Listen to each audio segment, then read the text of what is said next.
mo mea mai he pongpongini ke tau kau whataha. Ngā e tātai lelei i ho mo whawhainga maari e mo taimi ka mo mea mai. Ke ho e tātai lelei ki motolo no kotoa pē, ka official, na whiri ki motolo, e toka ngai e tau spoti i he ahon, te heki he kau whai ako spoti, me ngahi team spoti, tātai lelei ki motolo i he pongpongini. O ko fia lahi ke tātai mamahi ki motolo, ai ngahi team i koe ne walu, au kuna whafonga mai ngai wahe ngā, ki he tau spoti e honi. Hau e koe lotu na tau whanong ki ai, pe mo forofora na tau whanong ki ai. Ko ki te whito e ahoni ko tau fia whanau. I e whunga hau fia, whahai, ai tale niti ko fuake o tua maau. Ko e ko kore atu, e whanau, tau merino. Kau kuke lere ke langi ia e ki. O te ke te lere mo hile hila, mo te tuhu ke ta whaaki. Ka pau o atu he e ki ke mua, wha wheta iai. O te ke te tuhu manuki ke ta whaaki. Whai ho lere i taha, whai ho osi o singa maari e, ki ta whalangi ia e ki i ahoni. Ko e kahau e tau spoti, o kua e tu amerie. Ki he lele kone e tau spoti, pia kua e pe tau misi, toka ange ha aho, ko tau aluke international lo, o hoko ki whiauhi ko ni, ko hatau ki national whiauhi, whatahataha mai a tongani katoa. Hange pe koe ngai kolisi, koe ngai kauwhauwhonga pe me ngai wahe motu, pe koe e amanaki, e aluke he kahau e tupehe, koe e palani pa mo whotutu a tale kita, ki ono to e upgrade yang e tau whiauhi, pe mo e hanga ono whotutu, ke aluke to e professionale yang, pe koe e tau amanaki le reiki. Ono whakakatoa, ko fia ke tatale le ki motole ahon whatawangi, tau mau ha aho le le. Ko ka veinga be tau ngā whewhi ahoni, ko merino ke tuki mua, i he tau whiahui, pia toki tāna ki atkai mo tau fia. Ko ofala he tika ting motolo mo tala monu, tau ke tau mau ha whewhi aho, a whea spoti, i he ngā aho e hua ko ni fia mo monu ia. Ofala he tika ting motolo. Maro pita. Maro, kata ke upas mai.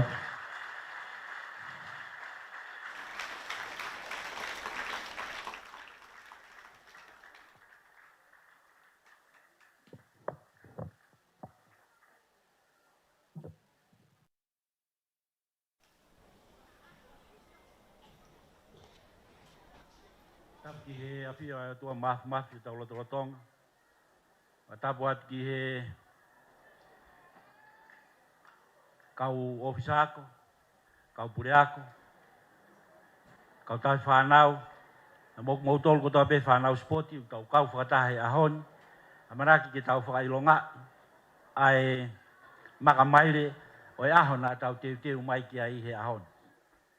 Lawe pe he motuan, ko e spoti o ahoni o kamata ia pe mi he tau walu o whaihake ki o lunga ki he tau taha whaa.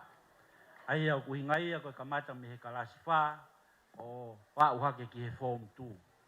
E wea e whia lahi, ya me motuani e wakai atu, ki ngā au e whakataha o tau whakahoko, kau whaiako, kau pureako, kau ofisako, ko hui ko no teu i e ahoni. O tau monuia ko hui ko tau wau ki hakuonga mo tau tangata, o tau omi o sipoti ia mala e professional pehen ko fua toto nuia o mala e ko hi ai o whakahoko ai sipoti whakamaman lahi. Pei ao ni o gai atui e lava ke whiri me ai tau midget grade ta mo tau junior grade o ke whakafofongai ki tau tolo ngā hia kalotoloto ai pure ngā ki sipoti whakakorisi. E gai ai whia ta mo tala monu atu ki a ki mautolo. O ko lawe be o ku whakamafola i he ngalu ea ai sipoti e ahoni, iai ai pou lahi mai a ki nau tolu, kau tahi whanau, o nau mea mai pia mi he ope, pia mi api, pia he ki he ngahi whanua muri, o watabe ke whai ha tokoni mai moha sponsor ki o ngahi ako, o ku na ke e whakakaunga tā maki ai, pia na ke ako ai i he kamataanga o i tau. E ne be o kia e whia lahi, kua malo lahi ki he ofisa ko spoti, he muri pangai, ta moene timi, i hono whotu ai aho koen. Ia e whoka e whia lahi koe wakai ki he Palestini e ko mitsipoti koen e ngahi ako lotoloto, sio neafu, ta moe ko miti, ku kain, ka mo whakakato, ai ngahi whatongia ai ahon.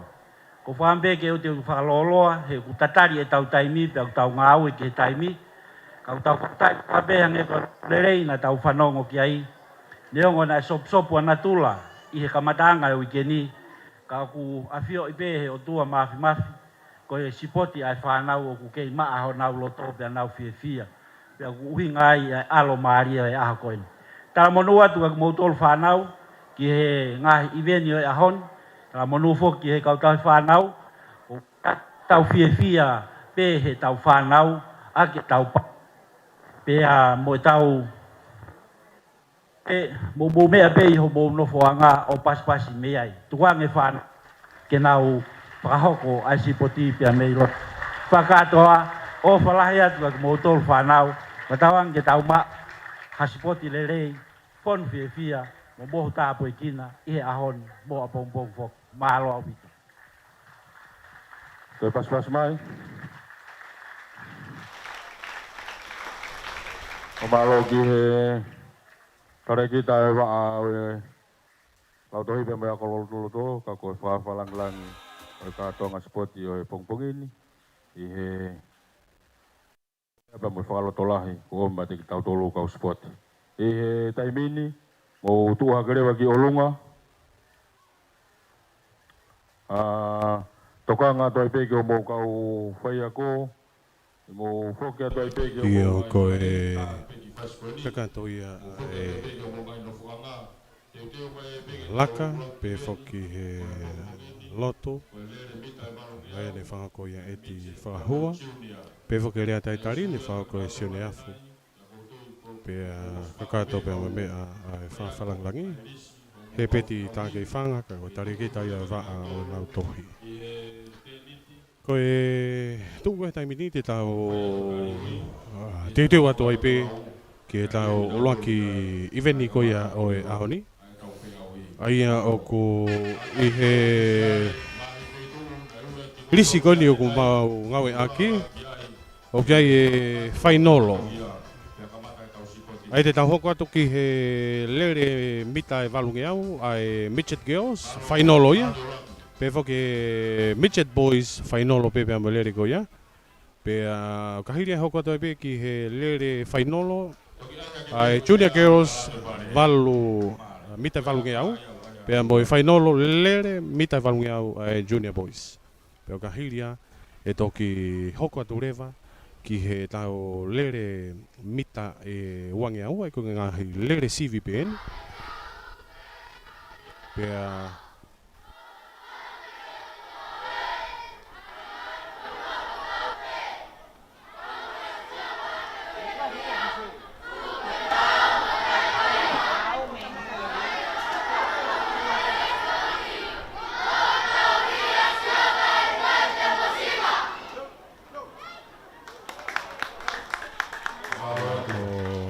vahe hake uluakia kato e lau e nau ves lau loto ngari lau pe ambo e ves lau loto a hifo uluaki tu e taimini ko vahe loto pe ambo hake uluaki o si lau e nau ves lau loto koni ko hifo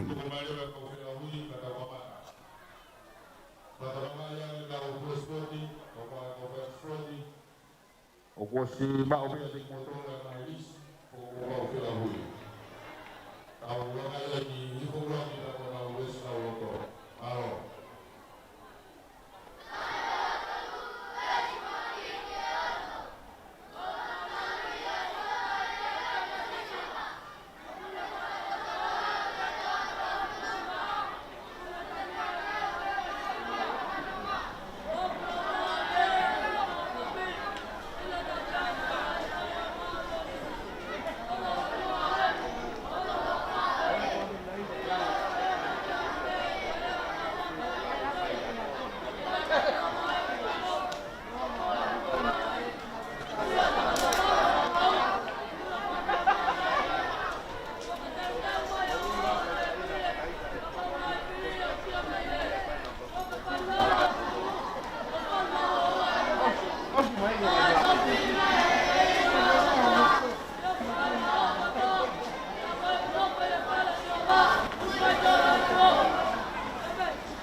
Hifo luaki.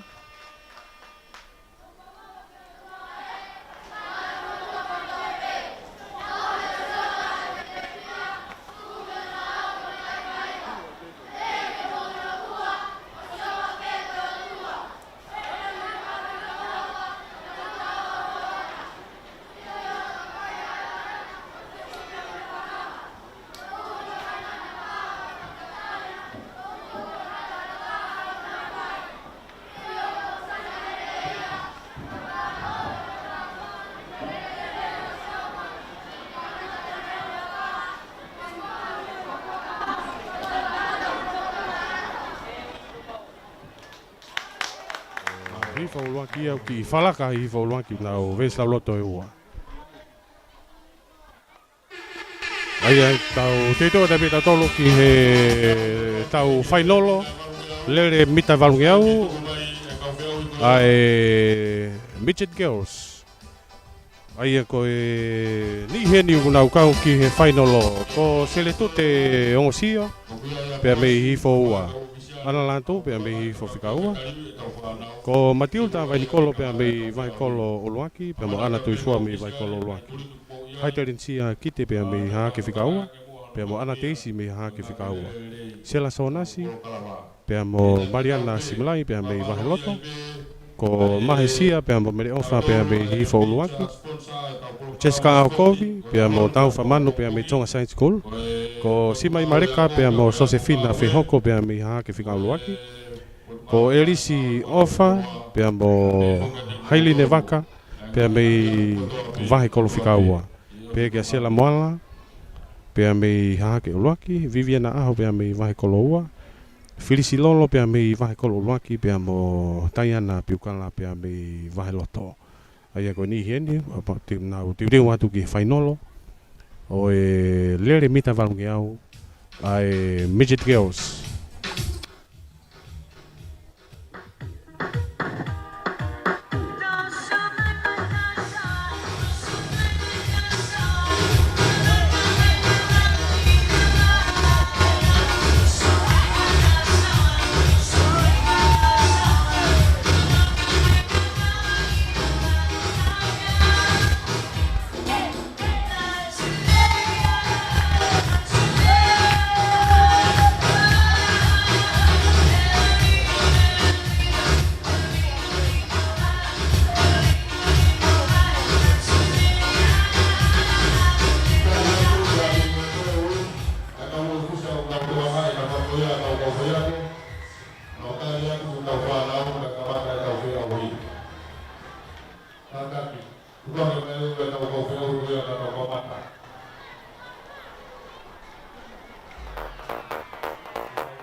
Welcome to the Fresh Harmony.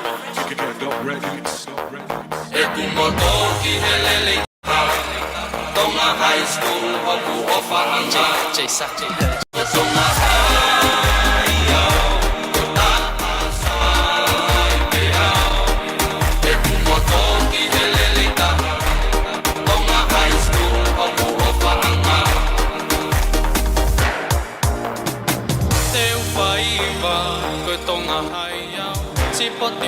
Fia aki pepe se te teo highway peno we wa uai ki he te bi ta am sa e ku moto ki he lele ta straight out of my room to ho ku ma fuanga ho tu he tu leki tonga hai ki he te bi he ko sta te u fai va ka tonga ai ya ko tonga ai ya ko ta ta sa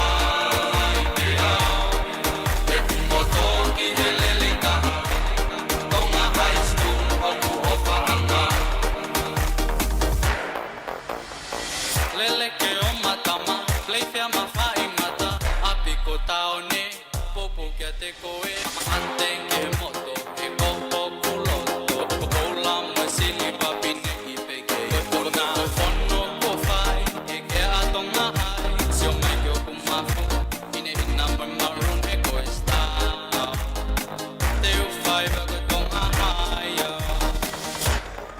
ko tonga ai ya ko ta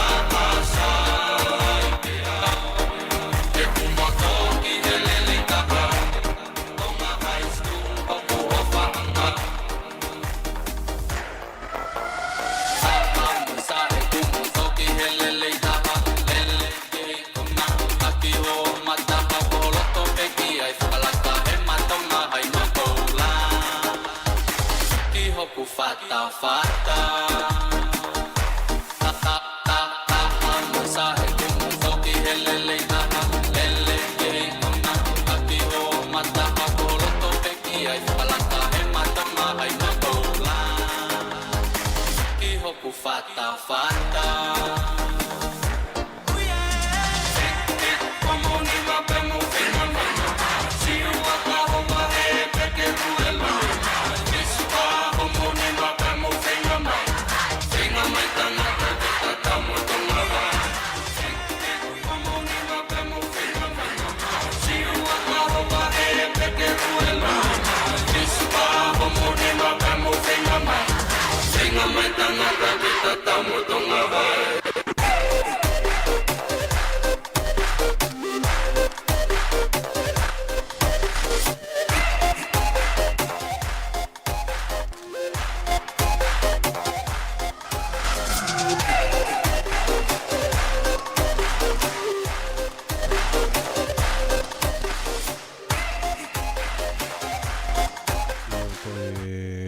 Timi ni nau I lotambala fa ko nau fa pa ki fa falang lagi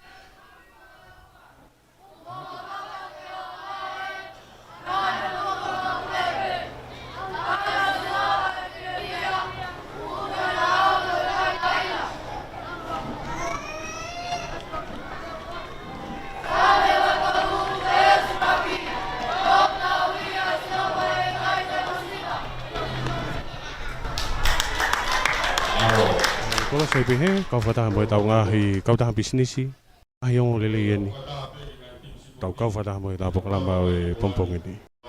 Eve eva ia fu paskala fo o moi pau.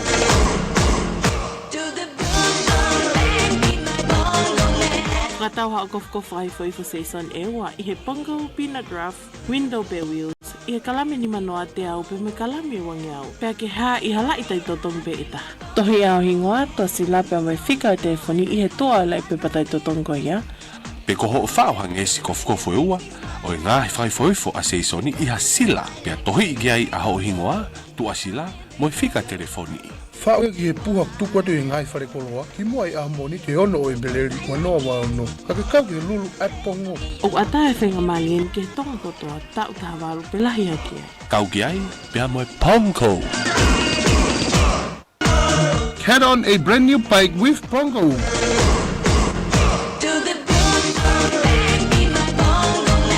Buy any 2 packets of Chase and Snacks, 50 gram, 100 gram or 200 gram of Pongo, peanut routes or window and wheels. Simply write your contact information on the back of the purchase receipt or place 2 empty packets in any envelope with your details. Drop it to the entry pins provided in selected supermarkets or stores before the 6th of April 2026. Promotion is open to all residents of Tonga about the age of 18. Go with Pongo.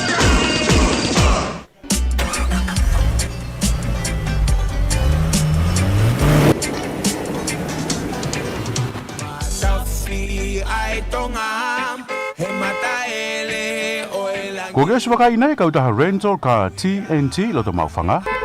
Aia e tika e nau tari kakai mo to e whaka atu I atu ai totongi.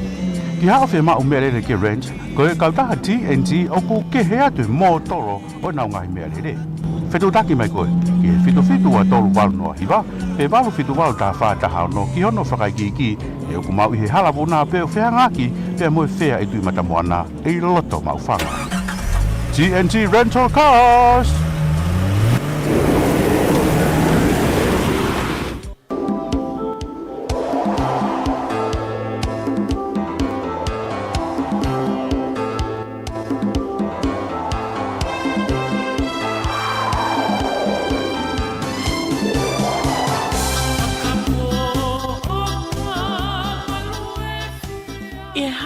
I kolofo o whika tahatonu o whahapa whatongi atu e start small, trim big.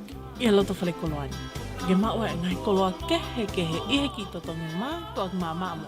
Kamata pe me sentolo ako ko Silipa Hawaii, Scots pe me Hawaiianes, ko katonau nau, ko ngahi nau ke spoti pika polo, ahono pate neti pulu pe au ke ono su o ua. Ko lolo mili panga hango fulu ke ta mea ko ni manoni, ko mea tokoni ke whapumpunga whanau, ngahi fu peket lole Amerika, pe i loto i enau ai smoko tala.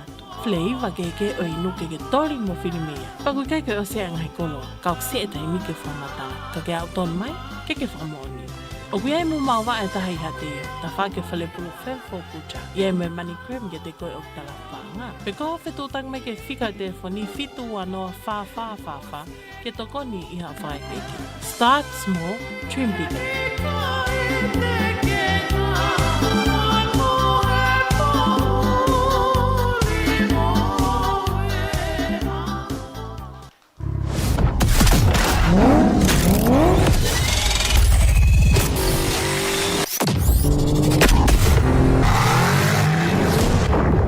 Koe ngōre leo senturi mei he Wellington taxi o loto ni walofa.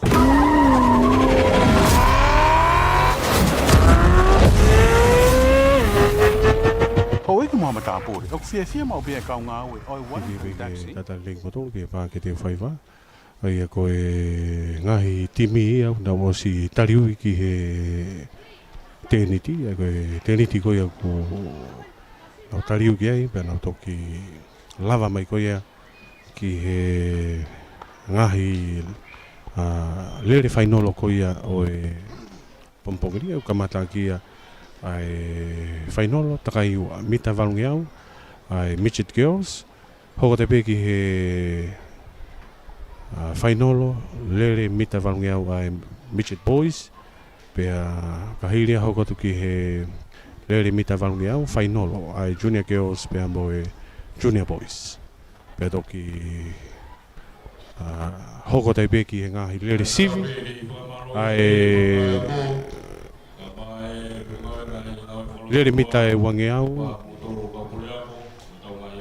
whiriwhi ai koe ngahi lere sivi pe ere pea tau tau hoko tau toru ki ai ai tau valu tau pei he tamaik whewhine pea mo e tamaik tangata hoko tai peki he lere mita wange au ai tau hiva tau pe whewhine pea mo tangata pea kahiria tok hoko atu ke lere mita wange au ai tamaik whewhine pea mo tamaik tangata i he tau hongo folu pea tok hoko atu ki he lere sivi mita wange au ai Midget Girls pea mo Midget Boys pea tok whakato e he lere mita wange au ai Junior Girls pea mo Junior Boys lere sivi pe o ka hiria ai lere mita wange au e toki hoko atu ki he lere mita e vamnoa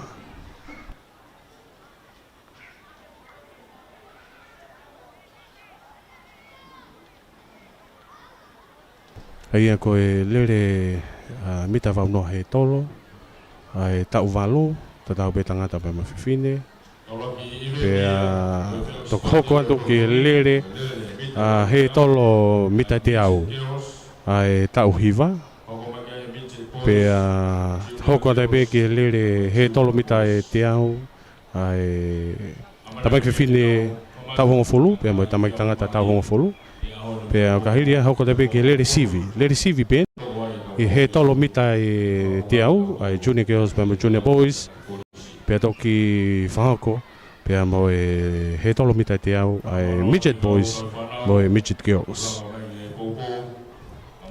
o ka hiria e tok hoko atu ki he lere mita tolungi au ai tau valu pea ki he tau hiva pea mo e tau hongo fulu kataki koe mita e lere mita tolungi au o ngata pe ia i he tau valu pea mo tau hiva ko e tau hongo fulu tēnā o lere sivi nau tolu i he lere takai taha po mita whānge au pea tok hoko atu ki he Junior Girls, Junior Boys whakato rewa he Midget Girls pea mo Midget Boys pea tau toki kai hoa dāi ka koeni o si whotutu mai kau lere whainolo, lere takai ua lere takai ua ai lere whainolo eni. Ai midget girls. Reini uluaki wei hifo whikaua ego sele tu te ngosia pia mo ana latu. Reini ua wei vahe kolo uluaki. Matiu ta vaini kolo pia mo ana tu ifua. Ko reini hon tolu o wei hake whikaua. Ko haitaren sia kite pia mo ana teisi. Reini whikawha ko sela so nasi pia mo Mariana Simlai pia mei vahe loto. Reini nima ko mahe sia. Pia mo mere ofa pia mei hifo uluaki. Reini ono Jessica Ahokovi pia mo tau whamano mei Tonga Side School. Reini fitu si mai Mareka pia mo Josefina Fihoko pia mei hahake uluaki. Reini valu ko Elisi ofa pia mo Hairine Vaka pia mei vahe koloua. Pia koe tonga koe kaulere o kia i Sela Moala mei vahe kolo uluaki. Viviana Aho mei vahe koloua. Filisi Lolo pia mei vahe kolo uluaki. Pia mo Diana Piukala pia mei vahe loto.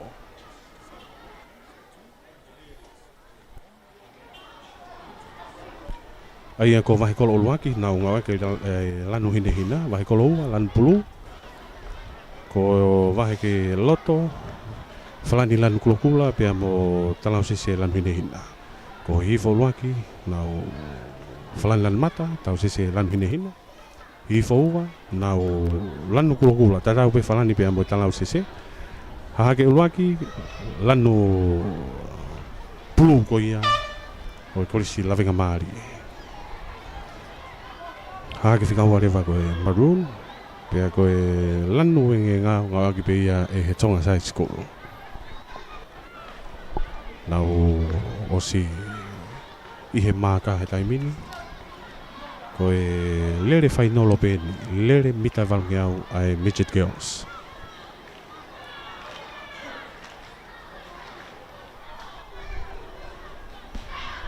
Hina te whuka.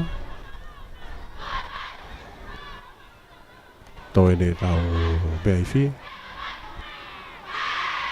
Hei muri pangai ena, tō atu. Whai hasio ki he tau mea whana. Whakaona pōni au pito e tau mea whana. Koe nā, ko hange, ko wakai atu koe kasi mea whana ni koe JBL.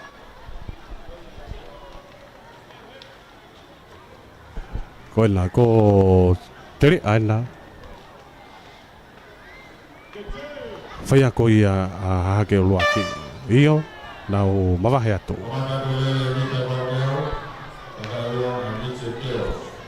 Koe nau kaipike fuu mawahe.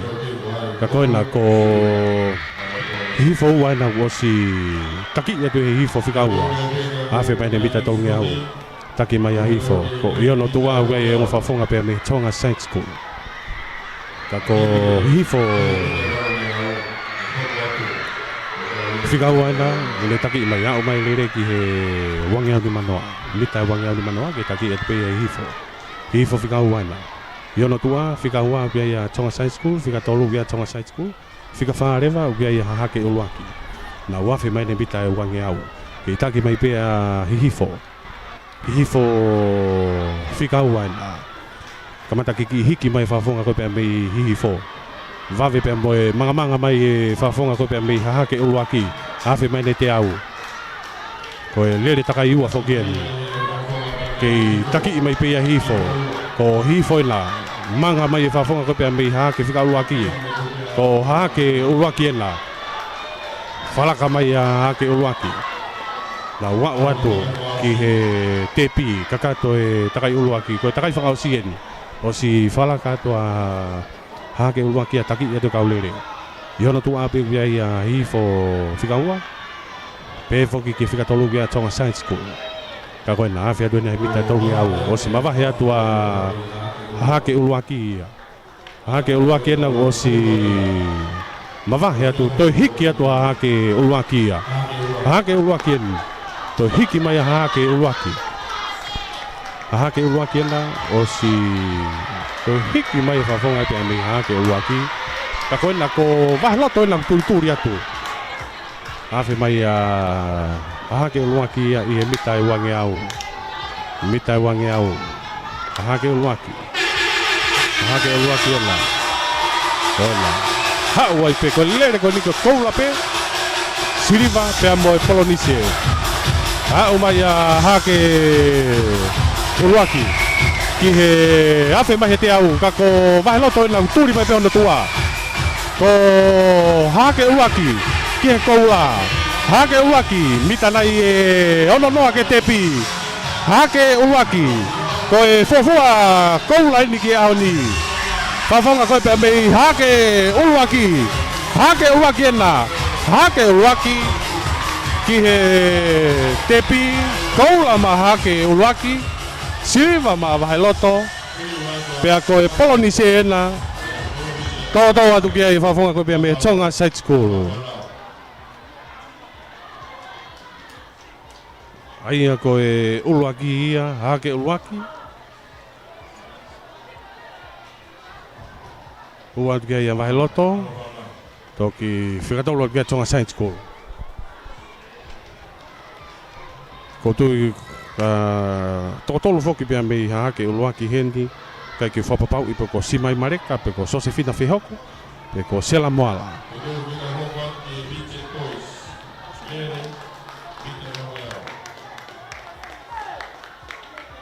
Aia koe Tonga Science School. Whikaua ena ko vaheloto. Aia ko vaheloto. Toko tolu mi vaheloto. Kai ke whapapau, kai ke hawhika. Ka koe uluaki ena koula. Koula ma hake uluaki. Siriva ma vaheloto. Pea polonise ma Tonga Side School. Tau te rewa te pē ki he lele whainolo. Lele takaiua ai Midget Boys.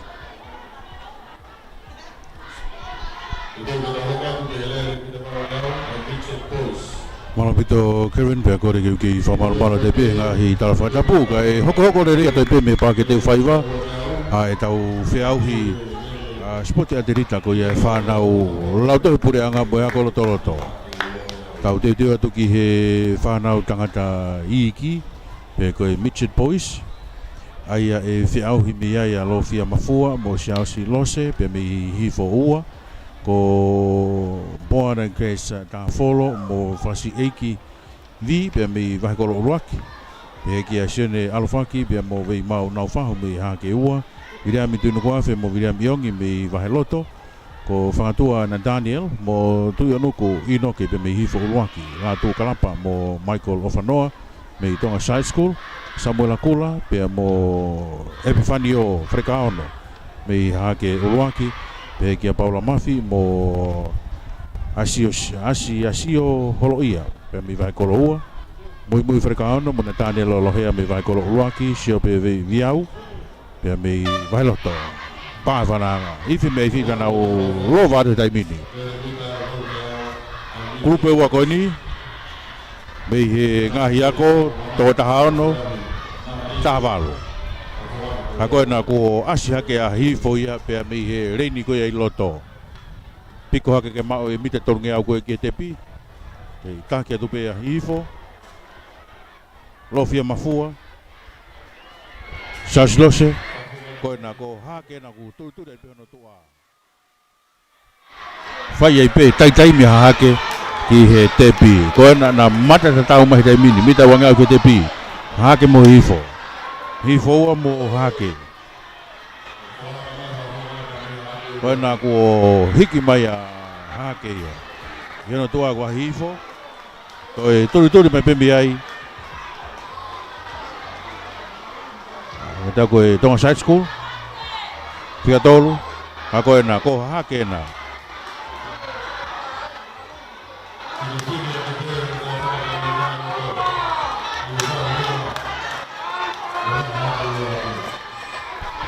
Koe nā ko take atu pia pahe hake.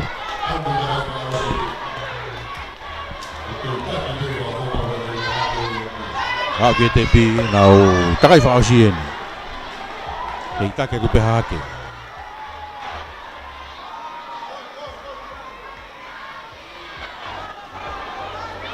Ai ako vai kolo hi tua ko ia o hake.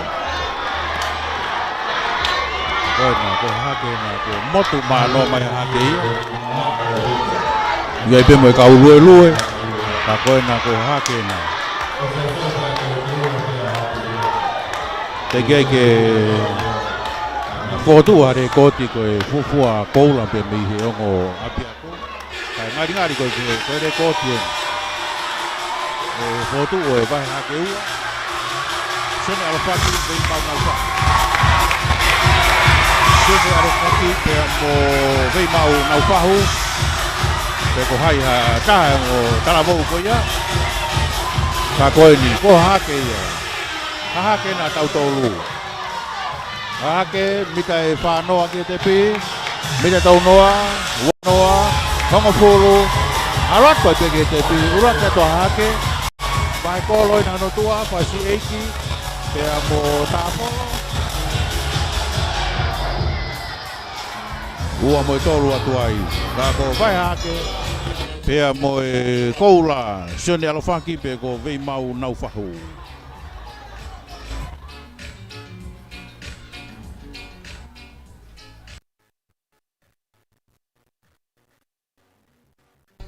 Io kata ko muy frekano pe kona tani lo hea. Sere ko hingo ai aku mau mai heni. Pata be mo hiva. Lalo ka sia kona ke lanu hake. Ua.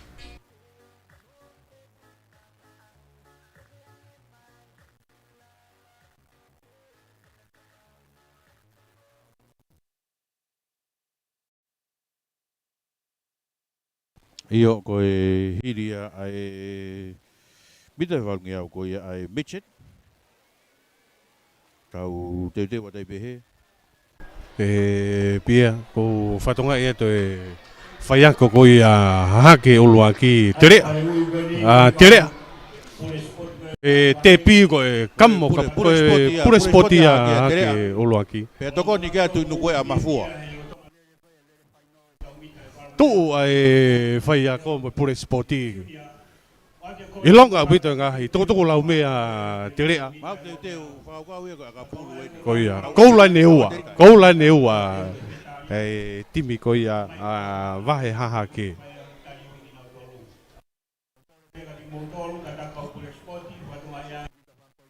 Ne wanto foi lere mari e goia. Ki he eki minista ono po semisika.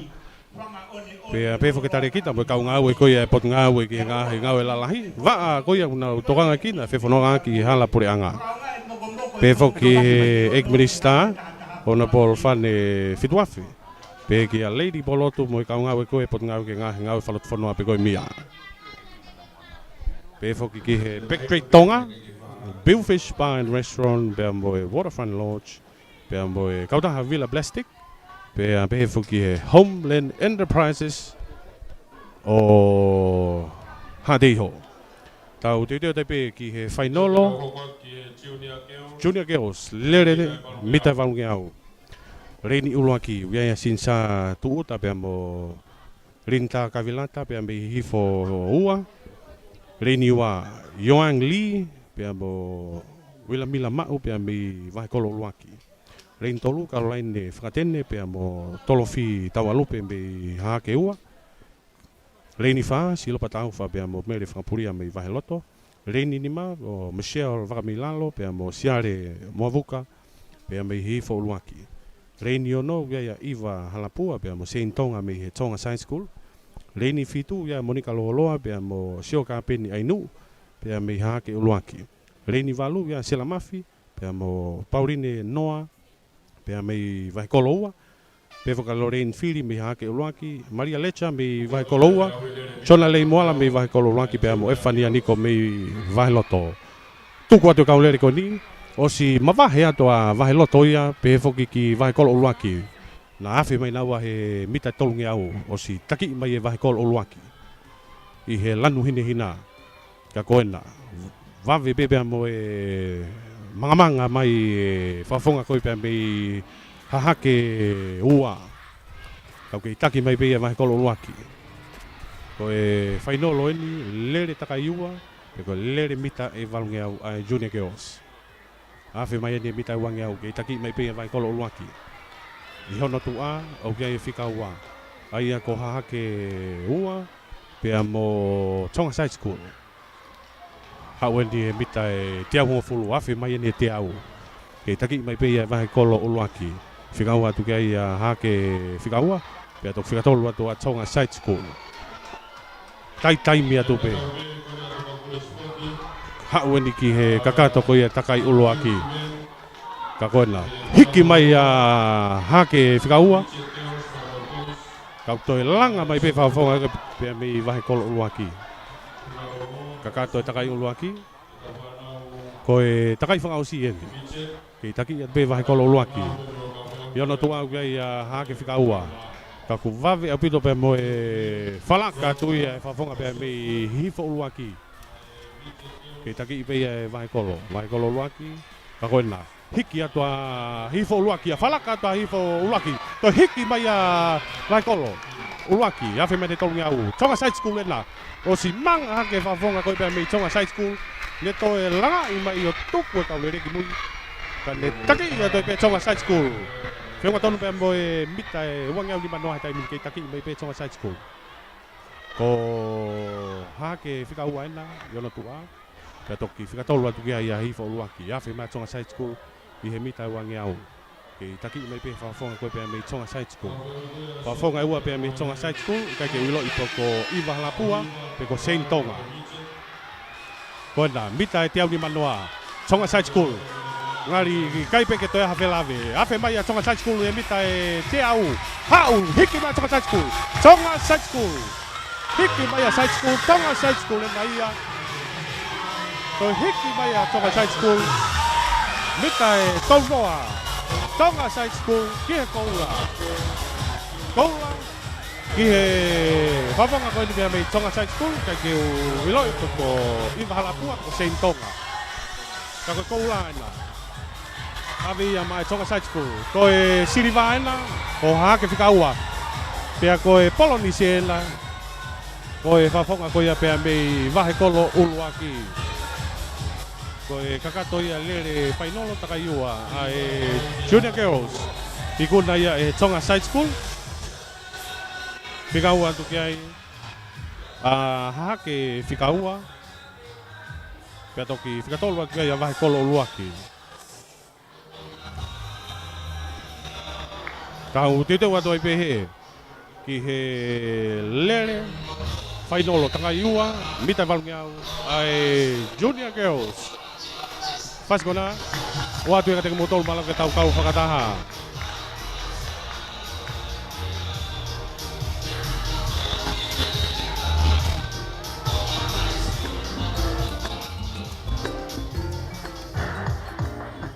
Tidur kita hoko atu ki he whanau tangata junior lele mita e walungeau. E ui atu ai te kau puri poti. Welcome to the Fresh Harmony. E tu moto ki he lele taha Tonga High School hoku ofa anja Jaisa Tonga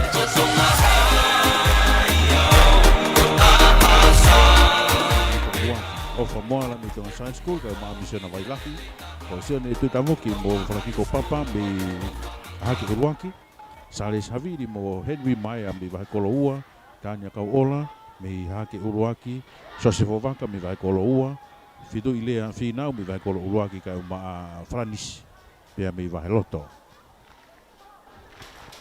oi fanau tata junior ai pe ko la ita haia i tau feau i koini ai ahi lautohi ka ma kolo tolo ko ia ai pure anga tonga ai rende tau hoko tai peki he le receive ai mita wange au ai ako amana ki foki ke kau mai tau valu ki he tau feau ko ia tau ni pe ko foi nga mari eni ke na feau ko ai kage foki ke starta on the marks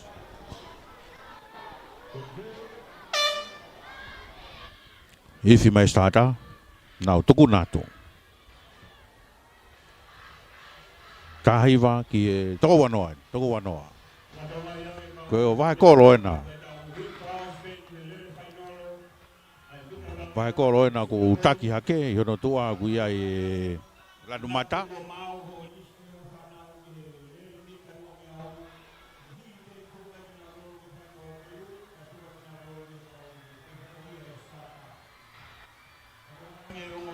Koe na ko kei taki hake ai hifo uluaki. Hono tua ko hake ua, hake uluaki. Hake uluaki pea mo hifo uluaki. Oia we ko hake na ko manga mai o whalaka mai hifo uluaki. Hake uluaki pea mo hifo. Turi mai pea vai kolo no tua. Hako na ko vai hake na. Holo mamari ka turi ma vai kolo. Vai kolo uluaki, whalaka ma vai kolo I vai hake. Pangai. Hau ke tepi, toi takai whakaosi. Tai whakaosi e ni ku waot ki ai. Hau ke pe moha ke pe ki vai kolo uluaki hono ua. Ka koe na ko vai kolo uluaki. Whika uluaki e na ko mawahe atu. Ko ioing sione misfane mo malakai pangai.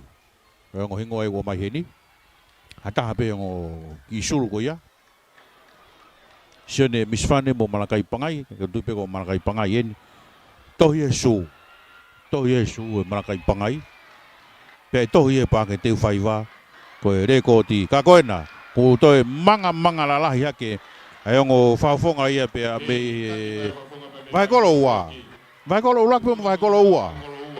Vai kolo ua na ku manga lalahi mai tua ko vai kolo uluaki. Vai kolo ua, vai kolo uluaki. Vai kolo. Ta pe ngari ko fa na ulo tonu lofa. Tai lere e pa ke teu faiva. Vai kolo. Koenai mui vai kolo. Paraka ke vai kolo ua, I vai kolo uluaki. Vai kolo ua, ngo vai kolo pena. Vai kolo ua, vai kolo uluaki boa. E kau toi ua pia vai kolo ua. Ai ko vai kolo ua na e feau hi ia Henry Maia mo Sale Saviri. Vai kolo ua ia. Ako na ko tohi no hingoa ko e koula ia.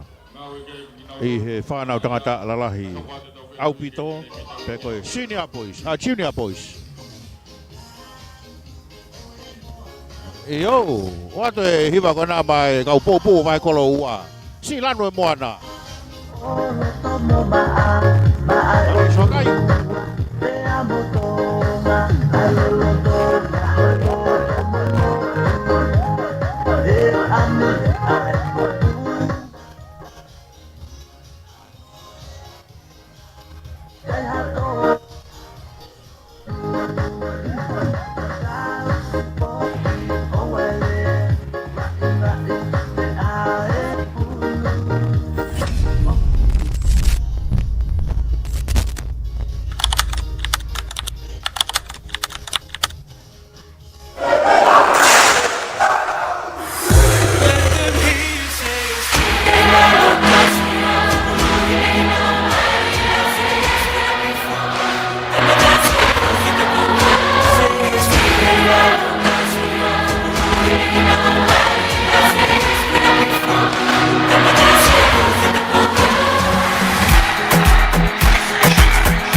Let them hear you say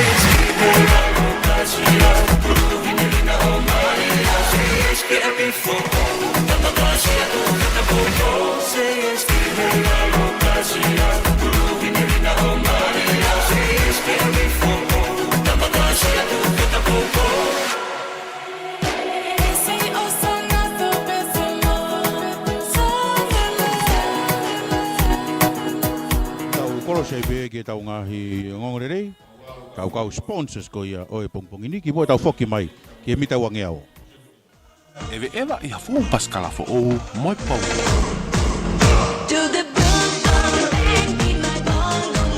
Katau ha kof ai foi fo season ewa, i he pongo peanut rough, window bay wheels, i he kalame ni manoa te au pe me kalame wangeao. Pea ke ha i hala i tai totong pe ita.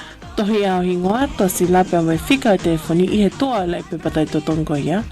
Pe koho whao hangesi kof e ua, o ngā he whai foifo a seisoni i ha sila, pea tohi i giai a ho hingoa, tu a sila, moi fika telefoni i. Whaoia ki he puhak tukwatu i ngai whare koloa, ki mua i ahmoni te ono o Beleri, wanoa wano, ka ke kau ke lulu apongo. O ata e whenga malien ke tonga kotoa, tau taha waru pelahi aki ai. Kau giai, pea moi Pongo. Get on a brand new bike with Pongo.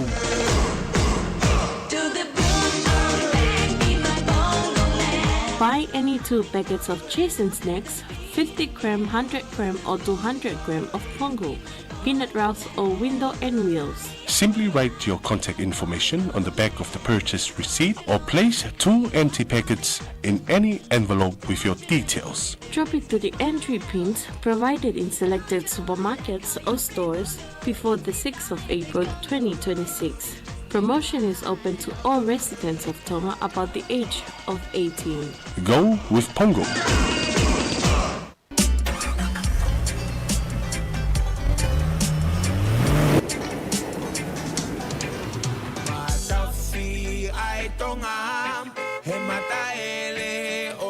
Ko ke sebaka ina kau dah rental car TNT lo to mauwhanga. Aia e tika e nau tari kakai mo to e whakaatu ia tu ai totongi. Ki haa whi ma umerere ke rent, ko e kau taha TNT o ko ke hea tu mō toro o nau ngai merere. Whetu taki mai koe, ki e whitu a tolu walu noa hiwa, pe walu whitu walu taha whātaha no ki hono whakai ki e o kumau i he halawu nā peo whea ngaki, pe mo e whea i tui matamoana e loto mau whanga. TNT Rental Cars!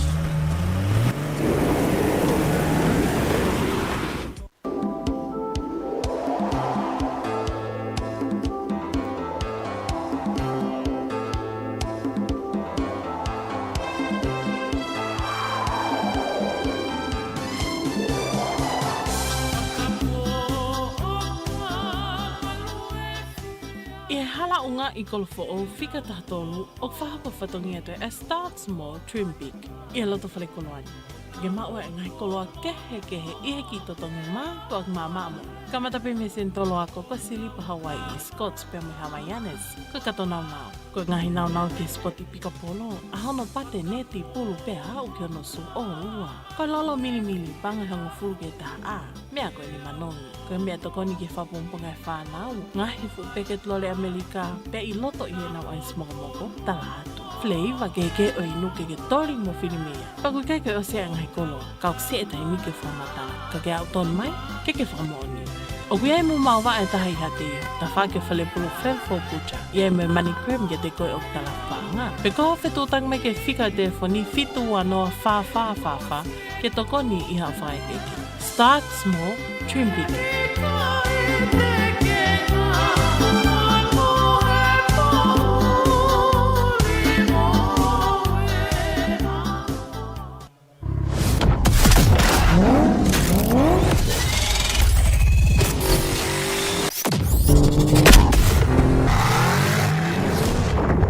Koe ngone leo senduri mei he Wellington taxi o loto ni walofa.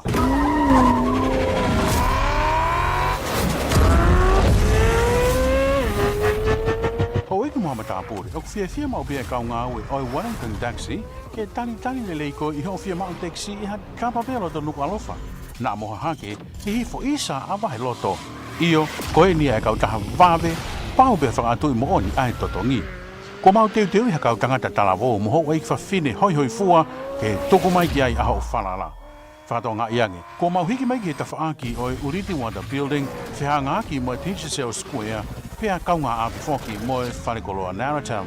Seuke, hawhi mai, pe ko ring mai goe, ki he valua no a whawhitu whawha, pe ua whawhitu whawha, mo fitu ono hiva taha wha. Malo, me he Wellington Taxi Allah.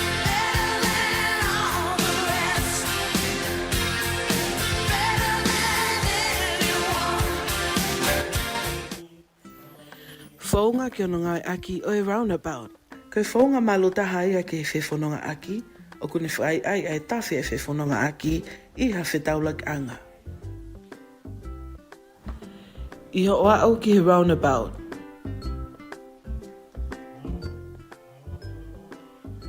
I ho oa au ki he roundabout, ko pau ke olua ki tuu o tatari, pia ke whakaataha se lote mi sini o hau meho to o matau, a e pe kua sia o mai ki he roundabout. Ko pau ke hoko kuato hano taha o maa whakailonga, o ka pau o ku teo ke a whehema, a whematau, pe ko hao whakata whoki. Ha whehema.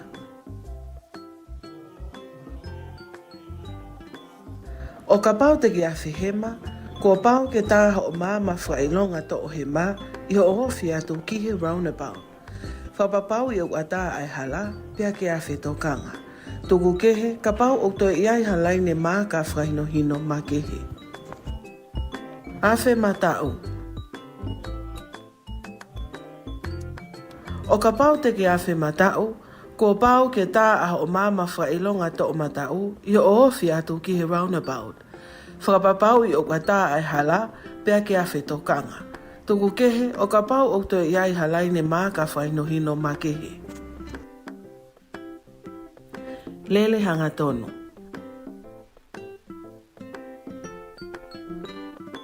O kui kai whea mao ke tā aha o maa mawhailonga, o ka pao ku ke lele hanga tono i he roundabout.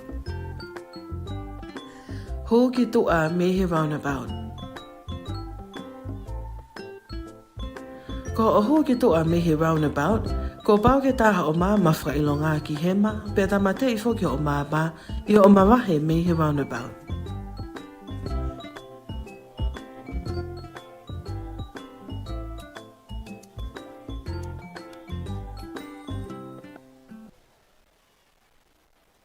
Tulou mo e haa o ku whakatapua kaula. Ngahi kau taha sponsors ia, na rere to on whapaanga ko ia kai malawa o whamafola atu. E tau whiau sipoti ngahi lautohi. Mei he pāke teu whaiwa, ko e whamarolahi ai ki he Eik Minister Semisik, tare kita be makau ngau, e potu ngau di ngai ngau e lalahi. Wa whenonga aki hala pure anga be transport. Eik Minister whane fitu awhe, pe whoki a Lady Polo, tupe makau ngau koe potu ngau ki ngai ngau i whalat whanua. Back trade tonga, wena lulu manu ia ko ia ai bongo. Whamana tontuk malawa pe, ke mao hao Pascala i he whakatau hao kofu pongo, ka au ia i hanonga i matuunga. Ia koe Billfish Barn Restaurant, pe whoki ki he Waterfront Lodge. Katau ki kolosi ke veslauloto.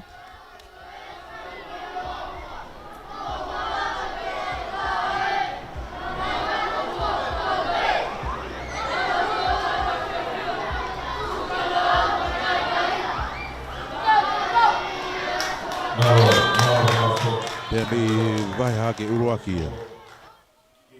Ka ke koe whakamalo ki Billfish Barn Restaurant, pe whoki Waterfront Lodge, pea mo e Fish Burger Fight. Hau tonu atu pe koe ki ai. Ke whakamoni. Ai maume tako ni koe ia me he Waterfront, pe whoki ki he Billfish Bar. Ke kau ai ki hono fu ia i kuna o e Fish Burger Fight.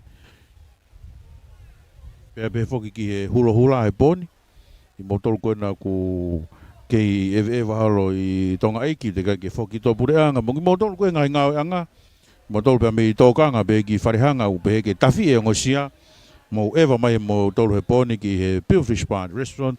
He tau hi whamahamaha ai bia mo e timi sosiare Commission Whamawholarea. Pea tau toki whoki mai o hoko atu. Kai mana tu ki mo malolo le ki tau foki mai au ki he afa osi o e tau fea sipoti. E whakamaro pe ki he kautaha ko ia Vila Plastic. Ia fe mau tanke vai kamata pe ia i lita ni mange au o ke lita tolu mano. Fe mau mesinu pamu vai ko pamu vai uhila ki ono pamu ake vai. Tuanga vai whakakolo whakatau taha fe nga mo lita tolu mano. Ai aku fe feka pe to e malo pe tolonga. Fe mau vai uha malawa e mau lori vai ke tiri watu i he taimi no pe ai hau vai. Wei tu tonga ki hau fe mau whakakolo pe whakatau taha. Whika telefoni ko e toru no noa whahiwa mo e fitu whaua no tahaua kai maa e walu wha no fitu walu. Ko e whamalo i pēni ki he Homeland Enterprises mana container uta mea kai aisi koia ki sene Australia. Pe ki e whea o kaua e koloa wala, koe ngāhi siweri, pia mo mea teu, kaloni kilimi mo spray, pe whoki ki e su spike koia ki e sipoti, mo e kapa ato whare. Ka ke whetu utaki mai ki he whitu tahano hiwa whātolu, kai umaa whoki e whitu ni ma walu noa taha walu, whitu taha whitu no walu wha, kai umaa e walu whitu wha taha ni ma noa wha. E tau ki korosi e ki he team sport e tonga side school, te teu ki he lere sivi koia mita e wangi au, pia koini, nau lava mai ki mua ki he grandstand, ka e whao koe nau whaapapa mo lau e ves lau loto. Ko e tonga side school e tau tolu koe maalahi atu.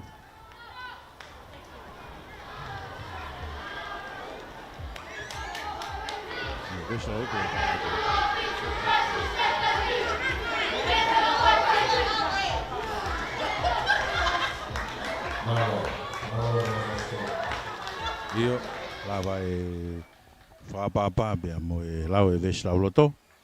E whanau tangata pe ia. Angeru koe ke whiongongo e whanau whewhine. Io, koe tau sāme, whanau koe ahoni, koe sāme watolo mo.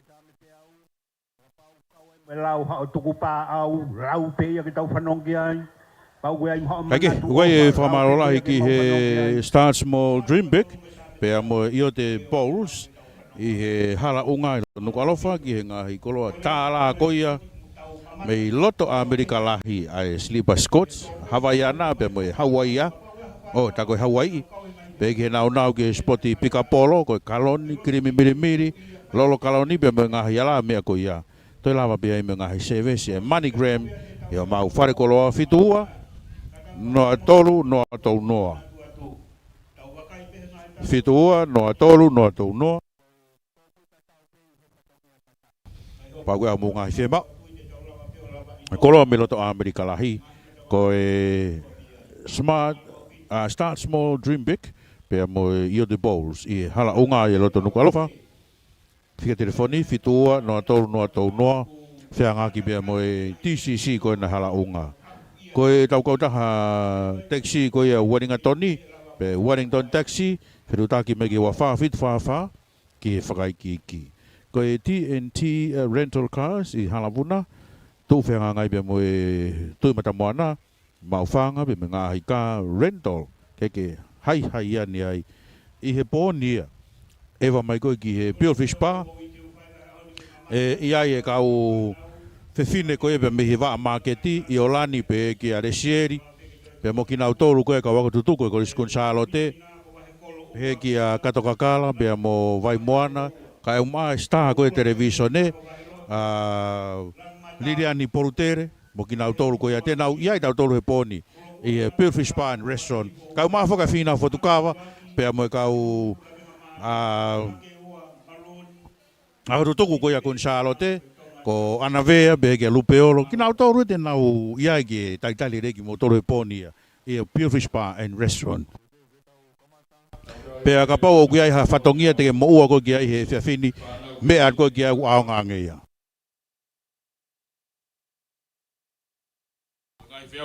Mone kananga koe kaureka. Lere ke mo ui. Kake, koe teu atu ki he resivi, ai mita wangi au, koe na koe grupu roaki e na koe mata ke tuku maamari e peke starta. Ka koe whenga maari ta tau pe ia ko tau toka teu ai. Ki he toenga koe ia tau ngahi whea auhi. Aia koe hiripe mi te wangi au, O ko ia I mo tau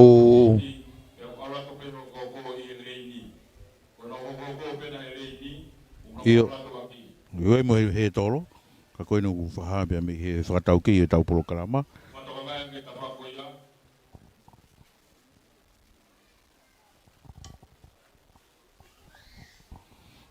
Io nau whanonga tupe I he whakahoko nau leini. Ki he stanta koe mi tau ange au. Ai koe leini ura kia koe ia whanawhare whahiua. Kataki koe tau walu o ku ia peti taunisila. Me wahekolo, suria ti tuiono, me hifo roaki, ofa tui tavanke, pea me hake, anavea, me wahekolo, tiri sa paholo, me hifo, me reo whakaola. Pea me hake ua, ko emerita moala, me waheloto, mo toka se mori, me tonga side school. Ko kinau toru e toko walu, e nau sivilere.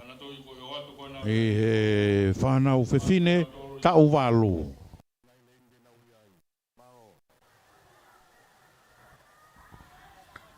Whoki ki he stata, māua tu pēr mo ngahi pouturiki. Mita te au, kai pehe ki he mita ni manoa mo e tepi. Masi lanu hina atu he ngahi fuka. Ode Marks.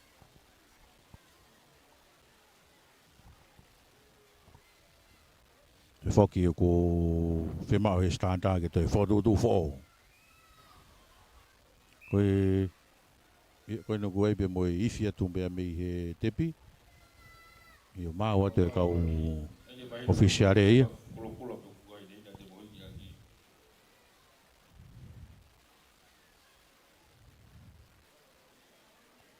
Koe kau stata koe ia o ahoni. Kau stata muri ko toa pe ia. Nea nau toki tō tamai pe waka neuho.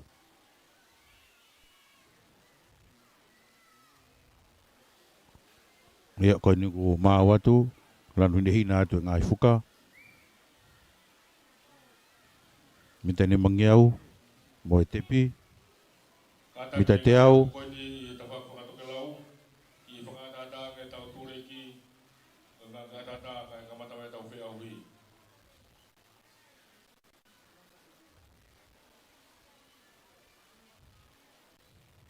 Tai te tau ku aro Maria bito pa ki te whaiva, neongo e kātoa e laa, ka kono ahoi. Nau mawahe mai, toko walu, hake nei loto, tau walu eni. O e fuafua taimen ki tau walu. Tonga high school, wahe kolo, wahe loto, hake ua. Tonga high school, koe nau ku piko mai leni loto a wahe hake ua. Hake ua mo tonga high school, wahe hake ua mo tonga high school. Mereo whakawola, pe mei vai hake ua. Mereo whakawola, pe mei vai hake ua. Akawola, alo pe ki he tepi, uraki ta akawola. Toki ua tuki ai a vai kolo ua, anevea. Ai pe foki ki he tonga high school. Urua ki e na, pe mei hake ua, mereo whakawola. Te te atu ki he grupo no ua. Koe ni o I hifo pia mo wahe kolo, kore atu e whakatata e ni walu. Te te atu ki he grupu hono ua. E whiau hi mea I oroa ki whinau me Vailoto, ko sentila tonga uiha me vai kolo ua. Hake ua kataki, ko sera la atu me hifo ua. E se tale ai toa me vai kolo ua. Rea fo o tau wharere me vai hake uruaki, ana tupou me hifo ua, uruaki kataki, me re sialo peti me vai kolo uruaki mo a sena whakaanga me he tonga side school.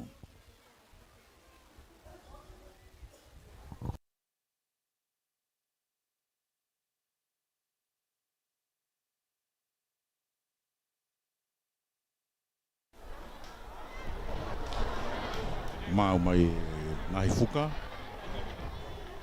Hina kotoa. Ode Marks.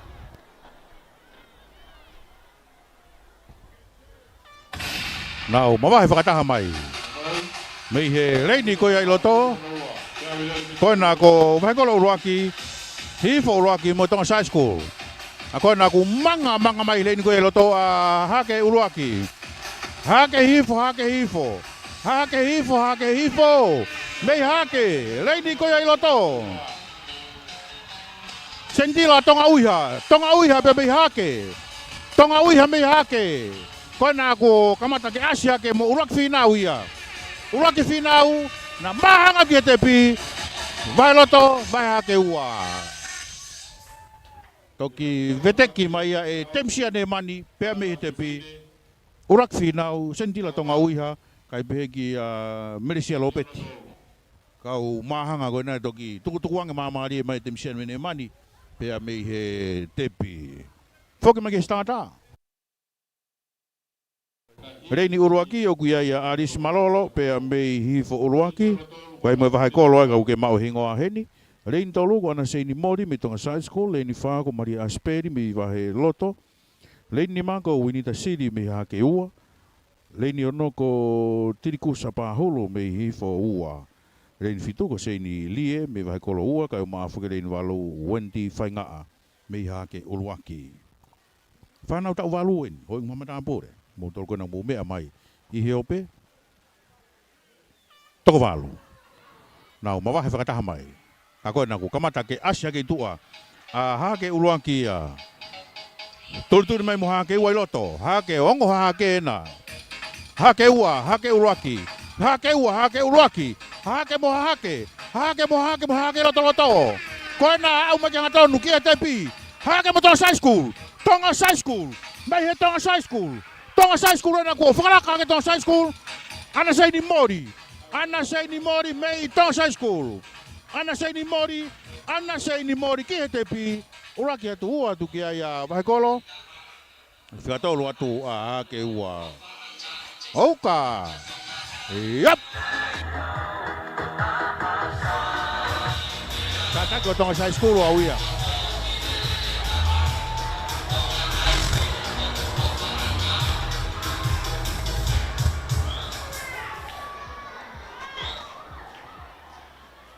Tau cross pe kia Kevin Lea. Malo. Ia malo beto pia tau teu tapi tau tolu ki he lere mi tau ngeo ai whanau whewhine tau hiwa. Reini Uluaki ia whanofare whahiua me tonga high school.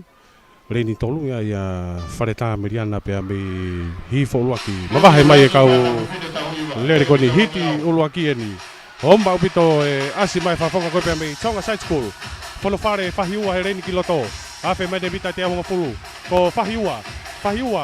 Ko whanofare whahiua pea mei tonga high school. To hiki mai a whanofare whahiua ia pea mei tonga high school.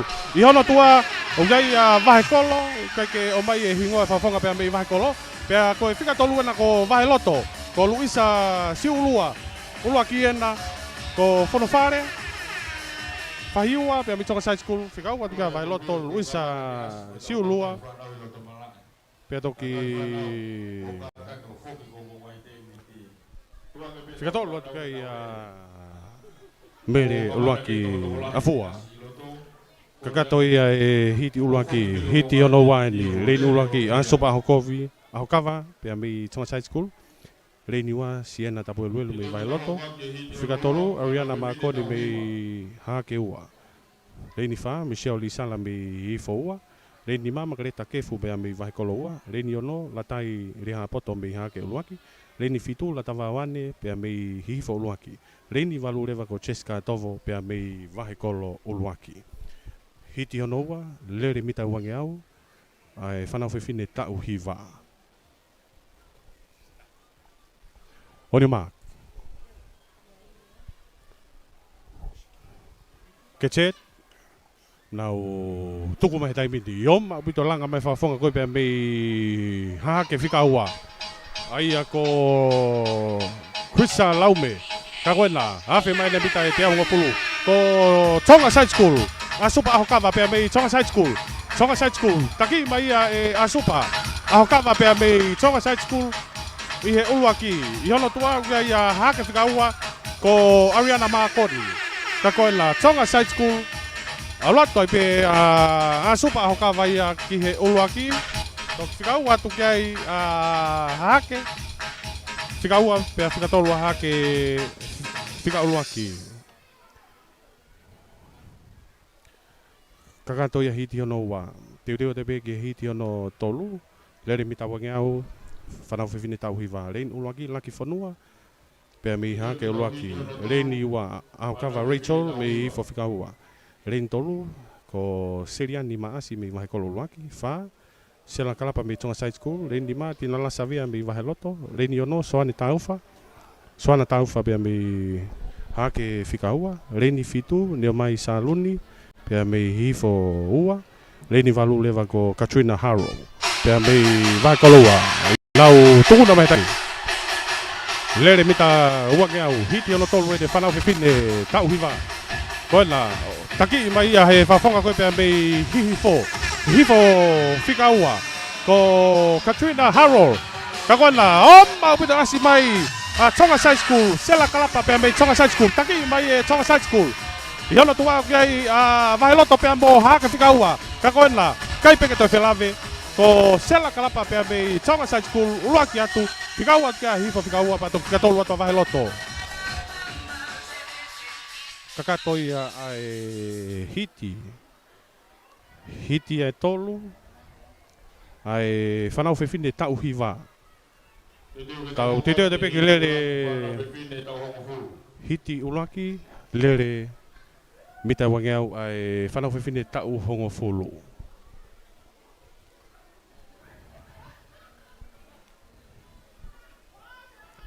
Te tau kolosi ai o kau whataha pe ambo bia, ori e. Malo pito Kevin be tau hiti uruaki, kurupu koe niu ki aesio sepa toa ngalo mi Vaheloto, Lovely Broka mi tonga Side School, Estasiale mi Vahekolo, vai aleti mereane mi hifo uruaki, tonga tau fo'o mi hake uruaki, mere toa ngalo mi Vahekolo ua, ko tuna lei ngahe mi hifo ua, pe kia longa lei nau fahu mi hake ua. O atu mua e hiti koe nāpia mai kau ngā ue koe ia ai moi, wa ki he whiwhanonga aki hala pure anga, whamaro ki eik minister kai o mai ne potu ngā ue. Pāe whana, kana o mawahe whakataha mai. Toko walu, Reini Loto, Tonga Side School, Lovely Broka, asia ke Reini koe Loto. Ka koe nā ku nau, piko make maha ngā tonu koe ke tepi. Kei taki mai pia Tonga Side School, ku iai pia mo Vahekolo ia. Vahekolo, mo Tonga Side School. Whawhiki mo Vahekolo ki Tonga Side School. Tonga Side School mo Vahekolo. Vahekolo, Tonga Side School. Na mata tatau mai taimini. Koe nā, me Tonga Side School, Lovely Broka. Lovely Broka i pe kihe tepi, Uraken Side School, uata Vahekolo. Toki whika tolu atu ki ai. Pea mi Vaheloto. Kake, koe kurupu uruaki ia. Tau teu atu ki he kurupu honoua. O atu moena pe mai Eik minister koe au potu ngāu ki ngai ngāu whalot whanua. Whane whitua whika au maa whoki ai kau ngāue. Potu ngāue ngai ngāu whalot whanua. I he tau whepopou aki koe ia. Malawa ke whamafola atu. Ai tau whiau hi. Leini uruaki ua Vahekolo uruaki. Leini ua ko Felicita ki walu mi Tonga Side School. Leini tolu ko mere Pasisika. Mi Vaheloto. Akane si loto ahea mi hake ua. Ko Erina Whaoa, bea mi hifo ua. Maata Kina, bea mi Vahekolo. Ua, Elisabetta Fisi, mi hake uluaki motu iono, me riame me hifo uluaki. One Marks. Nau, tukuna mai. Mata tatau mai pe. Ka koena me i Vahekolo e naia. Akanesi. Asia ke reini koe Loto. Akanesi Loto ahea. Koe ko akanesi kau fusi. Akanesi Loto ahea, pea mei hake na. Asia ke mo hake reini koe Loto. Hake ua pea mo Vahekolo. Hake ua me mei Vahekolo. Koe ke mau hingo aheni. Kake akanesi. Akanesi ai peke tepi. Akanesi. Toki ua toi peki ai. Vahekolo uruaki. Pea mo Vaheloto. Ka koe whanau whiwhine tau hongo fulu. Mo grupu whaka o sieni.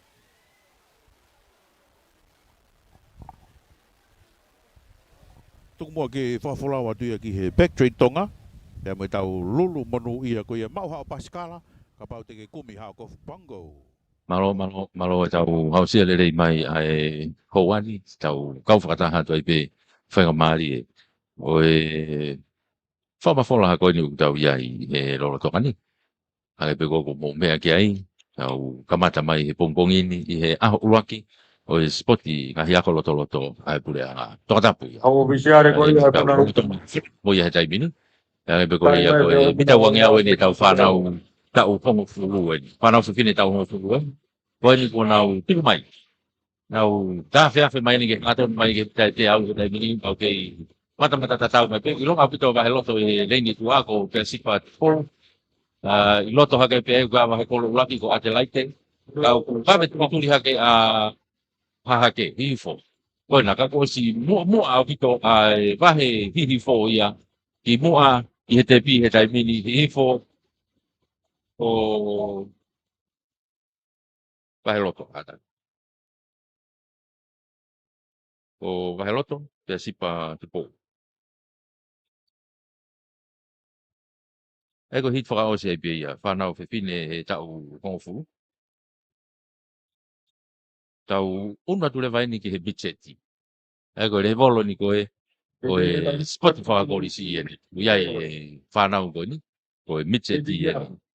Ego hiti uraki ene whanau whiwhine i he micheti. Ego ngahi reine valu ngawe i kātoa aki beia. Age pe koe whanonga mai ko ni wahe kolo. Wahe kolo e ua. Hahake ua.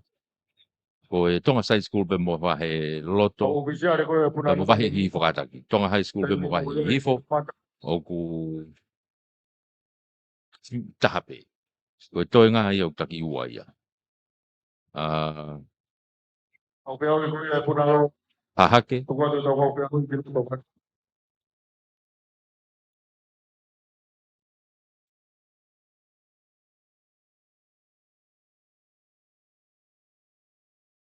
Ake, ka koe ni wahe kolo. Pe foki wahe hahake. Ke teu ke tau ko ki e miche te o sit uraki. Tuku mai. Mitu raki e no iai hito mini. Ko si iro mai asi a tonga tanti tu reidi tu ia i no to. Ko e while moia ko rile vea ila. Mei he tonga tanti tu ko no si no mua au pito mai ia. Ma wahe au pito i beia me he toinga kone kau lere. Ko e ua mo tolu kia ko wahe roto pe mo wahe hifo kata. Wahe hifo mo wahe kolo. Ka ko si a ua pike te pi rile. A o te me ua mo tolu. Hifo ko Maria Nive Marupe. Tolo atu peki ai Wallace Mailing. Ai ako e hiti uraki. Mo tiko hiti uraki pen. To e hiti ua. Ai ko hiti hono ua ane utau iai he tai mini. Micheti en. Whanau whiwhine micheti.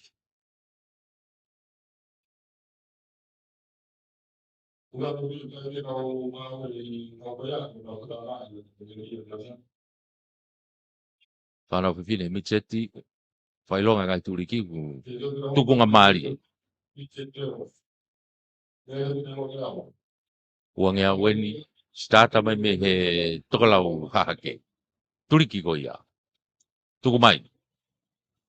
Na okay, mata tatau hake pe tai mingi na ungu hake waki mita te au. Afe mai ni ki hau ko ia ki he hanga tonu he tai mingi. I tua he reini ko ia tua o pito kia ia tupo mei wahe kolo ia.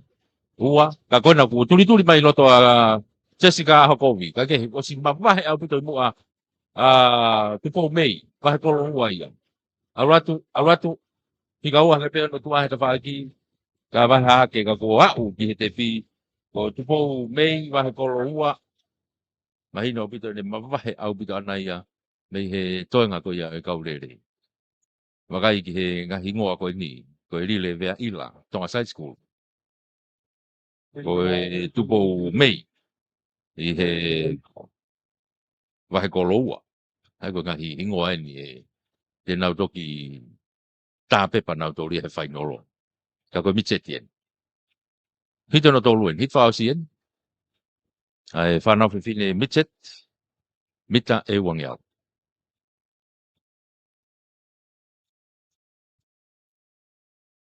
Pamalo e foki heni ki he e tau kau whakataha. E whamafola pe mo e le dio mo televisione tonga. Whataki mai, kamata mai ko kalama. Kage, hoko atu, ko e hito lue nuk nau iai. Leini tua ko sia ia sio polau pakai, mei sai skulu ai pe, wafe afe mai koni whakatonu mai kei taki mai pe a sio polau, mei he tonga sai skulu. Whika ua hake pe no tua wahe kolo laki ko pāble ana skiing. Kau ko nau wa te taimini ke te pi rocket pe pangai ua ta ski.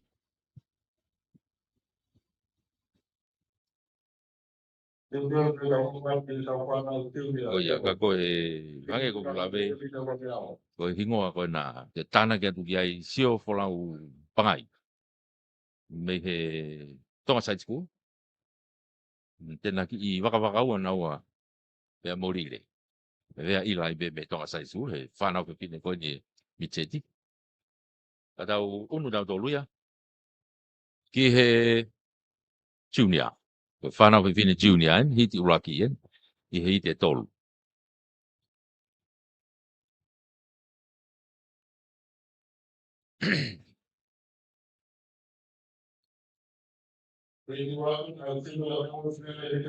Nau o si honau tunga mai tai mini. Ki lalah yang e whanau ko ni. Alo ne ke tunga ko e whanau. I level of form 1 me form 2 he tai mini. Te matu ka ngahi ako loto en. Itu a au pito I he reine itu a kia Pauline noa mei wahe kolo ua. Ka po tuli mai loto a tonga side school. Sen tonga. Tonga side school no tafa aki pe o kia wahe hifo ai ko seni masal. Na tau mia te tai mini ki mua. Kau ko si tak ya buta tai mini tonga side school ya. Au latu. Tonga side school. Tiga orang kata saya ni tonga side school. O saya ni masal. Nau kage kako e hingo ai nai ya. Fai longa ia. Ki he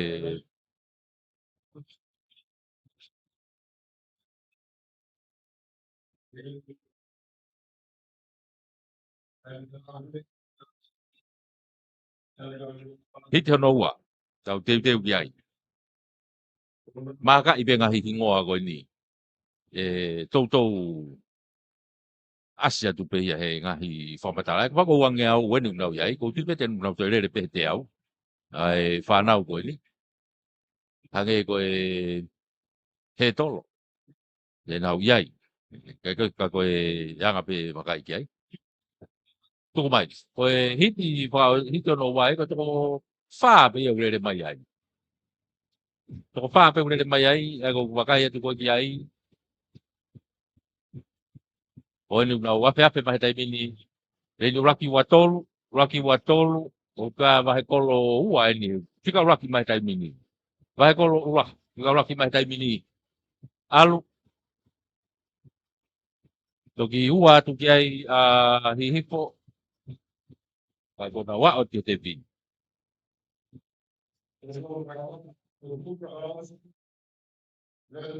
Aia ko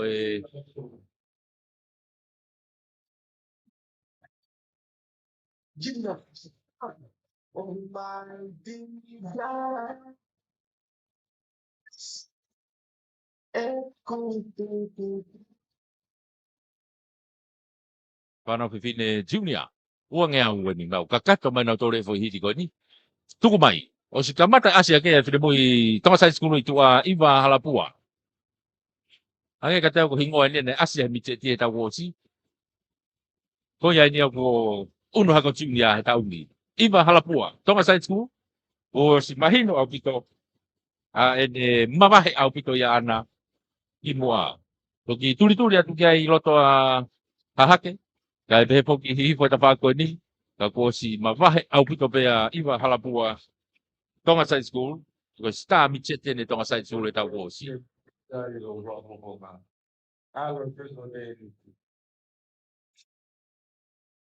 Ko ia no ku ne lele iko ni. Ko ia. Ko seini tonga. Tonga side school be moia. I he junior. Tena ki waka ua na wai hai. Tau unu ta tol ke tau whanau tangata. Tau unu ke tau whanau tangata. Mita wangi au ai pe. Tau walu ni. Tau walu ni whanau tangata he mita wangi au. Tau unu ki ai hiti uraki. Hiti uraki.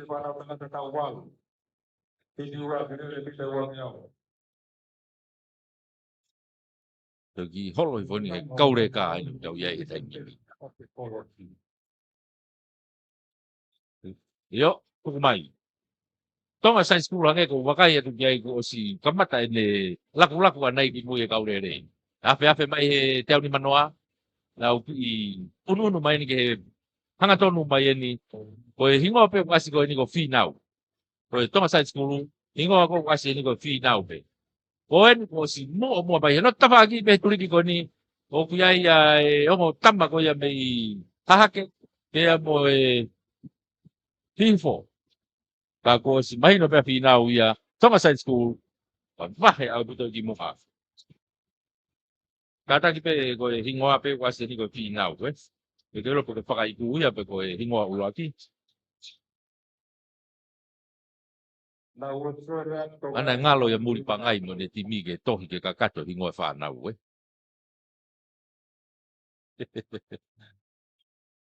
kako reka tonga side school pe ko di ba ko lau ilo pe familia ki ai ko no fa no pe na tol ko finau tonga sai skulu ona lau ilo pe kiai boto mamata mai kono ata ki reka hite no wa ni tu mai go ni mita wanga ta walu te wakaya ti pa ko sai skulu na to hange o kamata ke laku mai afe mai ko ki hanga to no tai mini ko reka tonga sai skulu ko na ko pe o pa ki latu ko sai skulu ya ko mo mai na tau mi kata mai pe ta pagi mo hake kona owa na tau mi kata hatu pe o feao silve nusi sea feao i loto ea mo tonga sai skulu ko latu kata ki ko tupo po sawa hahake ua ia hahake ua o tupo sawa reka ia na lalahi tatau hake pe kau reka o lele ne kau pepe ne hange pe ko hanga ko e whakahua ko e kau tamba ka ko hit whakausi e nau tuku mai o e tau whanau tangata tau walu as mai loto i he reine loto e masi ia mei hahake hange ka te au ko hahake vai ko loe nau tape mai ko ni hanga tonu mai ko ni o ku mua mai reka i tawaki tua ko side school pe ia side school pe tua o hingano na tau me ku vave tuli haka vai hake e tawaki loto ka ko sia wa hingano ia i longa pito spot e kau reka ko i mi tonga side school o pula ite ta pa lu ya siwa ta ma pa we na te ba pa we ta ko ia ko kakato atu ia e tau whanau tangata tau walu atau unu ke tau whanau tangata tau hiwa whanau tangata e tau hiwa tau ki unu ki ai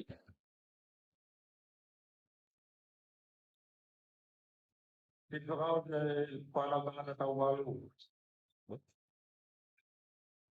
o ko hitwa o si ko hitwa o si na le ni nai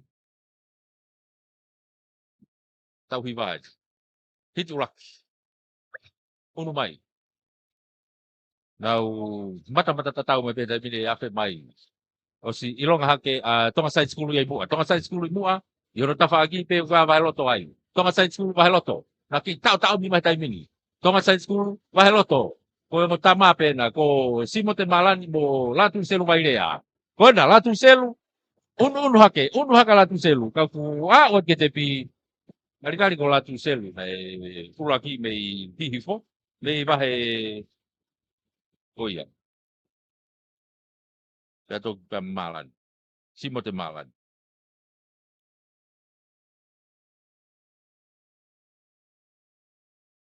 Oh iya, na feta ta mari au pidong mereka.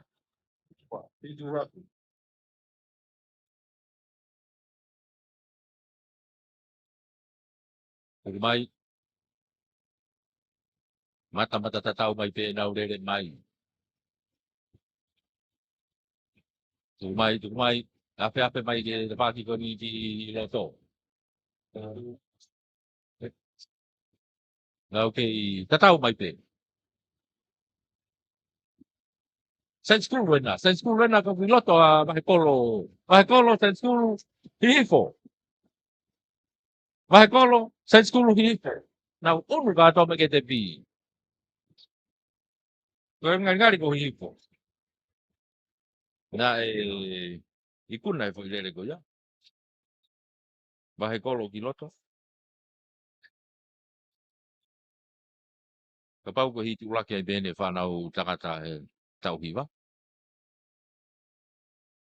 Ito yung nawawa kini yung nawa. Panatang tao hiwa. Pata tau ki he tau MC ko hiti hono ua e liu toki lere ko ni. Ai ko tau whanau takata tau hiwa. Otama pale tedi. Kau yang kemuka kutoka kami kota Manstangka kamudo.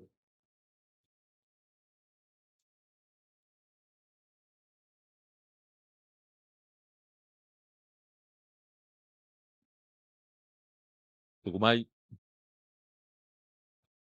Hiti hono ua.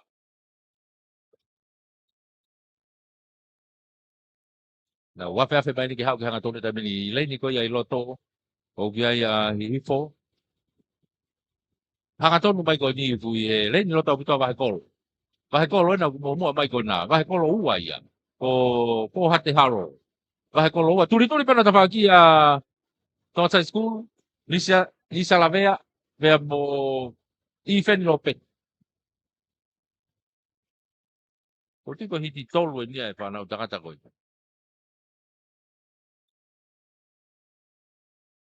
Ego Lisa Lavea vea mo Ifen Ito Lope. yung nawawa kini pangawasi.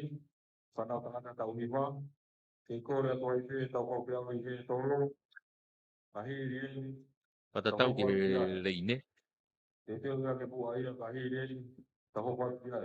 Tau hongo funguwen.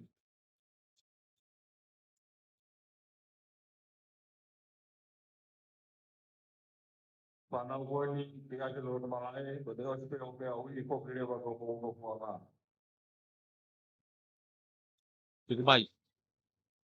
Leine itu au kwa se tonga sai school ai. Ko Roni Hausia.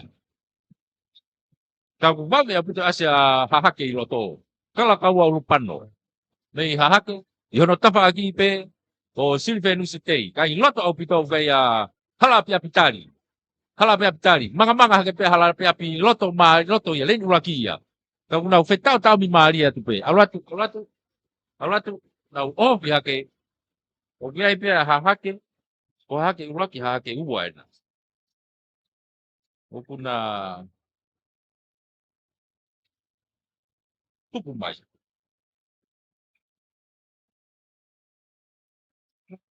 Lagi. Pues ia ko he tai mini ia.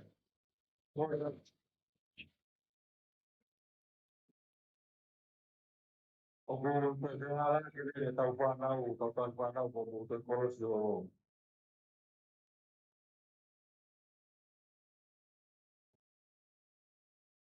Le o fai yo no ko ya de nai ma to tai panau. Ke mo ka ko ni mai. Ko te ko tai ni ko e fuka ko tu a mo fai tai ni ko te to ko ni te tau ma ko.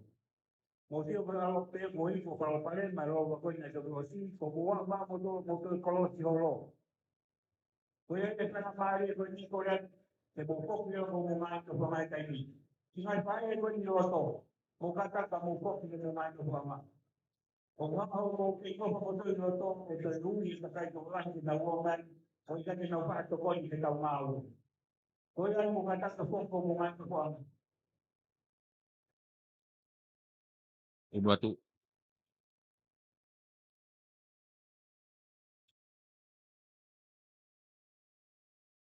Koe tau pakau patu kia koe no to mala koe smahi no pia tau tolu ni.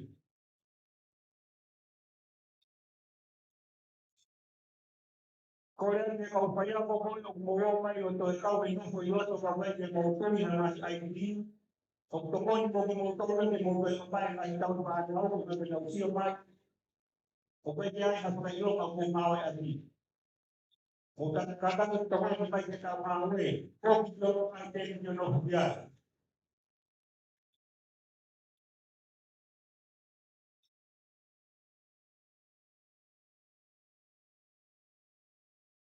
Tuku mai, e tau whanau tangata he tau hongo funguan. Nau wafe mai go ki he hangatonu mai he taimini. Maari a pute asi ingoto a wahe hahake ua. Koina, tua a pute taimini ko tonga mo mai taimini e rantu koina. Ko hahake, hahake nai loto. Ko wafe a pute tuli haka hahake loto ka kai peke maa. Betul betul kan ini kalau panas tahu mau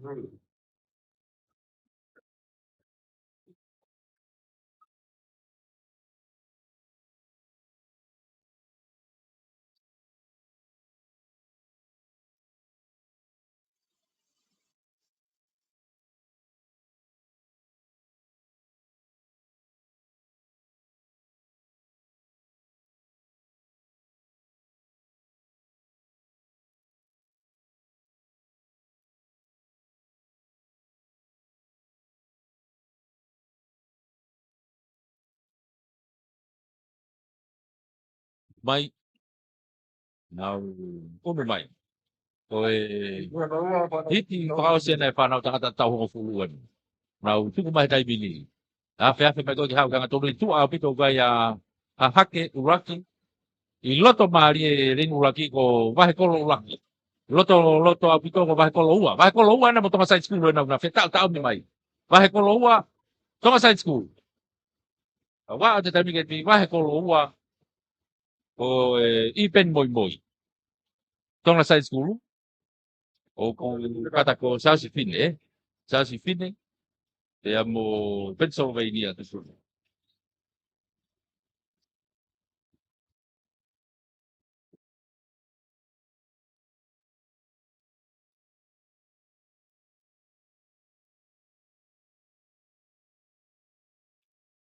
Un matu ki he tau mitset. Un tau ke tau mitset ni.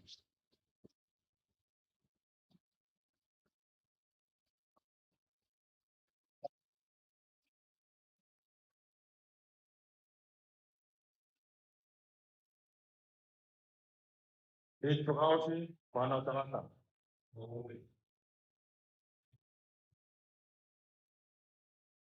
Itu ya tu para jangan itu kau sih. Mai. Koe tau ki ni koe tau mitset ni a tau to. Kai ke. Lei ni tu au kia i mo tama ko na. Wahe kolo uraki po tonga side school. Wahe lo hi fokata problem mo. E amo tonga side school he tai mini. Loto au pito ka hake ai. Hake na ko si asi mai ki mo he tai mini. Ko stareki fia. Nau una tai mini ke te pi. Koia. Hake ia.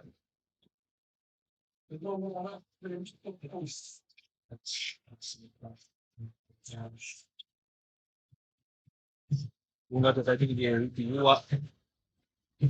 Ai tau ki te.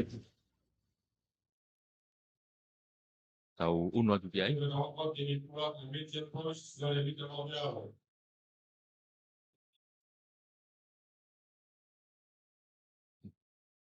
Tau unu atu ki he mitseti. Ko ni tau lo toka iai he taimini. Tau unu tai pe ai.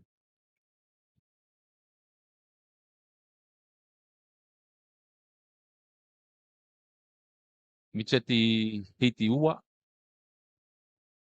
Ko ni he taimini.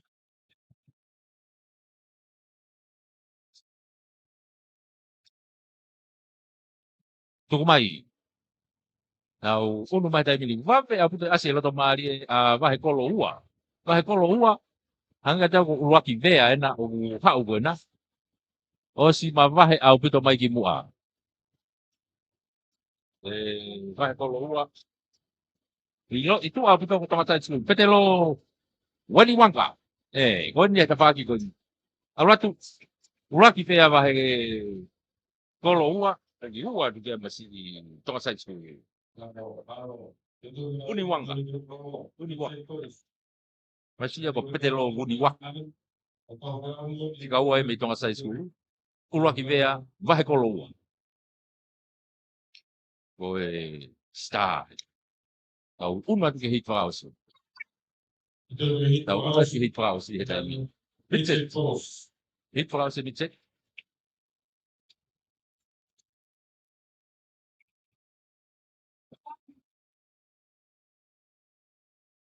Nga hingo ai ni te tau to ngari whanau ngoai le sport lahi en. Kaure ka koe ni te ti. Pea moi whainolo pe koe ia pea.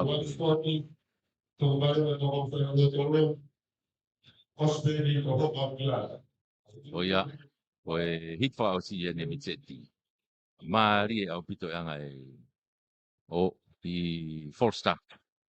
Falstata, na to ki foki, to kamata fo man.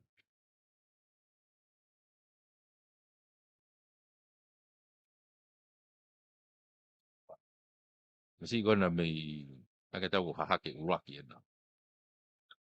Na ki I oho mai. Mana ki hila hake masi ke reka sai skulu eta faaki. Kage, alu tuku mai. Vahe ko lo wana ko si kamata tuku mai. Ni loto mari e ko vahe loto. Vahe hifo na ko palu tu neau loto. Vame aputa aspe mo vahe ko lo laki suka kama. Sai skulu na gaya tisura fahiwa. Kako tua apu ko masi na ko penny. Penny katoa hahake. Yup, penny hahake.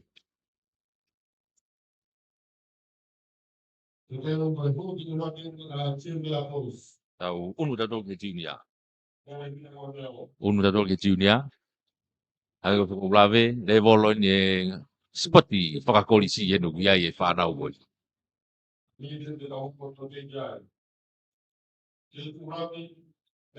Ka koni ko na osi mau ko na uanga. Teu ke na tutu mai.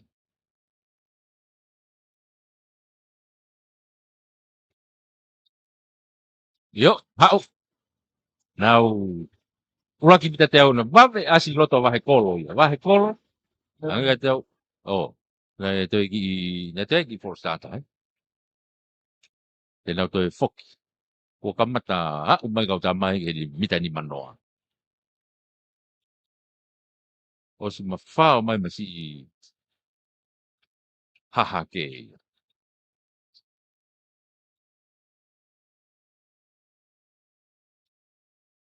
To foki beke starter. Ngau to e tuku mai.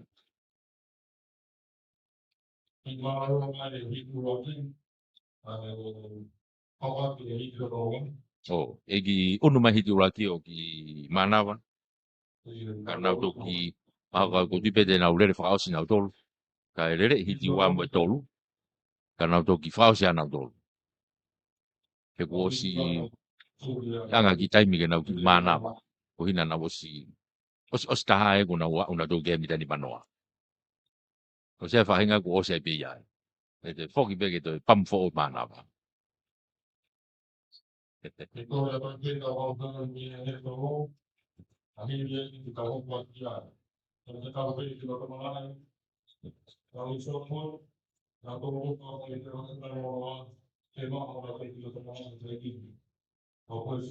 Iti ua ni ulere iko ni. I palomo i hitu laki o malolo ki tapaki. Tuku mai. Iti hono ua ni.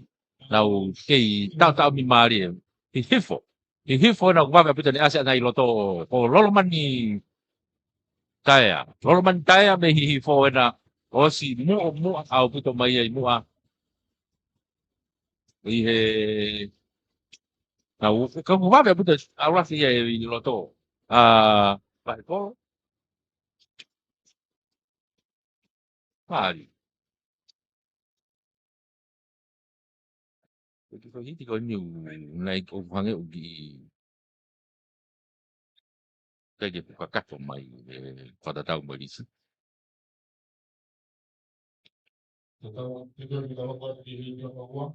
Ka koe pao se lewa hiti tolu kana toki foki ke hiti uraki. Ai koe nei ki tolo i mai koe ni na uraki lele. Ai koe hiti fika tolu e ni a. Na unu ki ai. Ka pau koe liriu hiti. Ta koe uraki ena e toki lele. Ua en tolu ni. Ai koe toki fotu tu fo ou ia. Hiti uraki ane nai, hiti ua en. Ya toi fo hiti e taha.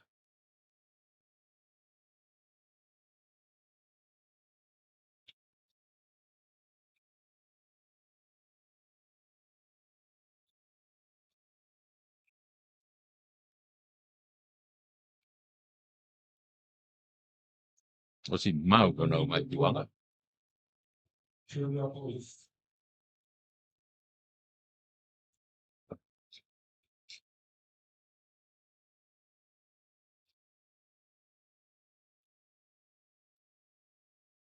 Tuku mai. Nau mata tatau mai pehtai mine nau to e whafoki nau tolu ia. To e whafoki nau tolu. Arani te nau ki holomui mai pena tolu ki to au ki malolo. Kai hua te kau tama koe na e uraki hiti koe para to e na nau ki malolo. Ai koe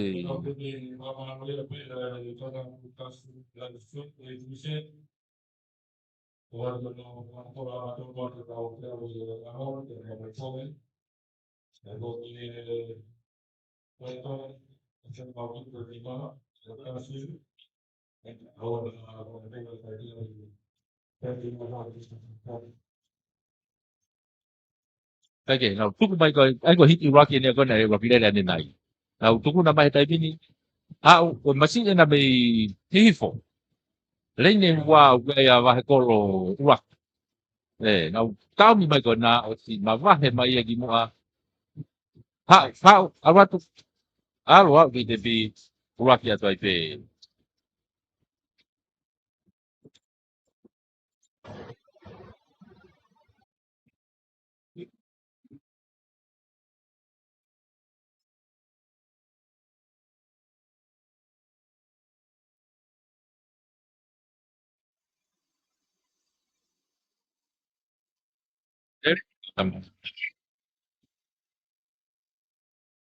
Hihifo ia.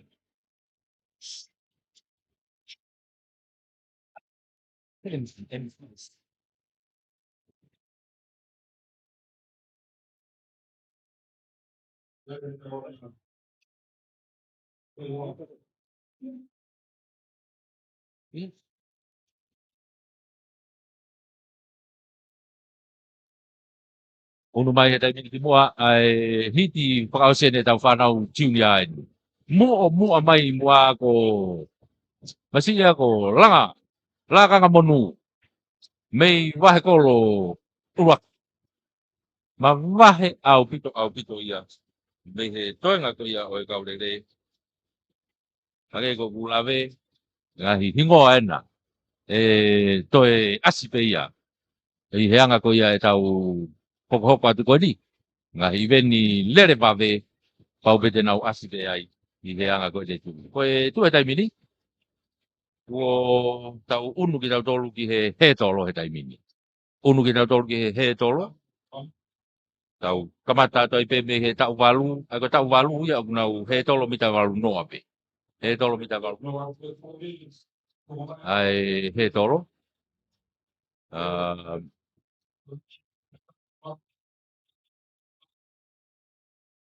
Oh ya, tu ia he taimini ki foto tu e kau ngahi he tolo. Ke hoko atu ki ai.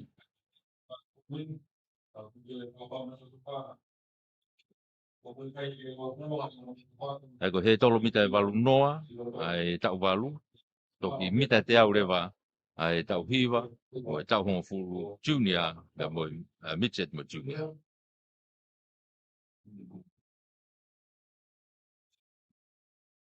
e mamma mia di la scorsa abbiamo studiato oggi con il Ministry of Education and Training mamma mia di sa mamma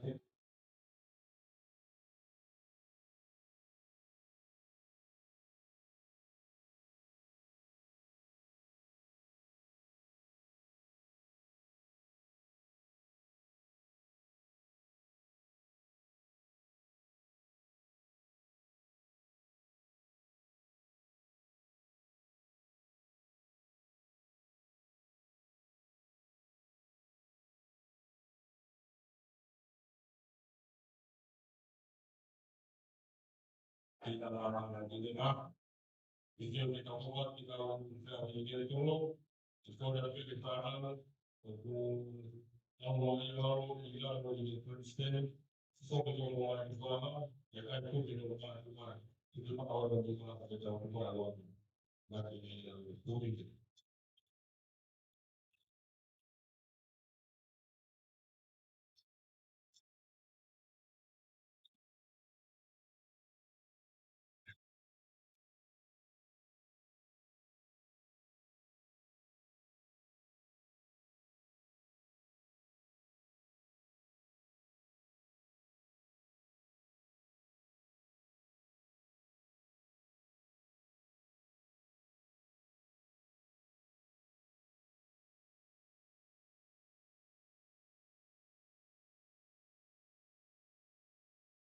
di Korea itu kita perlu kalau kita kami kita lalu Gostar di mana mana kalau sport kemudian kita kalau mau fokus itu lalu atau apa di mana kalau mau itu dia Gostar di mana lalu kita kalau mau kita ini mau kita itu lalu tadi dia itu kuat di mana dia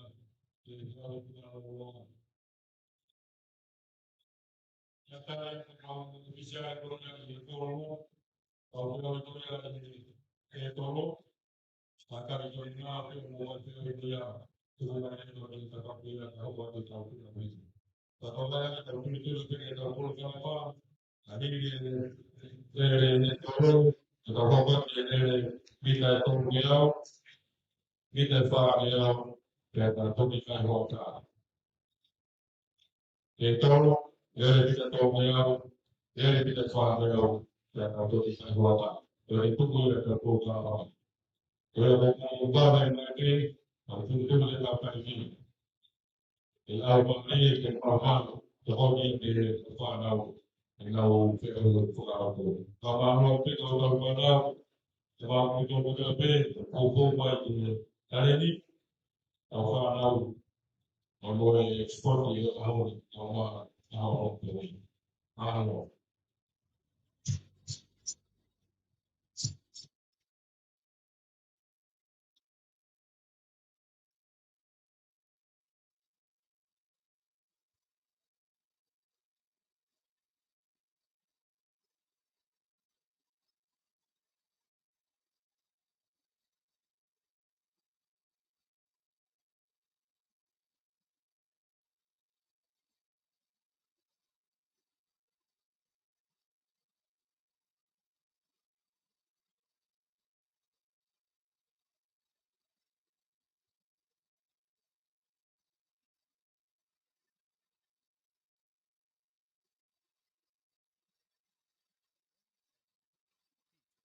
Drop it to the entry pins provided.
đầu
kia tiêu về thế tổ lô đầu kỳ tiêu giấy ở nụ cụ kỳ tại mình điều kỳ lắc cao rồi ngay thì tìm hệ tổ lô bộ bộ mẹ mà giấy kỳ lắc cao rồi ngay thì tìm hệ tổ lô ya tại mình là nào tổ kỳ là mà mấy cái hệ tàu đầu kỳ tari ui là nào tổ kỳ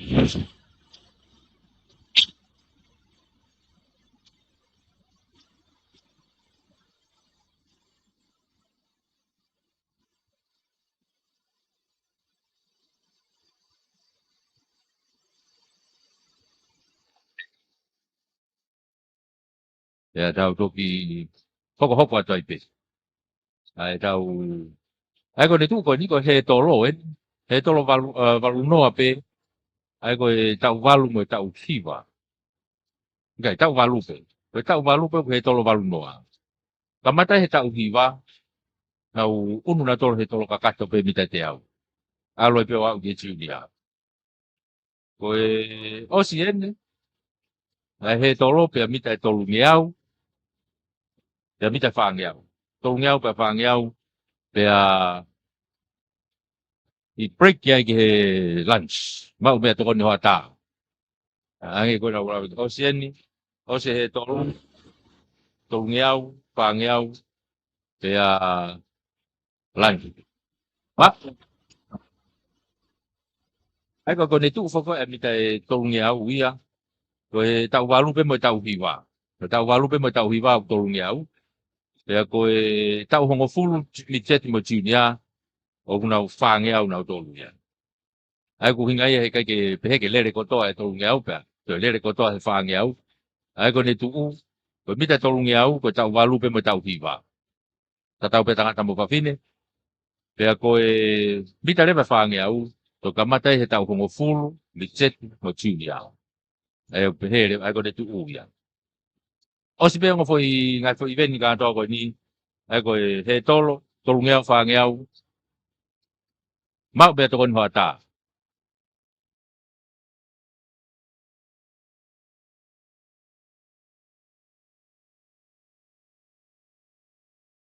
ko ni o tola ya pito tau ta te fito ke ngai matu a o na tolo e ko na i heni ko po ia ke na fa na te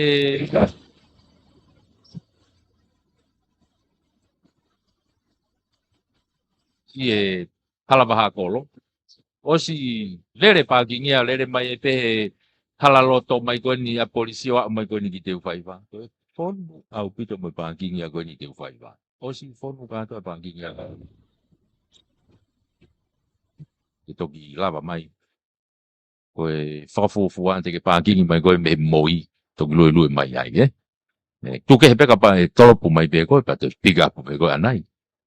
Ka koni tu ko e pagingi o si mafao atu he halawaha kolo he tai. Alu ke pagi to ke lau alu ke pagi fato nga. Ai pagingi yo ko be ma o ngo kau halai. Hoia, ke to ki frasio mai pe ha turi ki pagingi ki minite to no mai ki. Ko wi na e topu mai pe wi. Mata pa pe hen.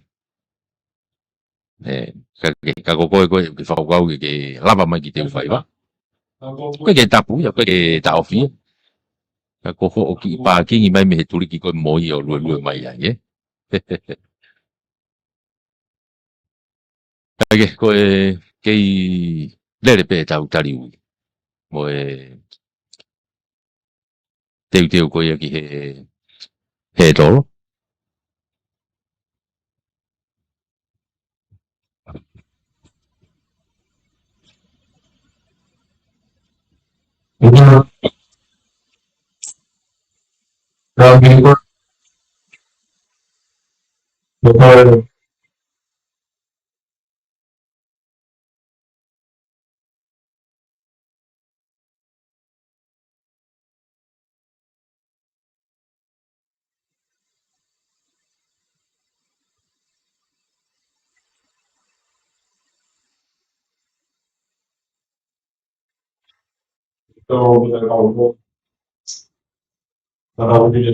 Tau foto tu wa tai be tau to ni ko iti wa ki en tau ya e tai mini. Tau fanau fefine. Mita valu no pe. Ai fanau tau valu, tau pe tanga tambo fafine. Agora ni na o si foto mai ko na ngai ma ko fa be le va venia. Ko mita be valu no. Iti wa tau ki to la hi mo ni hi a hen ni ko ke na he pe he le ni ko ke asimai herisi. Ka te tau tō ke te tau ngau e pe tau tō e wahe kolo mo wahe hihi fō mo wahe ahake. I he ngahi hingoa ko puri me he tau risi. Ko hui mo mea mai pe mo tōru i ai. Tu. Tuk mai. Sen skulu. Ta whaki wahe hihi fō. Te amo hahake. Sen skulu.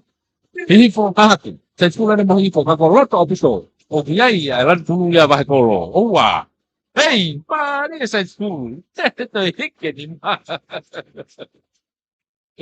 Toka se mori. Mo di fine mo igual toka se mori. Toka sa school. Pato hikke ni maya puna ke te. Mari. Hito no wanu tau yai tai mini. O mea mai be mo dolu ki he whanau pēnā.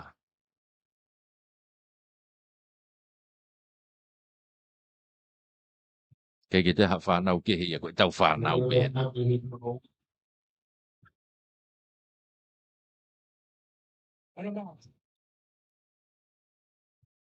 Hito no wa. Yo, kiku mai. Ri e au puka ngai nau tuku mai ko kahe hahake na pe mo sen school.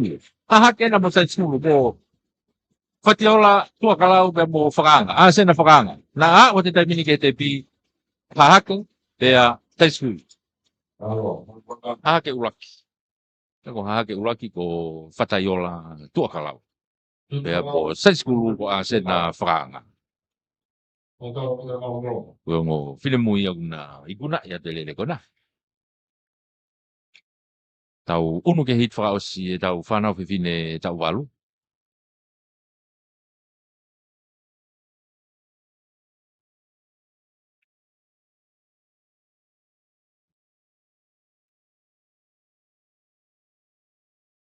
Tau whotutu mai ki honau ngahi tu ngā.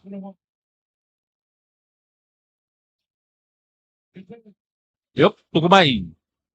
Nau puna mai uraki heto. Ko vai loto na ko momo pa pa ko va e puta asa san skulu e ni loto. Ko ana sei ni mon. San skulu ya. O si mama he ke ki moa. Ko pihi po wa na o te ki kamata to homo. Kai o si alat ko sai skulu. Kau boy puna ke te pi hono ako i tonga san skulu mari. Anga tau ko mo hingoa ko na so ko hiti ulaki na ikuna to kase mori. Ko hiti ko ni na to ikuna ia ana sei ni mori. Tonga sa school lo wape. Pe ke wanga lave, wahana whilave. Ka koe hongo hingoa o kuna whai tatau e ngoki whine mui koe ni. Ka koe lava i e tau whanau whiwhine. Tau unu atu. Ki he tau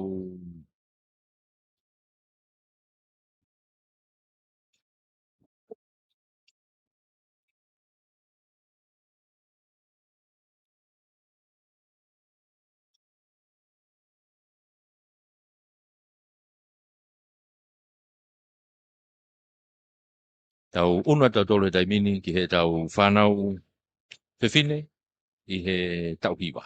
Whanau whiwhine he tau hiwa. Ai unau kei mita walu noa be monau tolu ia.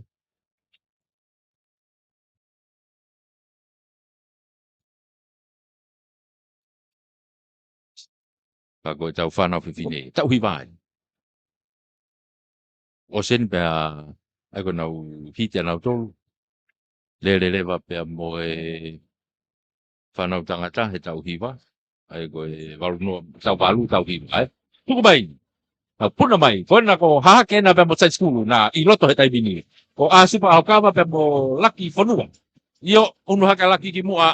Auratu ke he tolu whausi. Aurata pe nawa ke te pi. Urake pe hahake ua sai skulu. Eko hahake na ko laki whanua. Me hahake uraki. Asipa au kawa me tonga sai skulu.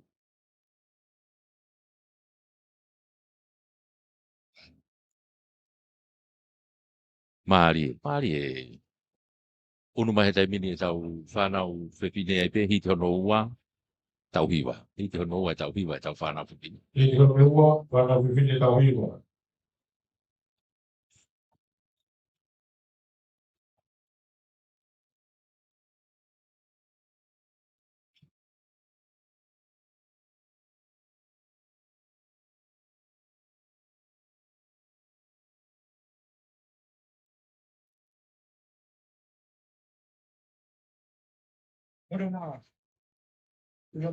Teu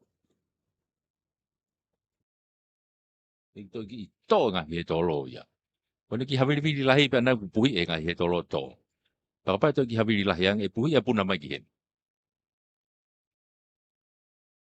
Ko fangi wa pam, mo me mai pe ke fangi he tolo. Ko fangi wa pam mo free quota. O ku ngahi ke fangi he tolo ko. Papa wa ha pure anga mo on.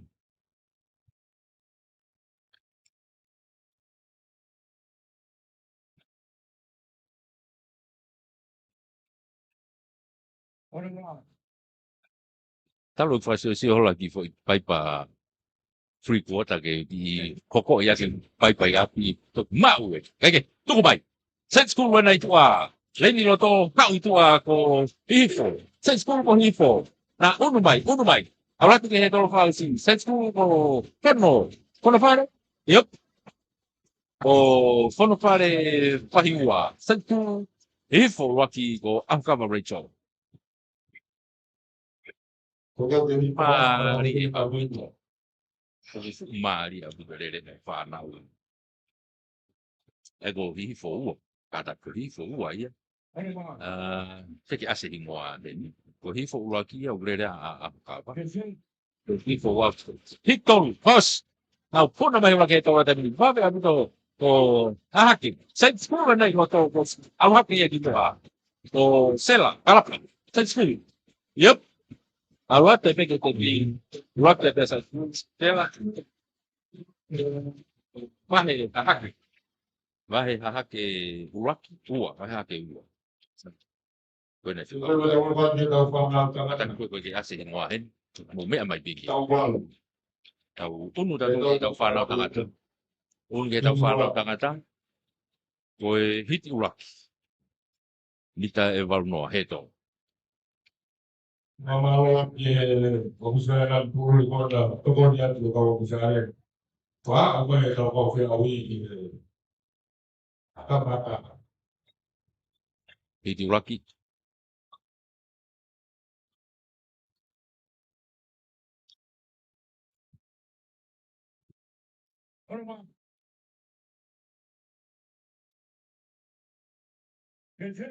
Yup, itu mai. Au.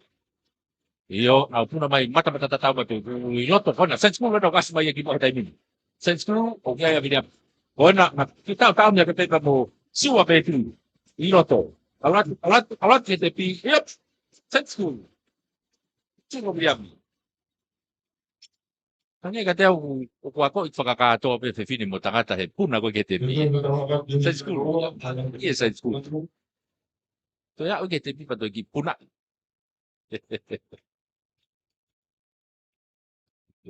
Puna e pato hiki moni. Mari. Tau unu ke he hito no wa.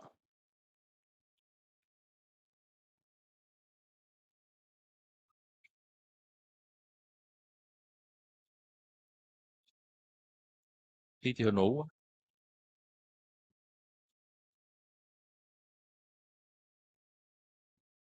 Tau walu.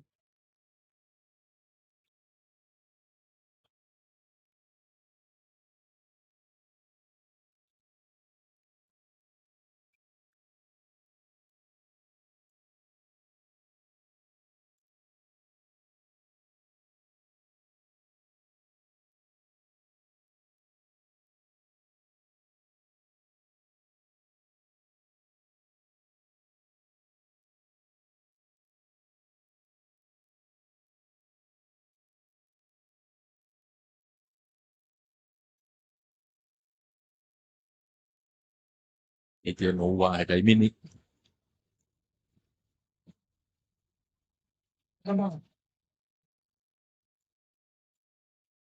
To he tolo e ta.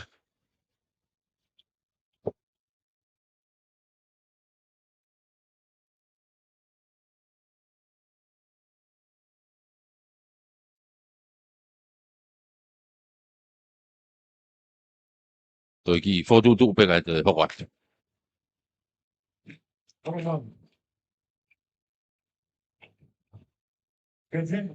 Yup, tu mai. Hito no wa.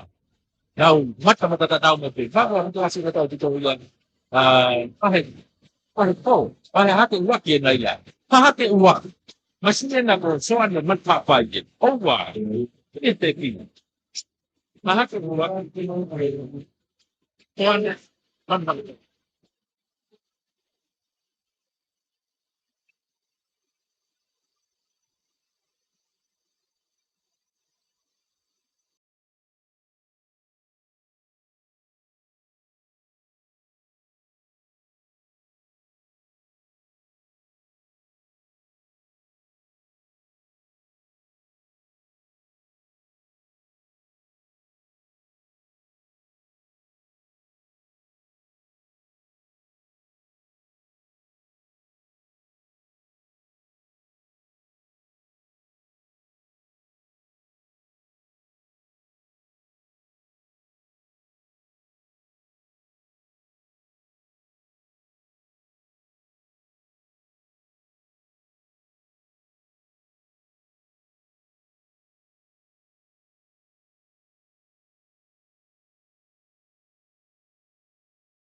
Ka koe toko walu, ai a koe reini ulu aki, ko hake ua, reini ua hake ulu aki, reini toru tonga side school, reini wha ko wahe loto, reini ma ko hifo ulu aki, reini ono ko wahe kolo ulu aki, reini fitu rewa ko wahe kolo ua, be reini walu ko hifo ua.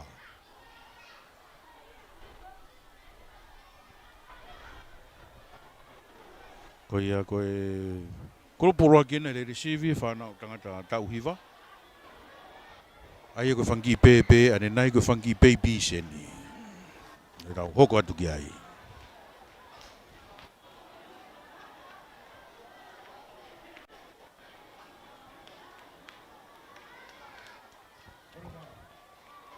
Vai loto. Ko tonga sai skulu na he le intolu. Pa fana kanau, mo fana hamai. He tolo luaki. Koe ni mei wahe kolo. Manga lalahi ake ia. Wahe kolo, he tolo whakaosi. Wahe kolo tonga sai skulu mo. Wahe hake. Wahe hake wahe kolo. Ke tawo, wahe kolo, wahe ngata tonga sai skulu mo wahe hake.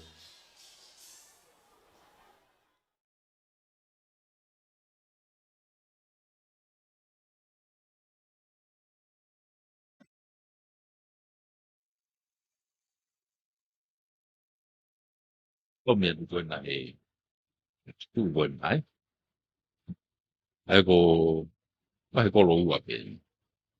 Masi ko wahe kolo ua ko. Mrea mi wahe. Ma rien si.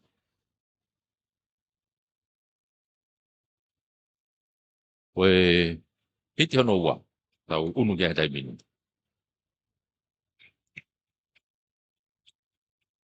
Hiti hono ua tau whanau tangata tau hiwa. Mita walu noa he tolo koe ni. Ai koe he tolo koe ni koe ke te ai hame eke hiki ki omu. Koe fui tu pe he tolo koe. O ne holomu atu ana koe o fotu tu ki tu. Nere hoko pe. Fotu tu mai. Koe ke te hiki a motu ifu. Ai koe fui te pea ke tau whanau tau walu mo tau hiwa.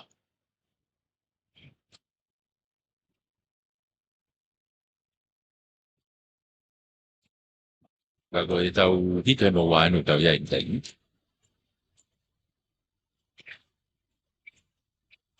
Koe whainga maari e ngai sipoti mal. Vili moko mai pia te whaiva. E tai min. Waino pe ku maa whana. Ka uai pe ki hawiri. O wangiangi. Ka koe ne malu. O e konga mahu i ngā ia. Tuku mai. Hiti hono wā e nā. Asi mai loto a hahake. Science school ena ko kamata ke unu haka lisi ate hoko. Lisi ate ena me science school vahe ko itu a. Na o osma vahe au pika hata lisi ate ia. Ki he te pi. Oi, kika ura ki ai pe. Tonga science school. Lisi ate hoko. Hit pass. Hit pass. Ai tau whanau takata, tau piwa.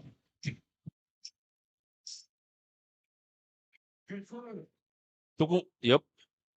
Nau mga mai ke wang he tolo he taimini, nau unu mai. Sa school wena, masi ia na ako, si mo te malan. May sa school. Bahe ko lo nei loto, pe mo bahe hake. Kau tau mi hake taimini ke ya, unu hake te pi. Fika rakia tai pe si mo. Malan, toma sa school. E foki bahe kolo, mo bahe hake. Kita ko pa tuloy bagi kon na berpindah tahu ko. Tau nunu pe. Ito kita tiaw. Unu he taimini ke he tolo mita te au he taimini. Ai koe kamatai he tau hongo fu. Unu na toki he mita te au. Ngari koe ngā he tolo ta tau pe.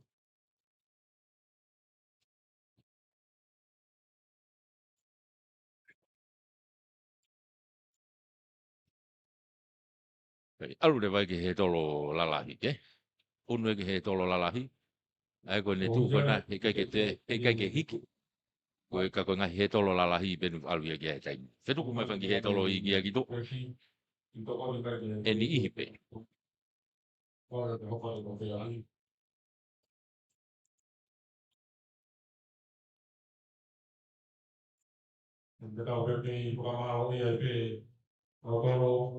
Ko ia, whotutu he tolo ai.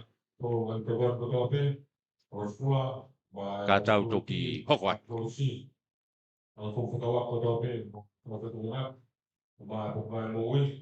Ko tau toki wakai, kone tau hiwa. Tau hiwa kone he tolo kone whanau tangata nei toko si. Konga sai skulu ka atoa. Na nau asiai. Konga fo hiti kone ua whakamimui. Sai skulu lo wai. Tau ki iho nga peke kaureka sai skulu ia he nau spoti kuni. Ta tau pe tangata po whawhine. Ta tau pe tau walu, tau kiwa. Tau hofu, itset ko jimbia.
Vai ke toko le kau si pori whaam ke au taki mai ki te paiwan, kata ko mole mole, vai ke tae hala, o tau ho mea rere au wai. Ua uri o mea rere ko e era tolu anoa ta. Na taki ka o ke whanau mai, ka ke lawa tu, ka atami ho mea rere, na lawa mai mea rere ko au taki mai ke toko le kau si pori ki lo tono. Ko mole mole toko ni mai. O pai ke kore koni ke tau mata whanau, me no ko i lo to, ka taki wha mole mole. Na kore tani nai ke mo rawa te ko mo mai no tona o mamata mai ni ya. I kai mata te mo tra mata. Mo pera la mau pai pai na pa mi ite kai pa ko tonga o kai ke tau ia ka mo e te uru ke no ko yo tau a kana. Kore ata. Mo to ko ni mai ko ko mo na mando ko ma. Ko ni pasi ko ta tu ko o ate ke ko ko ni pa tau ma we. Na ka o te fia. Pa ta ia pa na ka pu te. Ora tu fumana tu ama ni koini pe mama ta papa o bebe ki te ma o ia e ia ki paiwane. O bebe pe tu ke o filo ke pai mama ta papa. Na ka ko mena le tau bebe ko oficial ve a hina vai o se no ama ko to o fasia pe ki tu dia. Mo ko ni mai malo. Le malu ko ha e ka whanau, ka kameane manteni tuka e ka whanau. E tu ko ni tau unu ata tolu hen ki he tau he tolo hoko. Kage tu mai. Ai ko tau whanau whiwhine tau hongo fulu ni. I hiti ulua ki ia. Nau tu mai ko na o si mua au pita mai mua heni a hahake. Hahake. O na ko alu au pita pegi mua au pito. I hahake ua. Hahake ua na ko akanesi loto a hea. Ko e whiremo ia ko nei kuna mai ai hiti ulua ki. Hahake ua ko akanesi loto a hea. Hiti ua anu tau iai he taimini.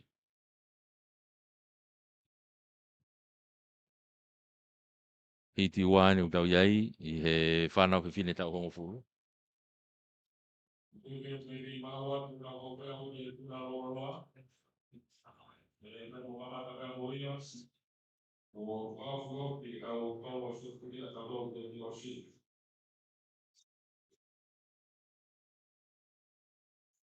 Okay, ko ngahi ko whiau hi whoko ni koe ke pehe ke whakahoko kakato e ngai whiau hi ko ia i he lere. Me ko ngahi lere pe ni ko lere lo taha pe he ni ko mita walungi au.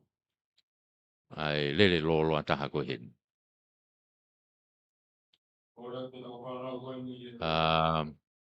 Ai ko junior ia, ko junior ia. No lere ko ia. E wape mga event ni loto mala e fiol event. Ai ko tolo pe. Me ko tolo shot puti pe ko ia ku ngau e aki. Ko ko diskusi mo ai ko puna pe. Ai ko lere pe ko tolo pe mo puna. Malunga. E o ko pāwhong, ka tau e whito ke pāwhong koe ki Sāntero, e pāwhong koe koe ki luku alofa.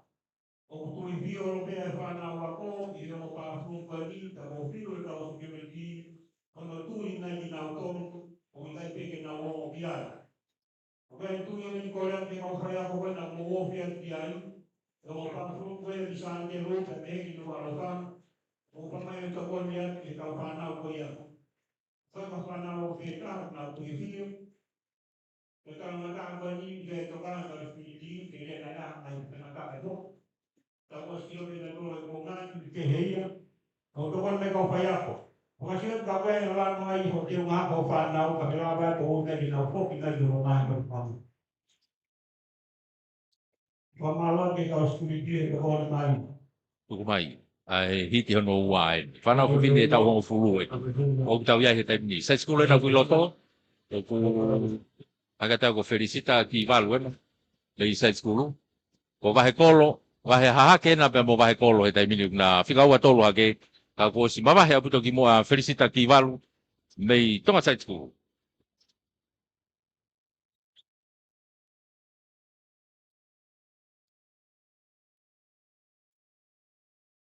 Hiti hono ua ia. Tau unu ke hiti hono tolu.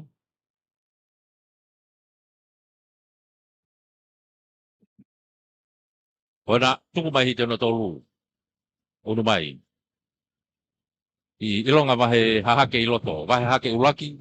Tau mea ke peno tapaki wa wahe loto ai. Wahe loto ena pia po wahe kolo. Ua, o kuna i he reini loto au pito. Wahe kolo ua, o kia maata kina. Alatu ke te pi, io, wahe kolo ua. Pika ulaki ia. O maata kina. O ena, o e filemu ia kume iguna hiti koe ni. Hiti tolu. Eko ngā hingoa koe na, maata kina, wahe kolo ua. O felicita ki walu side school. E fokia, akanesi loto a hea mei hahake, ua. A hingoa ia te nau toki vete e nau tolu ia e whainolo. Tau unu ke he tau hiti whakaosi.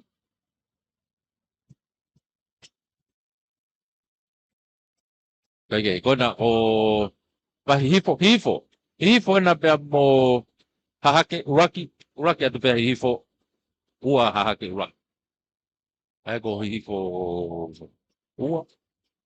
Eo slan tua kula.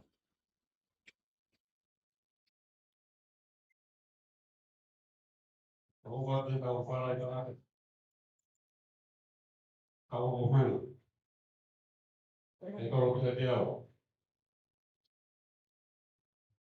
Unu ke tau whanau tangata. Unu ke tau whanau tangata i he tau hongo fulu. Kalau mana tahu pe tahu kalau kita ni kita tahu dia.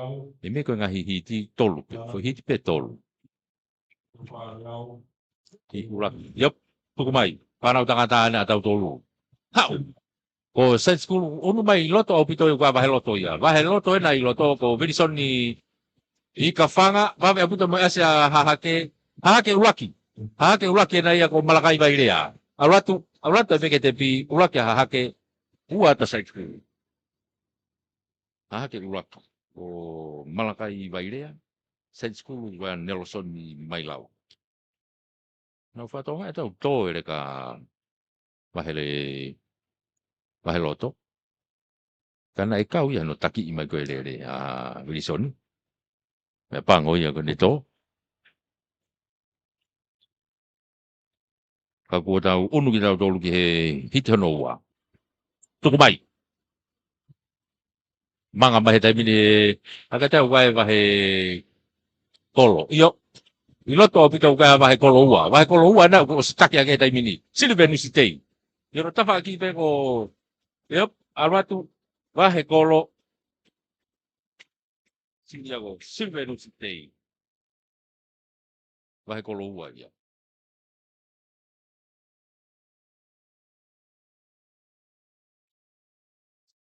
Tau unu ada tau tolu ki hit whakaosi. Hit whakaosi. O e tau whanau tangata tau hongo fulu.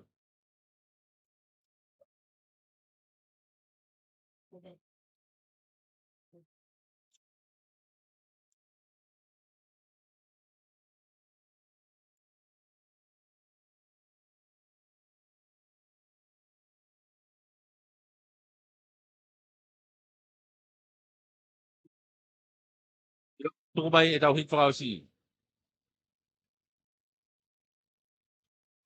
Momo mai taimini ko hahake. Hahake uraki na momo mai taimini. Iompa. Hahake. Unu hake mo mahe kolo ia. Unu hake mahe kolo. Hahake mahe kolo. Mahe kolo na whalaka ke taimini. Na tau mea ke te pi. Ria au pito ngai. Unu e kaure ka koe ni.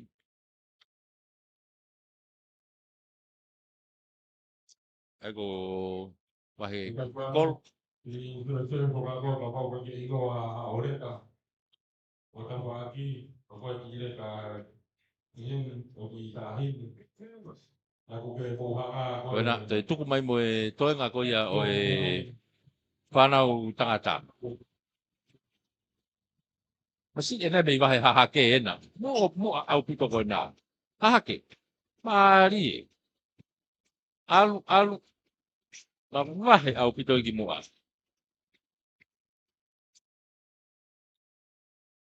Pokok pergi ilo kita ilo ka pagi ka kawan-kawan tu kita ini.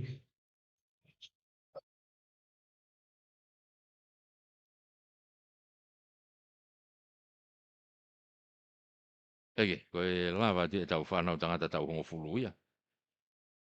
Ka tau unua tau tolu. Unua tau tolu ka lunga ke mitseti he taimini. Koe tau mitseti eni, whanau whiwhine eni e mitseti. Hiti uraki, tuku mai. Apsi apito i mua ko wahe kolo eni. Wahe kolo uraki, mua au pito mai mua hisila, tapui, ka kono tafa ki pia he wahe loto. Wahe loto na ko Angelic Wharewai. Nā tūna ke te pia taimini. Ange ka tau na ki uraki pia wahe loto. Wahe loto wahe kolo. Naua roa pe. O hisila tapui pia mo Angelic Wharewai. Ko mo star ia fo ile kona.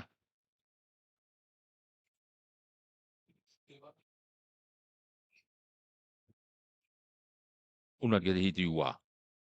Ko ngahi lere ko ni toki vete ko toa pe me whainolo. Kai manga i be ngahi hingoa. Manga i atu pe ngahi hingoa.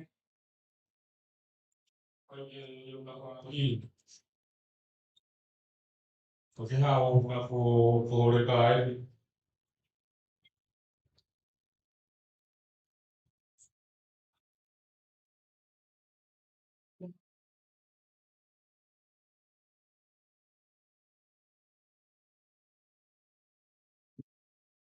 Yep, tuku mai. Hit yo no wa.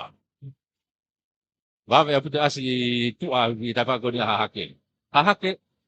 Iyo science school na tuli hake pepe mo hahake. Ko hahake na ua science school taha. Na unu ka to ate taimini ki au ke te bi. Ala tu science school.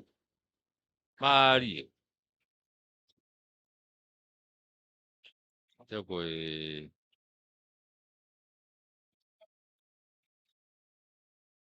ai ko pa ko hiti ua e pe.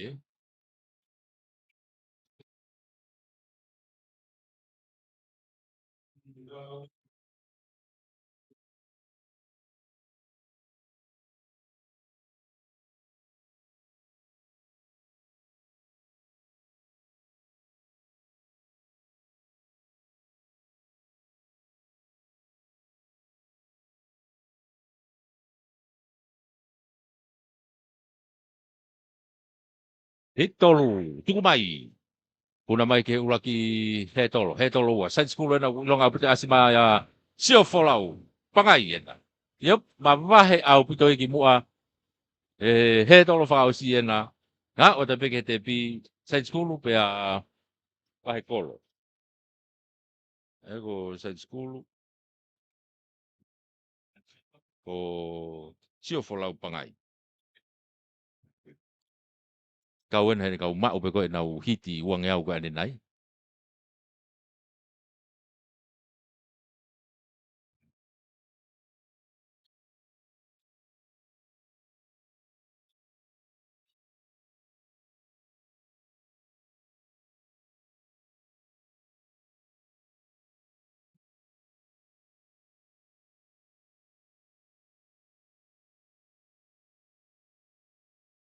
Yep, tuku mai.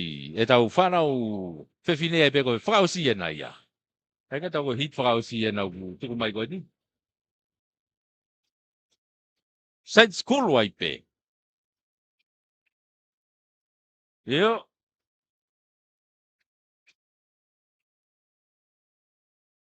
Toi science school wai pe moe.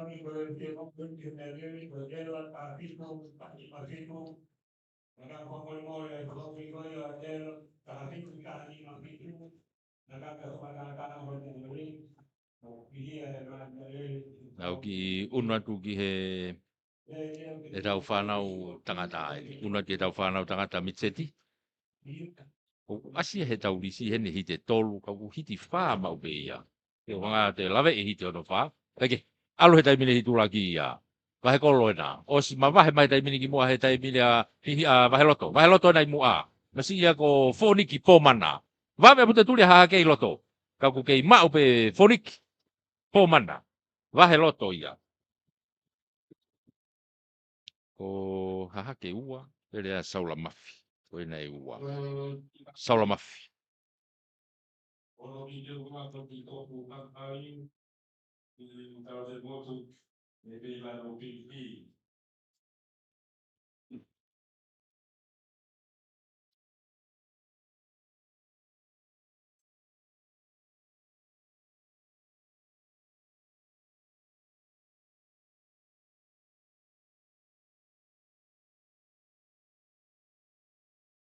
Tau una roli hito no ua. Ai whanau tangata he mitseti.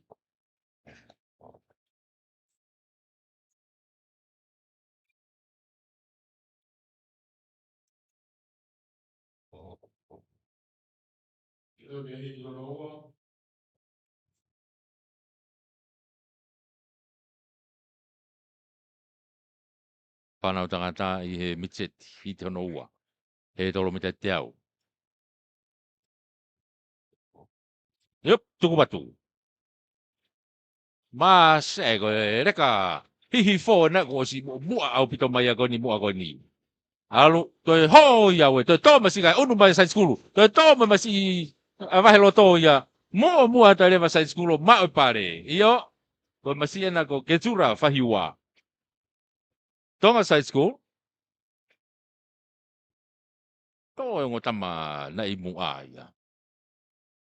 Masi ko na ko siori vai vahe loto. Si ena ne taki i mai fo i lere ko ni. O tu pega pai anga pehano ki whaka maari o nai a ke lere pe. Kake kau whai fo kia ke teknika re mo tutu ni. E ko to ia. Ai tu ko ni. Ako taimi ko fili ai ko timi lahi. Ako e osi ko spoti ko ni. O tu yau e kau mai si hano fili mai ko hi. Biai no whanga maari o na ia. Teke tau unu ke hiti hono tolu. Wha hiti e wha ko hiti hono tolu en.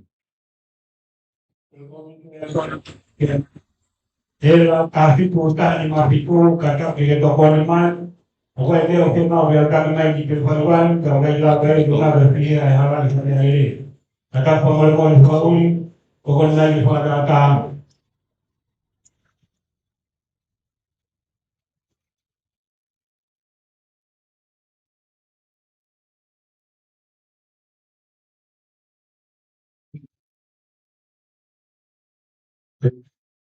Oku Kita tolong penga hiriso. kita soal E tau la.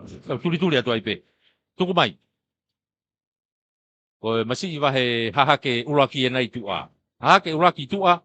Ko ia ko si ma wa he ke ki mo he tai mili. Wa ha ke ua na. Tuli atu ke pe mo wa he loto. Ka ko na una ke te pi haha ke uraki.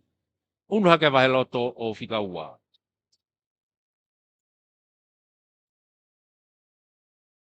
Ai ko ne tu uia. Haha ke uraki. Ka ta ko ke ase hingo masi ia hen. Ka ko haha ke uraki. O ia nei. I kuna mai foi lere ko ia.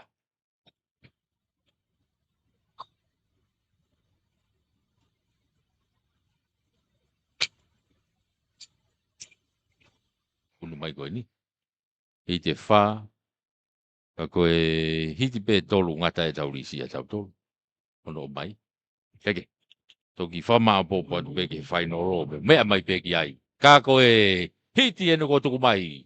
Io, ko hahake ena. Masi koe laku he tolo. Masi hahake ena. O ua. Hahake uraki hahake ua. Ko naua pena uraki ua he taimini. Aratu. Hahake tika uraki. Ma wahe au pito ia. Me toenga ko ia o kaurere. Toki yono tua pe hahake ua. Ka kuo si mawahe au pito pe. Hahake uraki ia. Unu he taimini ki he tau junior. Unu tatol ki he tau junior. E iai e ki hiki he tolo. E unu koni ki he junior. E iai ki hiki he tolo. He unu koni ki he tau junior. Ko iau ki hiki ai. E hike u he tolo koe lalahi.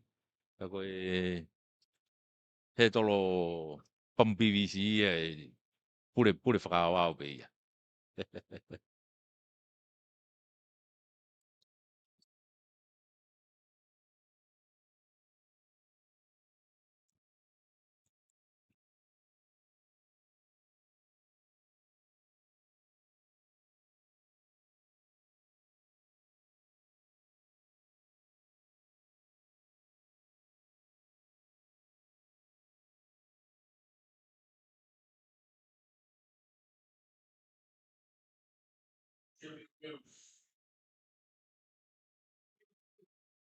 Yep, tuku mai.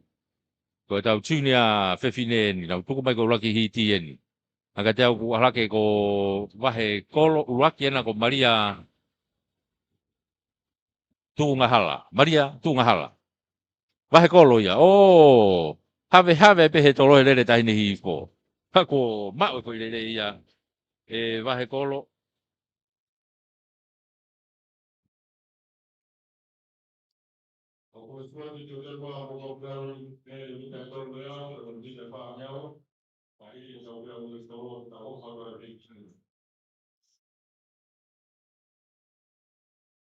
E koe hituraki ia.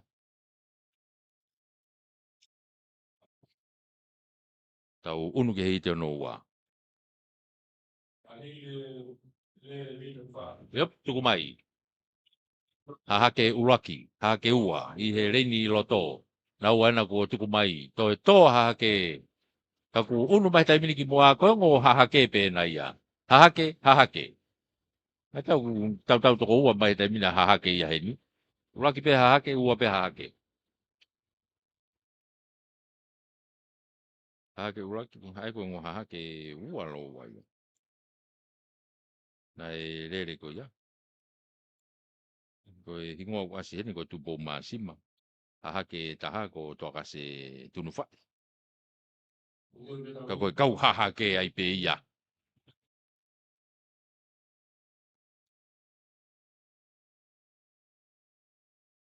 tau unu ke hiti ono tos hiti ono tolu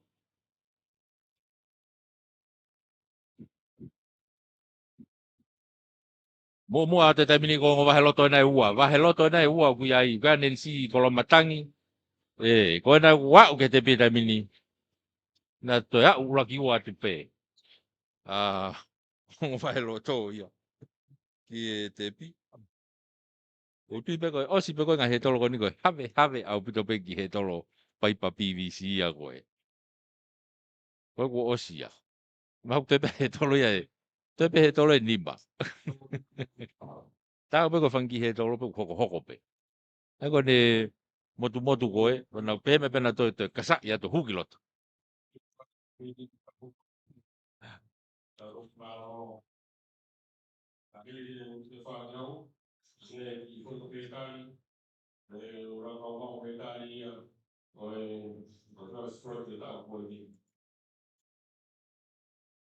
tau unu tato ki he tau whanau tangata. Tau unu ki he tau whanau tangata he tai mini ko e junior.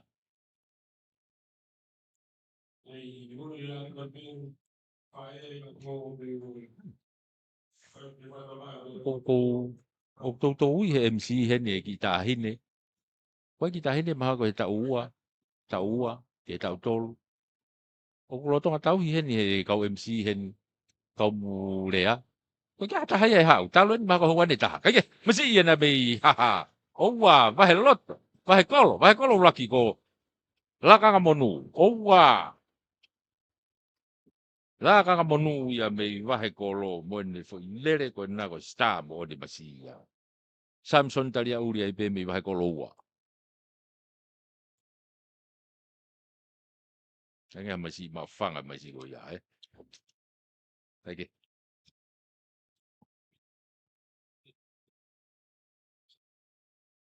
Vahe kolo ulaki. Lakanga monu.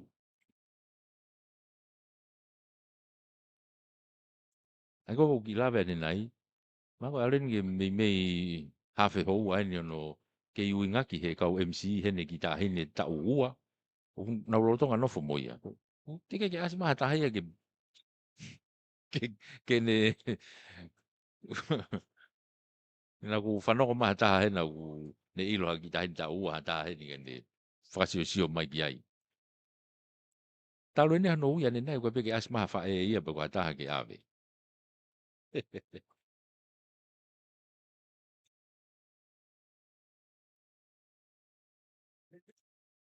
Yo, tuku mai. Ko e hiti hano ua. Masi e nai a mi vahe kolo ulake peko Samson kau. Yo, ko ma vahe au pito mai masi ia. Ki mua au pito. Alu ta peke te pi. Yo, vahe kolo. Toki ua di gai a hahake. Hahake ua toki ua di gai. Kako e masi vahe kolo ulaki. O Samson kau. O si ilonga pito pe ni mawahe ana. Eko vahe kolo ulaki e taha vahe kolo ulaki ane nai. Ko ngota mai una ki lalahi ake na ua ia. He toenga koe kaurere.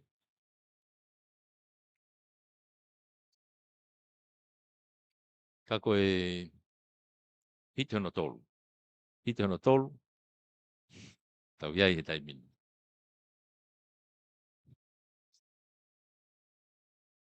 O si eni pia tau lere tolu ngeau whangeau.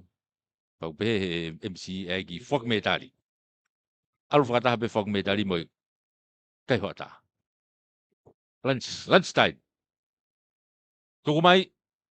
Hiti hono tolu. O si masi ena mei hahake. Oka. Kau kuwawe puta mo science school loto. Rodney Matakayongo. Hahake na itua. O kia nua. O te tuli atu pe masi. Kau ko tika tolu atu pe masi science school taha. Ka koe masi I hahake. Ua. Ko nua. Nua whau. Rodney Matakayo. Tonga Side School.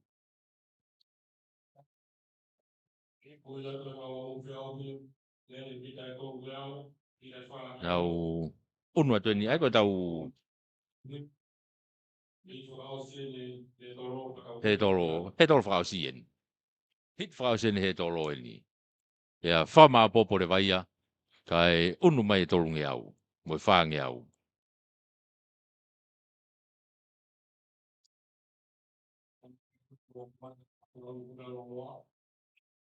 Okay, puna loloa, okay, puna maolunga, okay, tolo shot puti. Ko kai iveni pe I loto ia. Puna loloa, puna maolunga, mo tolo shot puti. Yep, tuku mai. Hit fraus. Nau mata tatau. Wahe kolo uraki pena, wahe hahake uraki. Hahake uraki, I he leini uraki, o si wahe au pito hake mo ia I he taimini. Aratu, yep, wahe hahake uraki, wahe kolo uraki. Kato hoko aduai. Hihifo. Te hoko aduai. Kako masi I. Wahe hahake uraki. Lava te tau he tolo. Tau unu ki he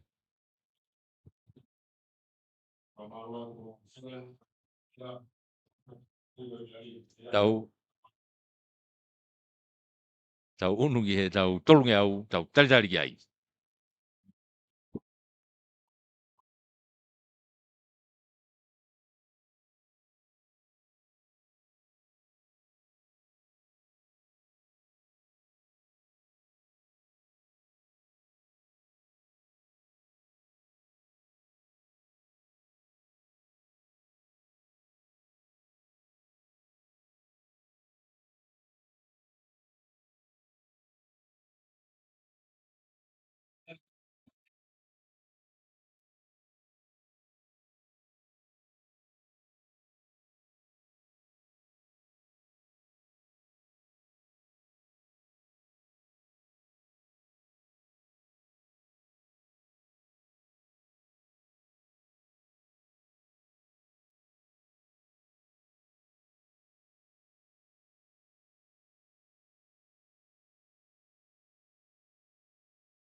jauh di Ethiopia, banyak ada guru itu rumah, tempat tahu kami, waktu itu kita tahu lama, ada di Kamalo jadi kafalan ke transport dari awal, boleh dari kita ada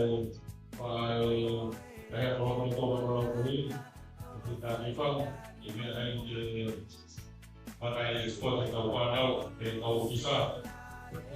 Apa tahu saya tahu apa ya Kamalo kalau pikir jadi logo kan kita tahu pemata yang lain bayi Kamalo yang boleh jadi Kamalo jadi ada sponsor atau film di ini berkaitan dengan boleh Kamalo jadi polisi berkaitan lagi Kamalo kedua jadi mungkin yang aku kedua itu kalau mau itu pun lawan ini dikatakan kalau sport dengan awal.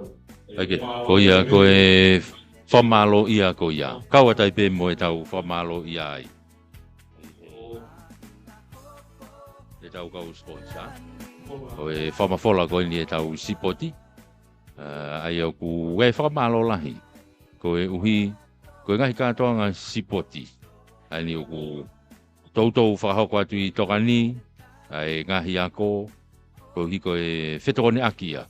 Mo e komiti sipoti e ngahi ako anga. Komiti sipoti e ngahi ako anga. Ka e pefo ke potungau e ngahi ngau e whalauto whonua. Ko e ofisio e talawhekaulahi Australia I tongani. Ko e ofisio e Ampastoa, ko e Republika, o seina I tongani. Pea mo e fōpou mau pe, me he whawhawhonga wharearea o tongata pūua. Se misi sika. Ai ko ne popo pe se te au fuka na ia ki he ngahi ako loto ko oku I tonga tapua. Ai ko wahe kolo ua ia. Oku iai e timi ko ia. Wahe kolo ulaki. Wahe kolo ua oku iai. Ko e ako loto ko ia Nukualofa Middle School ko e ako loto afanga o Havelu ko Tofoa o nau I he tongata pua, poupou ia, ai whawhawhonga wharearea o tongata pua, se misisika, iai. E whamalo ai pe whoki ki he kautaha malu I koe ni ai capital, ka kuo iloa whoki he ngahi ahoni ko e Tisa Insurance, ko e kautaha ia. Ai koe na e capital, taimini ko e Tisa Insurance, ko ia whakamau ia ki he whakaukau, ai kautaha malu I ko ia. O ka kautaha malu I fo ko ririu pe hingoa. Ka ko kautaha tatau pe. Ko ngahi lere I tatau pe ko na ke mau ye ko ia pe to mau ko ni. Ange ka tau ki hike lere I he na ririu ko no Tisa. Tisa Insurance. Ko hoanga au e toko wa bo ni au e Broadcom Broadcasting I he tau ngahi whamafola sipoti. Mari e Tisa. Whamalola hia tu he poupou mo e toko ni. Ka koe ngahi hingoa ia. Ko tau whengawe aki pe ki tau tolu ia. I he ngahi whamafola e tau sipoti. Ai komiti koe ngahi ako. Sipoti. Koe kotungawe ngahi ngawe whalauto whonua. Office e talawhekaulahi Australia I tongani. Office e Ampastoa. O Republika o Seina I tongani.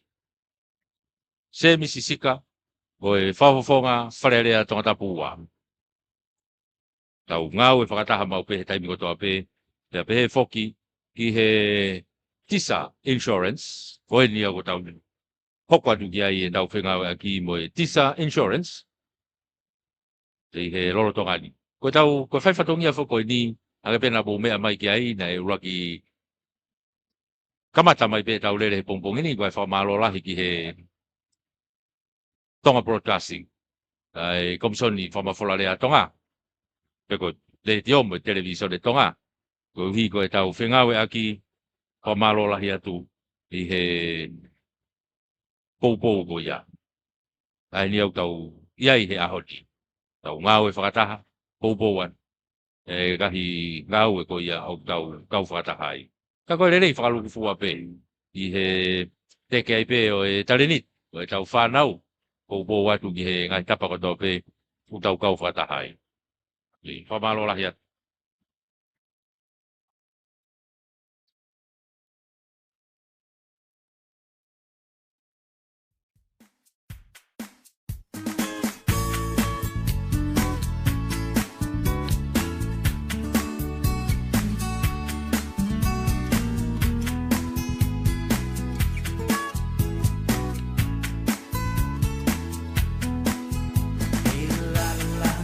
Tangi-tangi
pai pe whanau kona e si.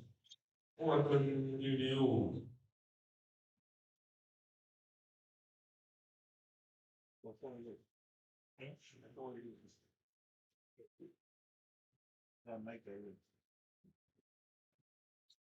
Betul mungkin proses atau alolo kawata, atau kau kibi ada mu malu-malu dari itu atau mau pokok-pokok dari malu-malu.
Malu-malu. Makanya kita dia mau tahu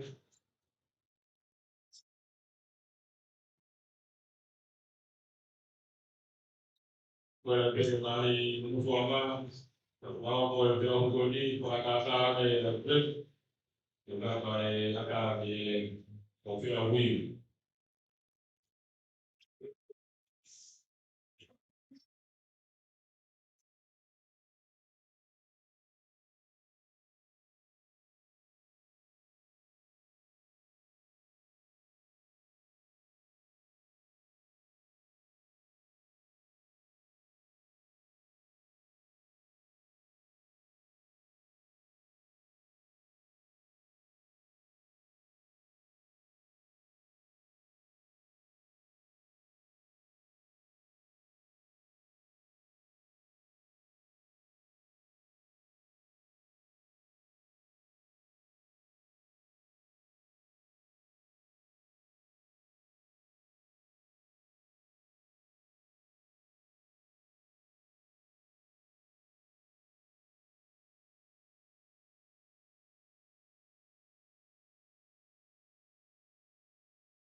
Mau tolu ko yau tau ki kau whakataha tu he hoa ko ni. Koe taimini ko ku tau ke i tari ke mita e tolu ngeau mo mita wha ngeau. Ko tonga whai tari ui he taimini. Ai tolu ngeau mo e wha ngeau. Ko ia ko ne whainga maari e pe ku tuwha ki nau tolu ke stata. Ia kamata lewa ai ko tolu ngau whangea wen. Ia e whak me tari ape, pe mo i kai hoa tā i pe. I he taimita tau.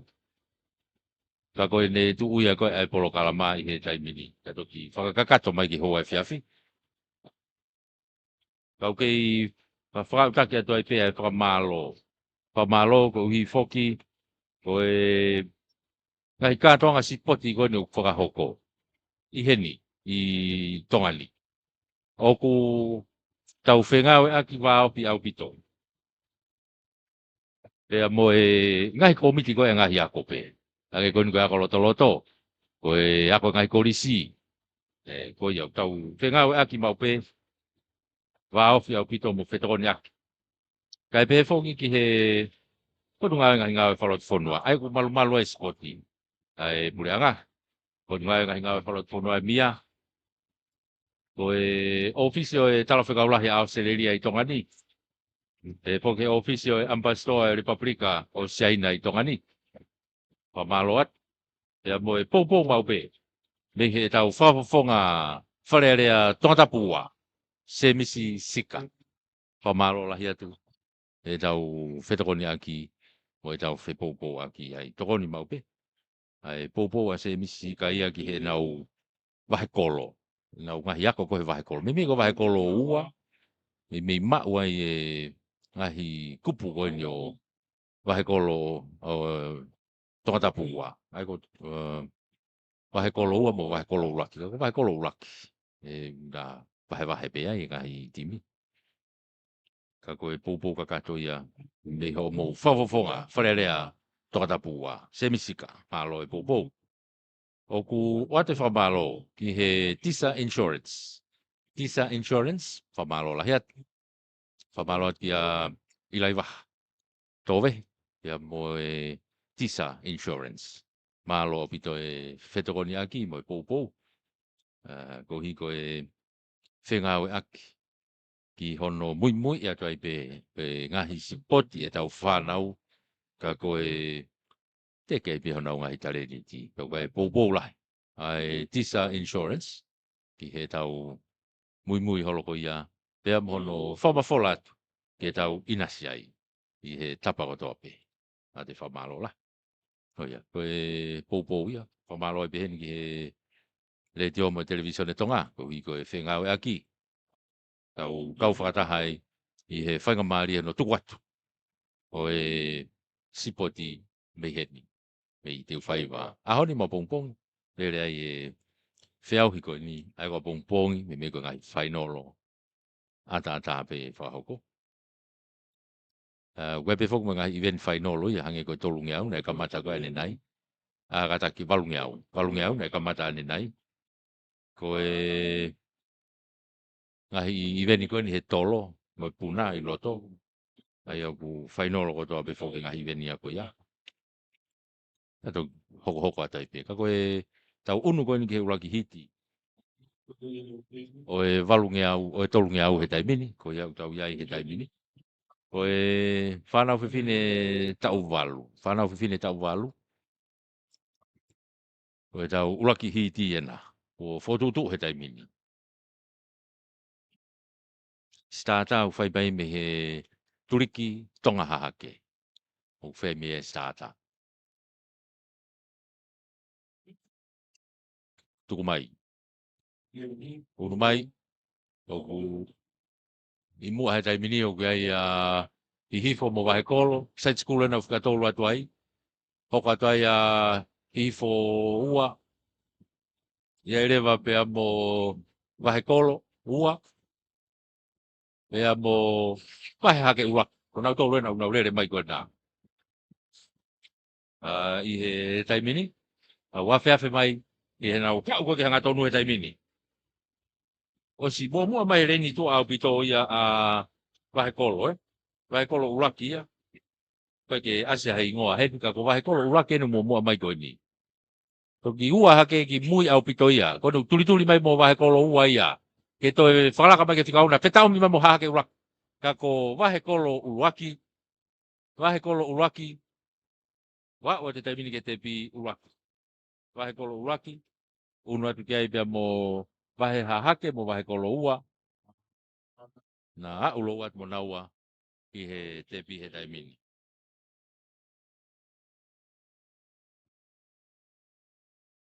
Eko ngō whini koe wahe hahake uruaki, ko Wendy whainga aia, pia mo wahe kolo ua koe na whika ua pe tolu ko lata noa tau waka. Ko e pangoi koe ki ase hingoa e whine ia na nei kuna i rowa koe ni wahe kolo uruaki. Ka tau unu ke hite ono. Unu ke hite ono. Koki ko mo ngai mo whanga. Misa tau ngeau, whanau whine tau walu. Koe ni tau iai he taimini. Nau whotutu. Whotutu ke nau tuanga.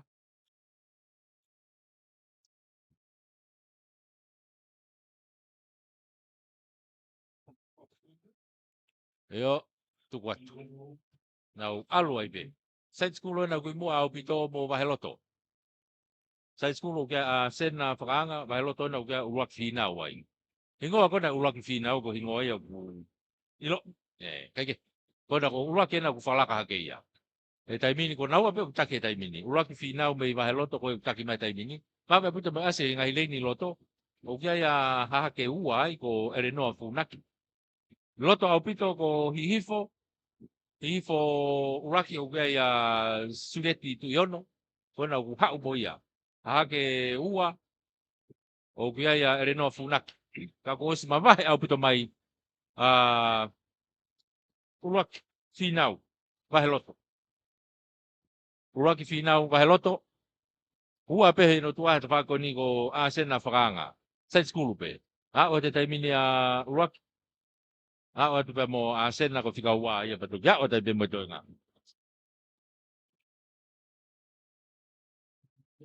Uraki whinau. Mei waheloto. I kuna ia he hiti koe ni. Unu at ke hiti ono tolu. Hit whao se pe ia e whanau whine tau walu.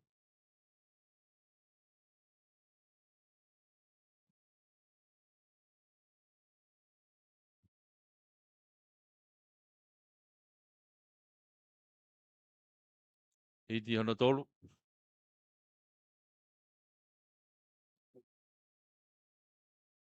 Tuku mai. Io, manau unu hake taimini ulaki mita e te au. Tolu nge au fokeni. Kau ke mimi mata tatau. Ilonga asi loto e reini loto a ana seini mori. Mei he side school. Ana seini mori me side school. Ia wahe loto ai pehno ta whaaki. Kua Maria Asperi ai. Kau kei taki pei tu a hahake. Pea mo... koe nuna wawheawhe mai taimini. Ke hau koe ke hanga tonu. Hange koko ulawe. Unu mai ki mua he taimini ana seini mori. Iono ta whaaki ko Maria Asperi. I loto hake pei ana wau kia ia ane rea. Nei wahe kolo uraki. Ka koe nu kei taki mai pe ana seini mori. Tonga side school. Unu mai ki ai pea mo ana rea. Ane rea. Wahe kolo ua. O ane. Fika ua hake taimini. Turi hake mo wahe kolo uraki au kia i peti. Tausila. Kau nau unu atu pe taimini ke te pi. Kei uraki pe tonga side school. Hake tau ua hake pea ane rea. Kako tonga side school. Ko ana seini mori. Kau ne kau whirimui na ikuna mai ne uangeau, ikuna mai ne he tolo. Ka koe nukuto ikuna mo ne tolu ngeau koe ni. Kau ku tau unua ki tau tolu ki he tau whanau tangata tau walu. Mita tolu ngeau. Eko tau walu mo tau hiwa unau tolu ngeau.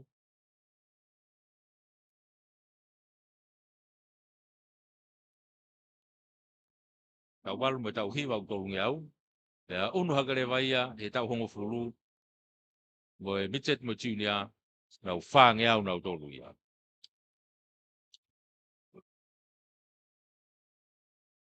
Whanau tangata tau walu. Nau unu ki mua.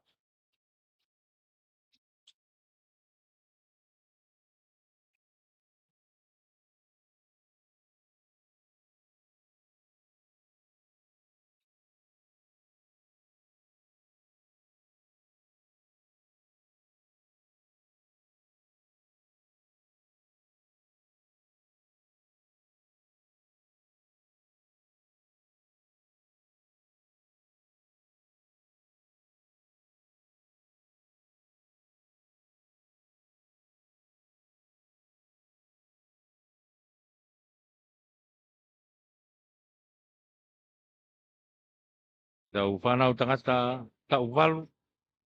Mita e tolungi au hiti uraki.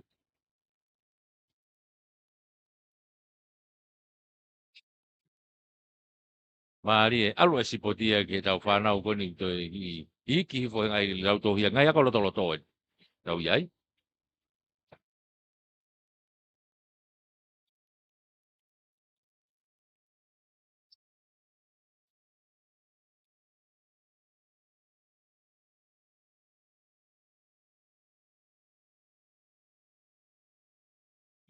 Tuku mai. Uraki hiti e na.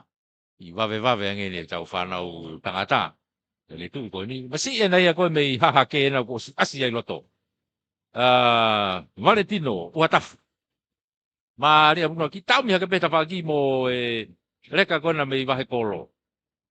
Na unu lo ha ke peka ko mua o pito ia o kia ia wahe kolo uraki. O kia ia hihifo uraki ai. E ka unu mai mo tonga sai sul peo fa ki la tu. Me tonga sai sul na unu mai ki mua. Iono tafa ki pe ko wahe kolo ua. O kia ia Gavin Antema. O Gavin Antema. Ka ko si mua mai a peo fa ki ia. I tafa ki pe ga hihifo uraki ena ko kia ia Taufa Stewart. Unu haka Taufa ki mua ka ko mawahe au pito pelere ia peo fa aki tonga side school. Ua hake he taimini a hihifo ia Taufa Stewart ki. Tato ki tolu atu a Gavin Antema. Mei wahe kolo ua. Maari au pito e kaure kani mea. Feo whaki la tu. Unat ke hite ono ua. Unat ke hite ono ua. Tuku mai. Ka kato pena urere ima he kaure ka fui leine e valu. Au ka atoa pe ai. Loto maari e nau ki ai e masi i hihi fo. E ono tafa aki pe uka wahe kolo ulaki ai. Hihi fo ia ko mafi, maka. E kueta, wairea. Mei wahe kolo. Tonga side school ko variki tupauto. Loto au pito o kia ia hahake ua ko tupau sawaki. Tupau sawaki e nau tere mai ta whaki loto ko e o mat. Ona ko whalaka mamasi ia. Tupau sawaki. Hahake ua. Ie tawhaki pe ko ni tua o kia ia hifo ua ko Aston Telua. Aston Telua pe amo tupau sawaki. O naua pe hetai mini mua. Na unuat ke te pi ulake masi hifo. Aston Telua. Me hifo. Tika ua rewa tupau sawaki. Mei hahake ua. Maari e.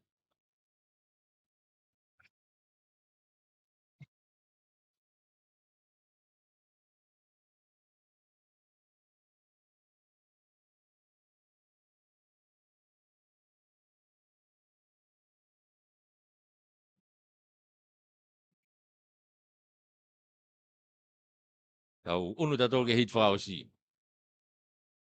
Unu ke hit whakausi.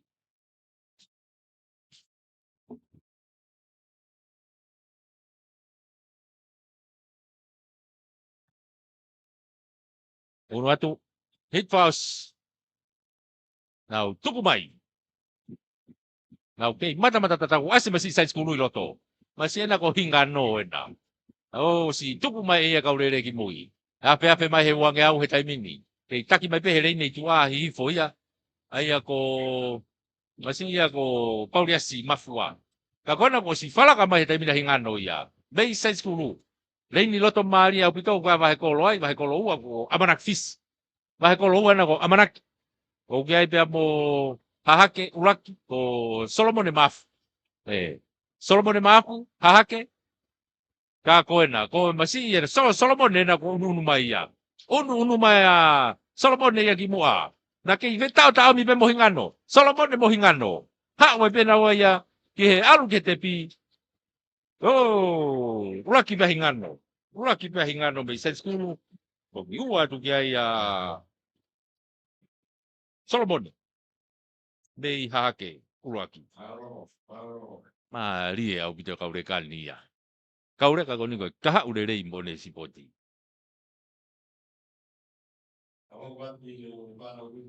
Tau unu lewa. Tau ki unu tau tolu ia ki olunga. Tau hiwa ni tau iai. Unu tau ke tau hiwa. Kamata pe tau whanau whewhine, tau hiwa. Ngā hihiti e nau nau unu ki he starter. Ia e whamalo, ki he whamalo pe ki ngai whengau e aki koe ni. Malawalawa e tau whamafola. Whamalo ki he komiti pe koe ni ngahi sipoti. E whengau e aki. Pe fo ki he potunga ngahi ngau e whalot whanua. E malu ai pe sipoti. Whamalo ki he whengau e aki mo whetako ni aki. Whamalo ki he official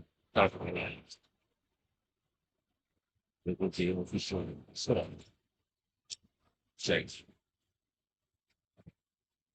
Whamalo ki he services of some Schneider.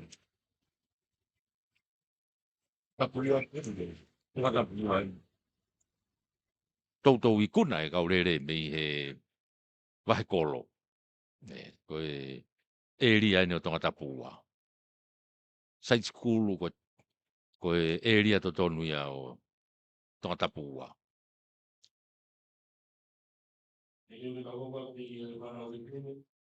Koe teu ki he tau hiwa, he tau whanau. Whamalo e peki he Tisa Insurance, malo e tokon. Malo e popo. Tuku mai kau rere he taimini ko hiti ulaki penu ki ai he taimini. Ilonga e asa ka wahe kolo ulaki ko na ko aita, one. Aita one. I tu aia ko wahe loto, o ki aia siena tapo eluelu. Ka kuo kamata ke ununu hake. He taimini aita one ia. Bei wahe kolo ulaki. O si ki mawahe mai e ki mua. Bei he toenga koe o kaurere. Side school ena no tawhaki pe ununu mai aia whanofare whahiwa. Nau unu mai pe ki mua. O hihifo. Wawe pe mo ne unu mai. Kako side school. Unu mai a whanofare whahiwa. Whanofare pe mo ata. One. Whalaka mai taimine a whanofare. Mei side school. Aratu ai pe ia. Ia o ke te pihe taimine o si whalaka ia ki mua. Uraki a whanofare, ua toi pehano tua a aita one mei wahe kolo uraki. Toki, hoko toi pe toi ngā. Māri e taimile rei ai whenemui koe na mei tonga side school.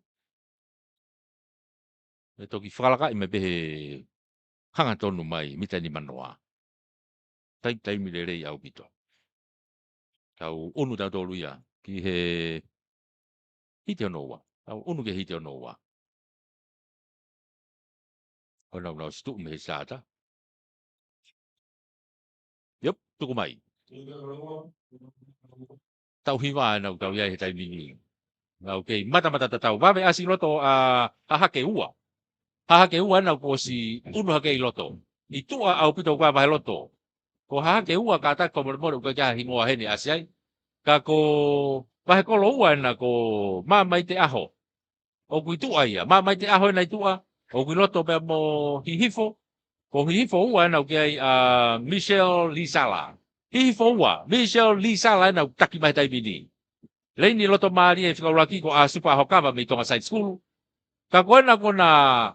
Ko whae kona kona whepaki tautui na ua. Kei mua mai pe. Hihifo ua. Michelle Lisala.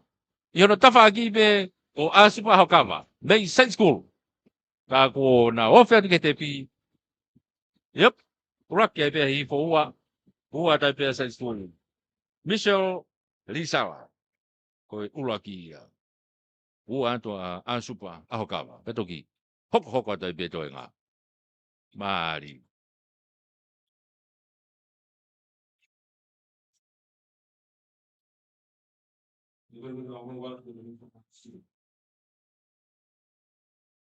Hiti hono tolu weni. Hiti hono toluen ko hit whakaosi e whanau.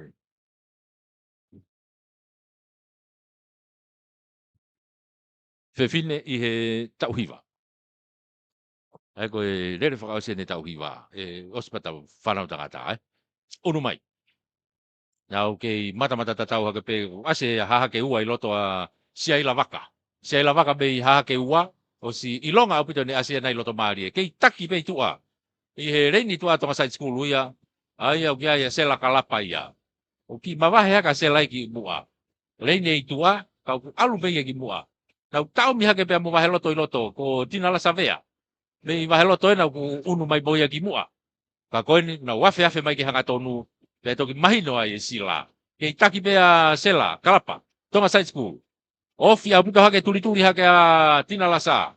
Ka ko mawahe au pito mai sela, kalapa, tonga side school. Koe wahe kolo ulake ni au unu hake ia. Unu hake wahe kolo ulaki wahe loto. Na toi ki tau mi mai.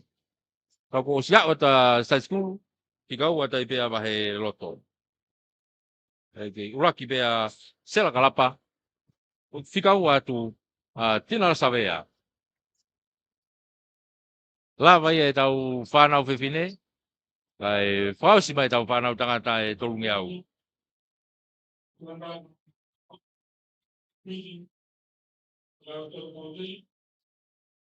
Unu mai.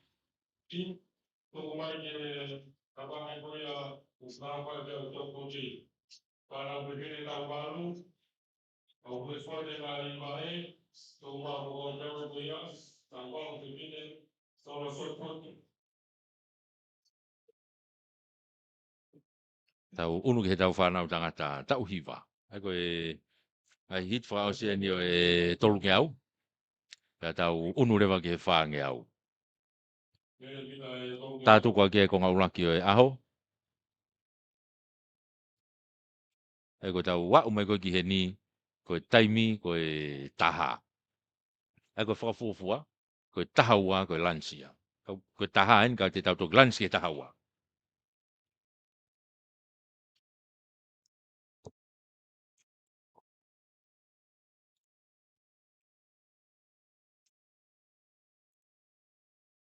Hang eu tau ki lans whakahalo mui,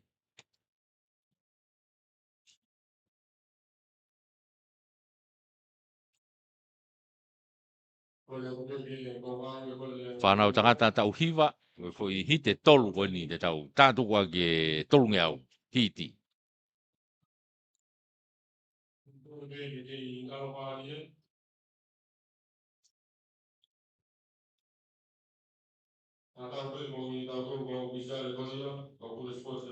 Yo, tuku mai, uraki hiti e nā. Nau mata tatau mai toko walu, nau ngau e katoa ki pefoi leini kotoa. Unu hake ko imu au pito kai side school ia ko pesa mino to masia na me side school o si asia ki mo he taimin. Wa be mo unu atu he leini loto mali e hi fo uraki. Kai ke asia hingoa hen ka tak ka ko hi fo uraki na ku wa be mo de unu mai. I loto mali he ngahi leini loto kai wa he kolo ua.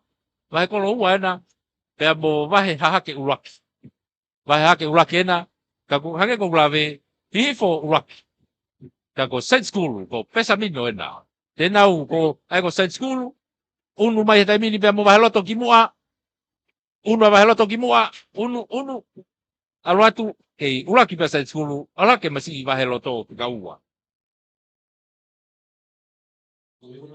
ai ko masi vai loto ko risala ka to me vai loto ko to side school ko pesa mino Thomas. Ane ikuna ia foi lere ko ni. Tau unu ke hiti ua. Ko tau whanau tangata tau hiwa.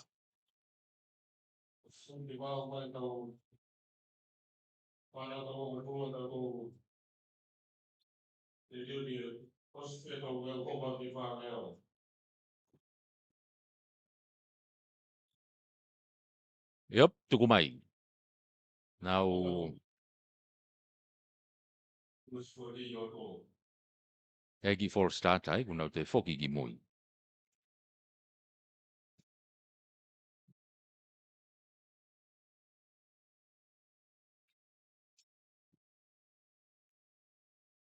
Nau te foki ki mui ke to e restart.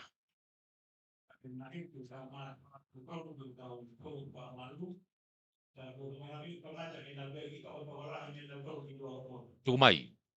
Hit hono wai bena.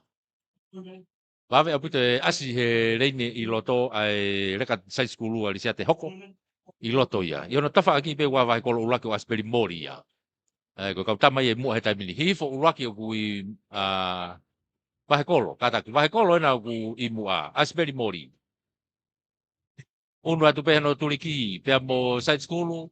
Kai pehe fongi ki vahe kolo ulaki. Vahe kolo ua e vahe kolo ulaki. Vahe kolo ua au kia ia viriami vahe. Ko ena ku i mua. Na unu mai. Unu mai vahe kolo ua ena ko viriami vahe. Ia no tafa aki pe ko vaheloto o kia ia ipet Apollo. Ipet i Apollo ena ku falaka ke taimini. Ola ke ulaki. Ko vaheloto ia to kiua to vahe kolo ulaki. Vahe kolo ua kata. Ko bria vahe. Sika ulaki ia ko ipet Apollo. Apollo. Ipet Apollo. Nei vaheloto. Toki hoko atoi. Heiti whaosi e nia. Tauhiwa. Mita tolungi au.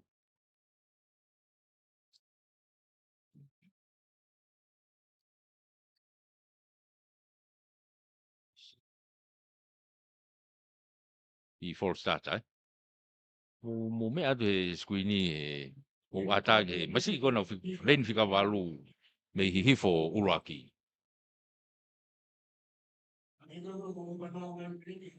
Style of oia he ni ko ninja.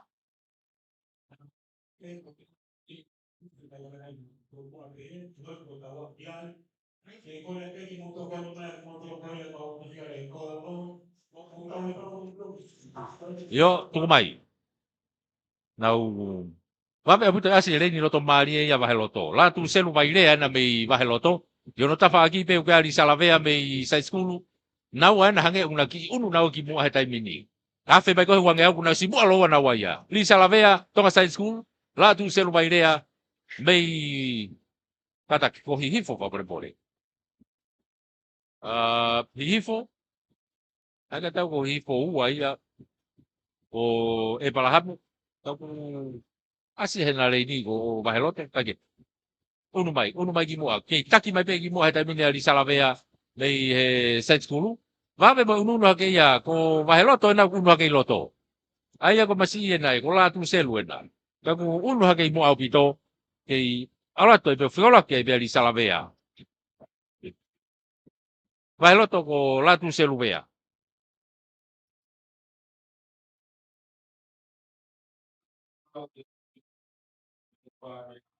O ia la vai e tolungi au ia. La vai e tau tolungi au.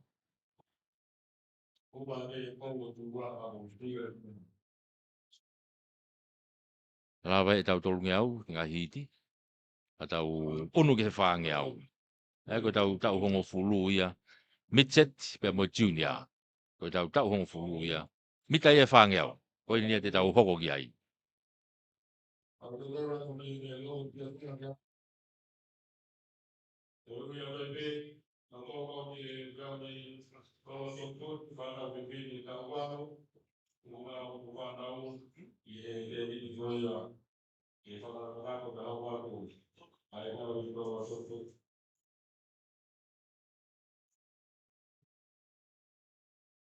Kei whamalo ia toi pe.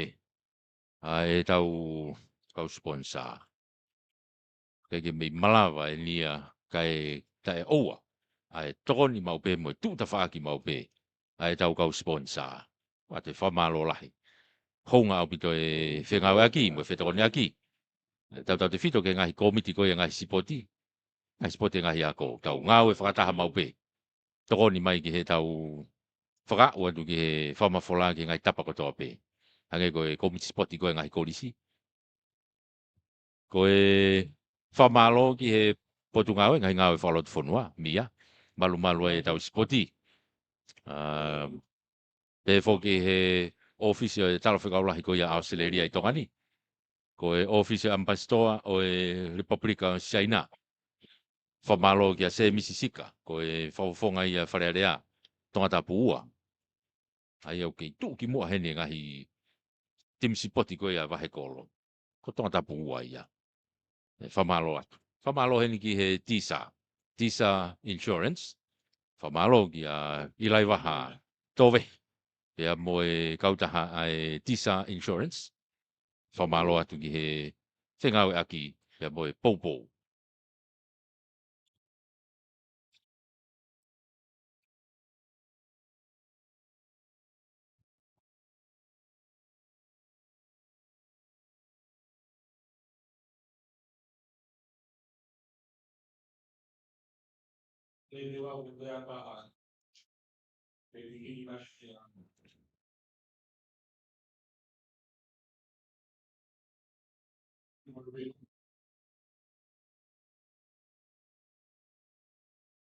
Eke, unu tau tolu ki ai. Ko hiti ula ki ena.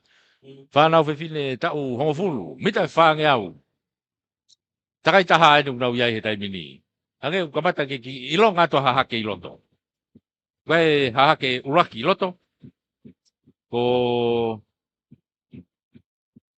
Kata, koe tau whanau whiwhine. Mita e whange au. Ai tau hongofulu ena.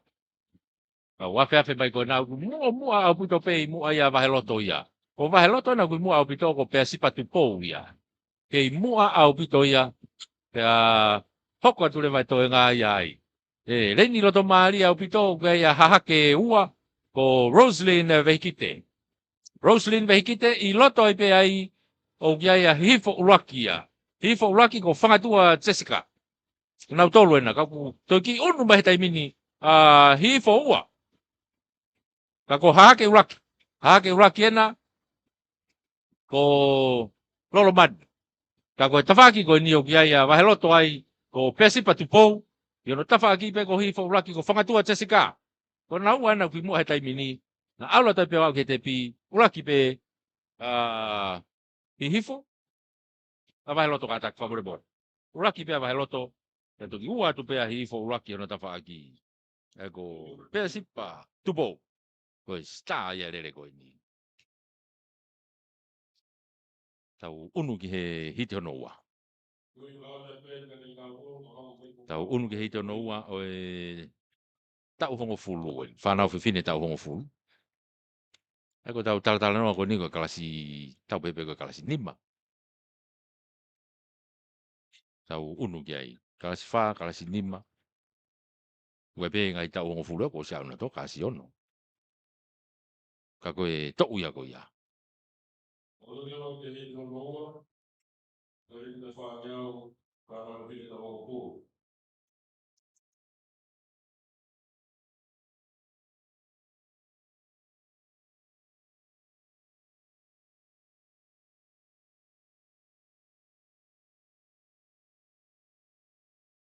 Nau fotutu he taimini o si mau na tolu na ngai tuanga. Ko toe penia ke mau ngai turiki kai tuku mai.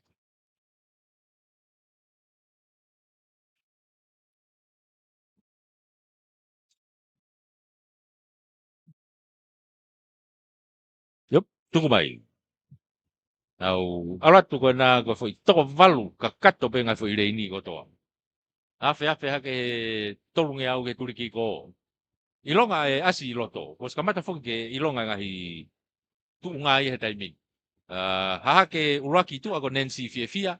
Ona taki mai taimini. Unu mai ki ai pe mo hifo uraki. Ai ako tu yono meria mena. Lan mata. Ka ku kei ia tafaki pe tu ai tafaki ko vahe kolo ua. Vahe kolo ua ia o kia ia fifita tu ila. Ka koe lan mata o hifo uraki ia. Ai o kia ia tu yono meria pe. Ona taki mai taimini.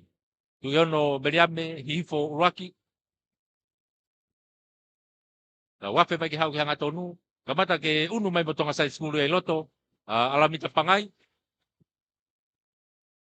Kako si mawahe mai ki mua tu yono. Meriame. Hake ko glave ko alamita pangai ena wofi mai ia. Tonga sai skulu ia. Unu mai. Itu au pita tafa ko ni ko vahe kolo urak. Kako vahe kolo ua kata ko fifita. Kako na wa una toke tepi uraki ua. Ai ako hifo ua, hifo urak kata. I Fauraki ko Tiono, Miriame, Set School ko Alamita Pangai. Kaya mo fifita, tu ila, wahi ko loua.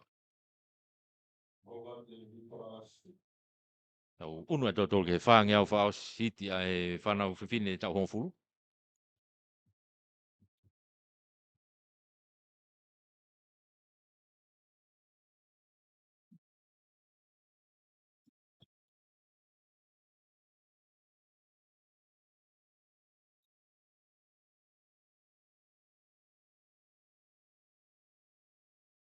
Ari, very good.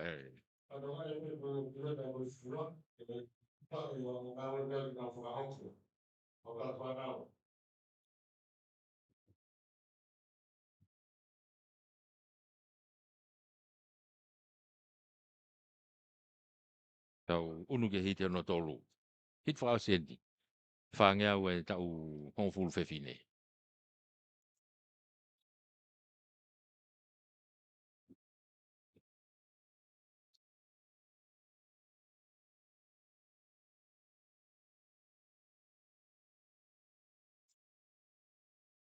Yo, tuku mai.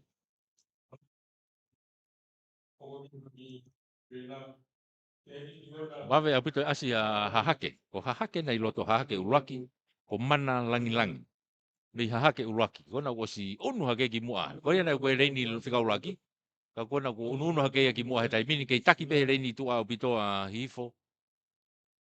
Whaheloto kātaka. Ai ko whaheloto ena i mua. Ko taina. Ka kui ono tawha aki pe ku unu atua i wahekolo uraki a ko Veronica nonu. Wahekolo uraki ko Veronica nonu. Ona ku iko ia whalani ia e hono ulu. Na wawhiawhi mena toke hanga tonu. O si unu mai Veronica ia. Wahekolo uraki. Ha tonu mai kei taki pe tua. Waheloto. Kei taki pe waheloto i tua taina. Ka ko Veronica na uki hono tua pe.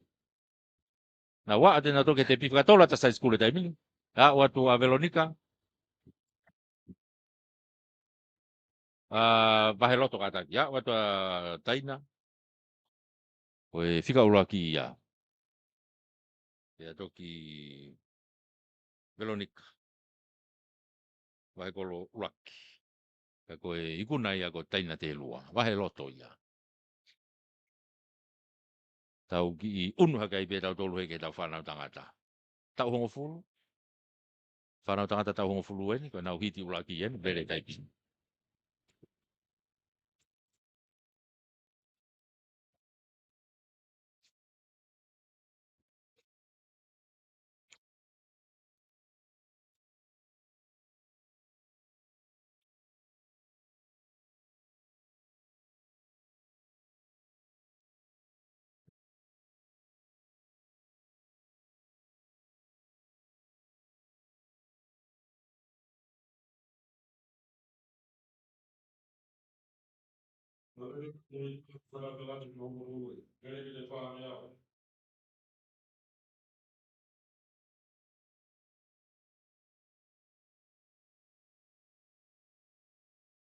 Yo, tuku atu.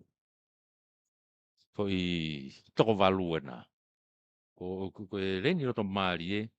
Ko kiai hahake ai. Hahake uraki ko akapei tu akalau. Pepe ke ono tawhaaki hake pe ko hahake uai pe ko Nelson Poreo. Ko ngo tamai ko Nelson Poreo na ki palaya hine hina. Ko na una ki unu hake nawa mo uraki siwa o waheloto. Hake i whainga maari nga uraki. Uraki siwa ka koi mua o pito. Ko Ignacio Fifita pe ia. Nei Saint School. Hai ko glave unu hake Nelson Poreo i loto. Ko na ku whakalaka mahi taimini. Nelson Poreo hake ua. O si whakalaka mahi taimini ki mua. Iono tawhaaki pe ebe mo hake uraki. O as akapei. Ki unu mai pe akapei. Unu mai pe akapei ki hono kaunga hake ua. Kia Nelson Poreo. Nelson Poreo akapei tua kalau. Na wana, unu mai agapei. Unu mai agapei o falaka mai. Falaka mai agapei. Te hiki mai mo Nelson. Agapei pena mo Nelson ni ngongo tamba hahake pena. Uraki ai pea agapei. Ua ta Nelson. Hahake uraki ai pea mo. Hahake ua. Uraki ua ai pea. Mari, mo tamba hahake. Wala.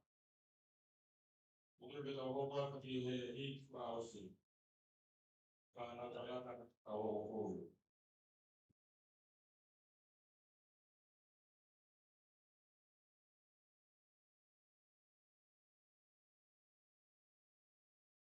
Hiti hono ua, ai tau whanau tangata. Hiti hono ua, ai tau whanau tangata, he tau hongo fulu.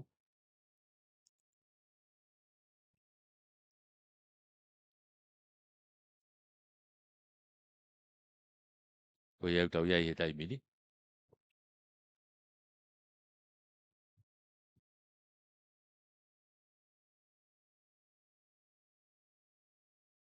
Ka koe ne osigoni, koe hoa mau mea tonu hata.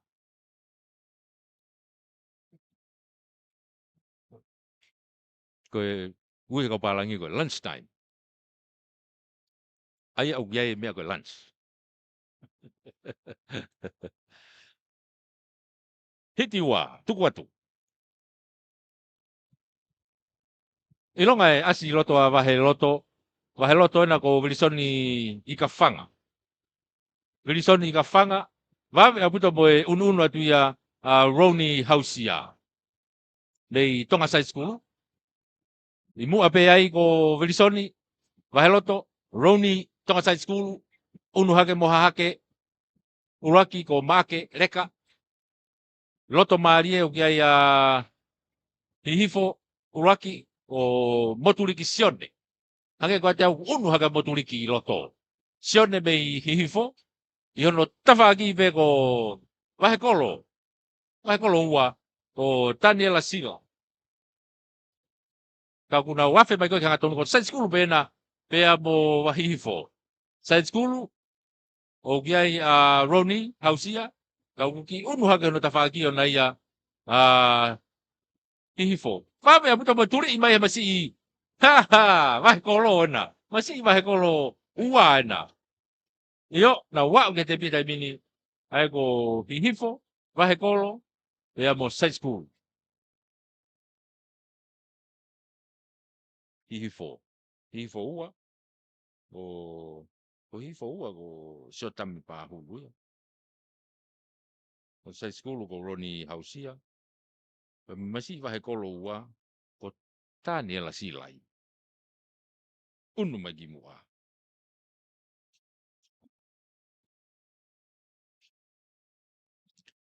Oke, unu ate tai mine tau Hitfraus ena ke tau whanau tangata.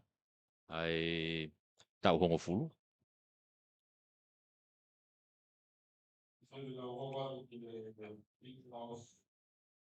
Hitfraus e tau whanau tangata tau hongo fulu. Wanga hilere maari e.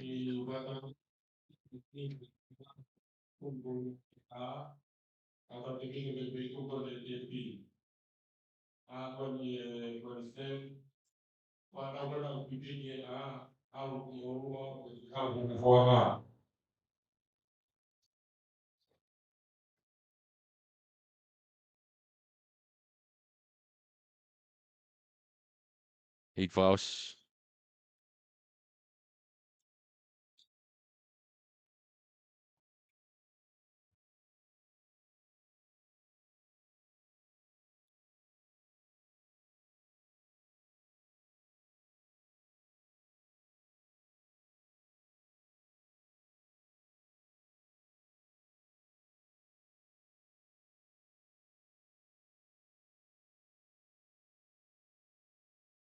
Ego tau whanau tangata tau hongo fulu wen. Hiri ia te tau unu na tolu ke tau Mitchet mo junior. Hiri eni te tau unu ke tau Mitchet mo tau junior. Ai ko e whaosi au si atai pe ia e tau whange au. Ka koe whanau tangata tau hongo fulua ni. Hit whaus. Nau unu ate taimini ke ulak te au. Afe mai ilonga e asi loto a wahe kolo uraki. Kata koe ke ase hingoa hene mesi wahe kolo uraki koe na. Ka ko ihono tafa aki pe ka wahe kolo ua pe hono tafa aki ko aisea tangtangi ya. Ko tama wahe kolo na unai mua. Aisea tangtangi me wahe kolo ua, wahe kolo uraki. Kata koe ke ase o hingoa hene. Ka ku wawe aputa asi tu a Merino Halapua. Tonga Science School. Merino Halapua na me Tonga Science School. Unu hake kia ipe mo wahe kolo ua. Ko aisea itu ape ia ku si unu maya Merino Halapua. Reini loto maari e uraki mo wa o kuiai a hifo ua ko langi tau kolo. Hifo uraki na ko whangatua peni da ko Merino na ko si mua au pito mai ki mua. Watu taimini ke whawhawha ke te pi unu atai pea Merino uraki unu hake whikaua ko hifo uraki ko whangatua peni ia. Ko whikaua ia kato tolu atai pea tapaki pea mo hifo ua ike. Ko langi tau kolo. Au unu atai pea tau tolu ki ai. He taimini. La vaia tau unu ta tolu ki tau mitset. Kamata he tau mitset di fefine. Mitset tangata. Ciunea fefine. Ciunea tangata. Ya koe ne maa opo lere iai pe ia. Ai lere. Age koe ne whakaunga tu. Osi pe lere koe ne whaangi au. Koe lunchtime. Kau tau unu ta tolu ki tau whanau fefine. Iti uraki. Mitset. Fefine. Pita whaangi au.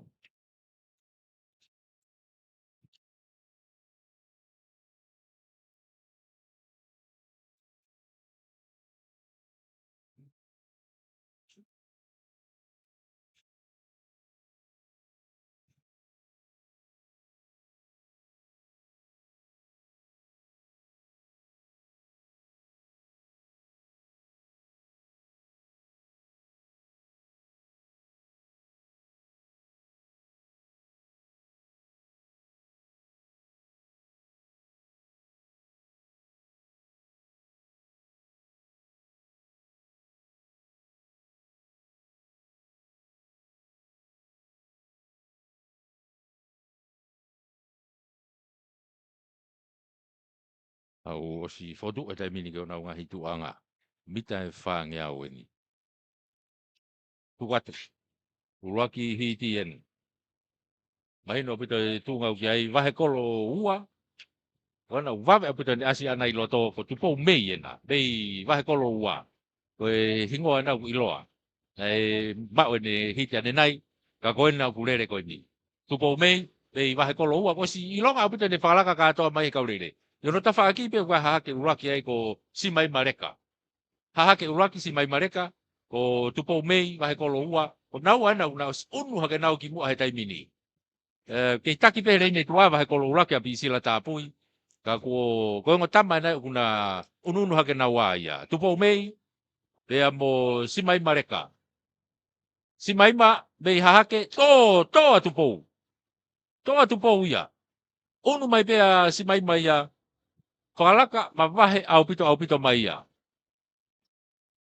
O si mawahe mai ku tuli mai no tuana wahe loto ko sela so nasi. Nei wahe loto. Ka ko si mai mareka. O ia ku whalaka mai a whakalaki mai taimini.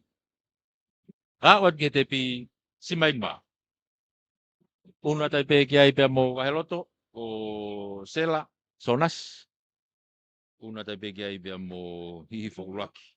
O mahesia. Ka tolu atu ia. Ka koe whakalolo mai a ki he whine mui koe na ko tupo mei. Koe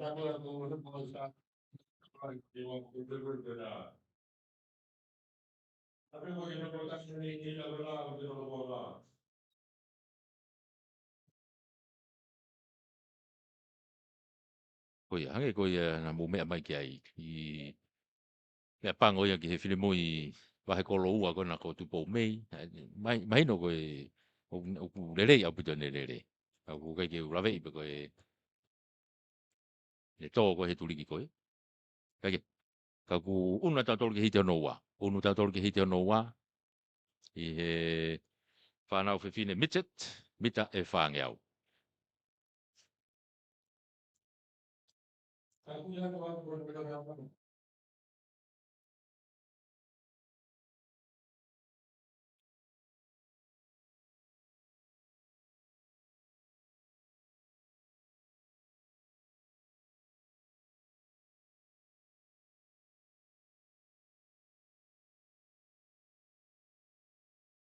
Yo, tuku atu.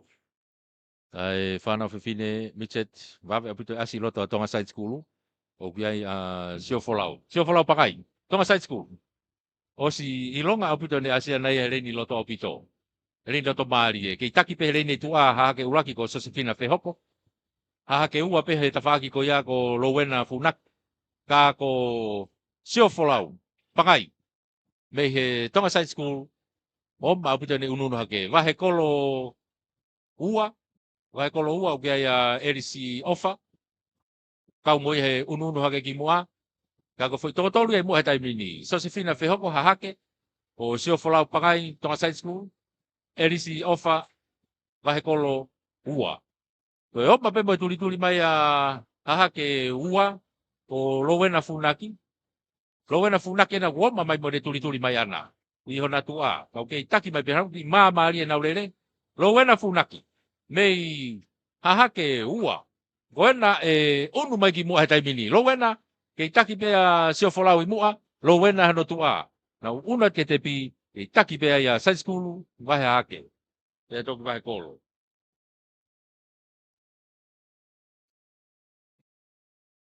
O wawe apite Rowena tika ua ia. I he lere pea toki tolu rewa erisi ofa. Ega koe maa fui lere ko ia sio folau pangai. Tonga side school. Kau unu ke hit whakaosi.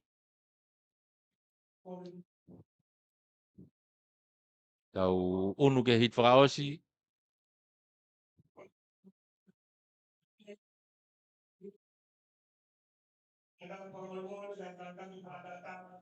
Unu ke hit whakaosi o e whanau whewhine i he midset.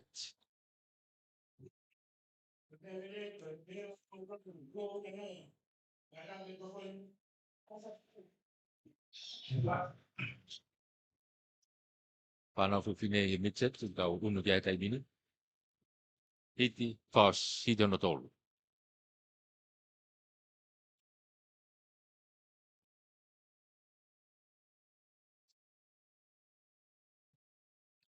Ai koe ose midset i koe ni. Yop, tuku atu. Nau kei mata tatau atu whenau tolu i heta i mini. I longa asa wahe loto e reini loto a Risita Vatikani me i wahe loto. I longa apito ne asia nai loto. Risita Vatikani me i wahe loto. Unu hake ki mua tamini kei taki pe mua apito a wahe kolo urakia ko Catherine Tangimana. Ka ko Risita ena unu ati ai. Ino tafa aki pe uki ai a hihifo uraki. Ai a ko tonga uiha Cecily. Ka ko unu hake ki mua a Risita Vatikani me i wahe loto. Ona taki mai tai mini. Wawe aputa mo ununu mai reini loto marie. Hahake uraki ko Lusane Kiu. Ona unu mai moia.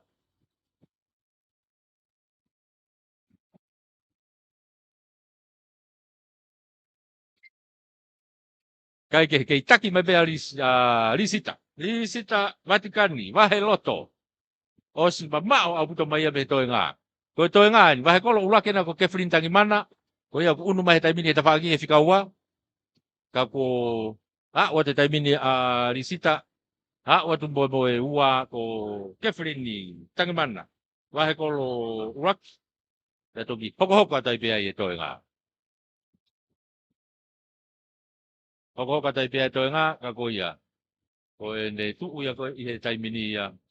Ko lava te tau whanau whewhine. Una ta tole taimini ke tau whanau tangata. Whanau tangata he Mitseti.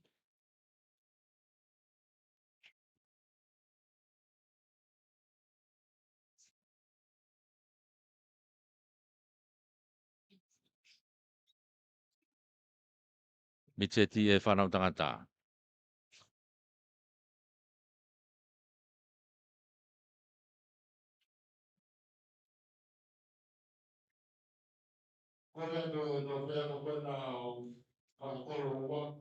Koia, koe hoka ta tole ke tau whanau tangata.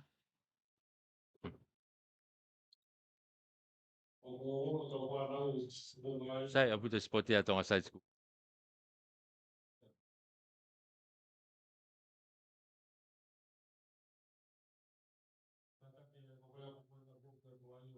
E tau whanau tangata ai ni, tau iai he taimini.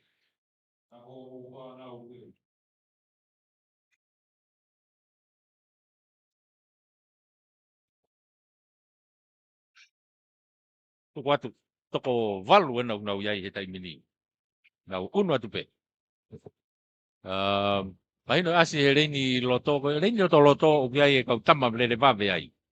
Hake koia ko Williami tu inu wafe mei wahe loto.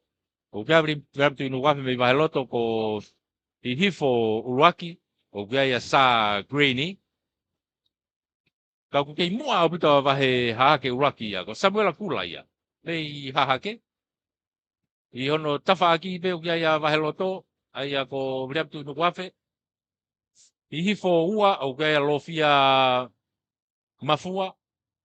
Na wafe afe bai ko ni pai pe o ki to ki mama he mai rere ia Samuela Kula. Nei hahake. Kau wofi abuto mai mo vahe kolo laki. Ko kona ke stafolo. Kona ua mai taimini. Ka ko osi mavahe au pito mai hahake uruaki ki he te pia he taimini. Ko Samuela Kula. Una atu bea mo vahe loto o pika ua. Una atu mo vahe kolo uruaki o pika tolu. Aia koe kau tamai. Samuela Kula. Hahake uruaki. Koe star ia. Tau unu ki tau tolu. Ke hite ono ua. Unu ki tau tolu ke hite ono ua.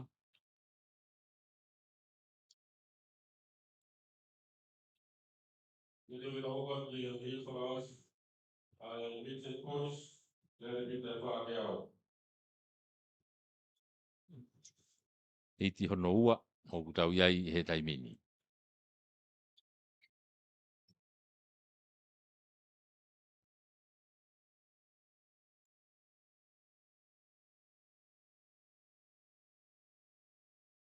Kone lava kone ngahi lere kone e Mitchet, te unu mai mo tiunia, kone kakanto ia pia hoa mau mea to kone lewa o e hoa tā.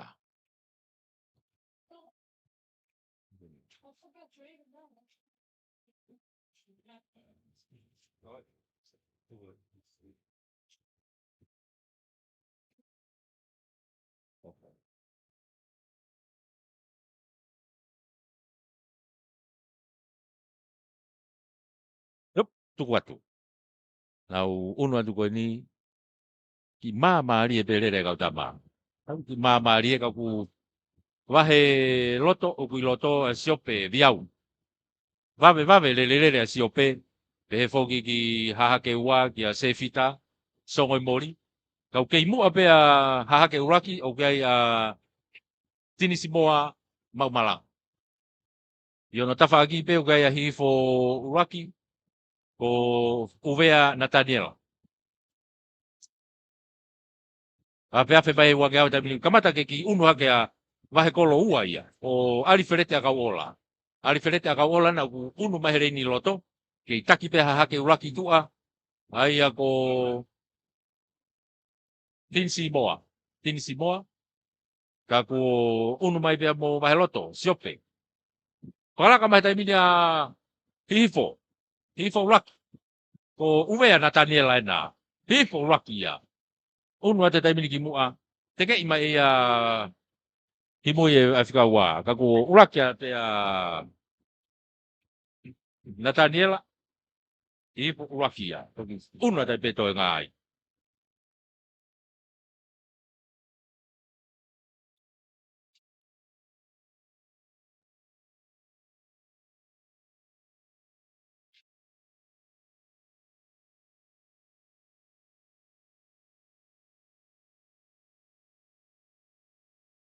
Tau una tato ke hit whakaosi. Hit i whakaosi o e tau whanau tangata Mitseti. Whanau tangata Mitseti, hit whakaosi.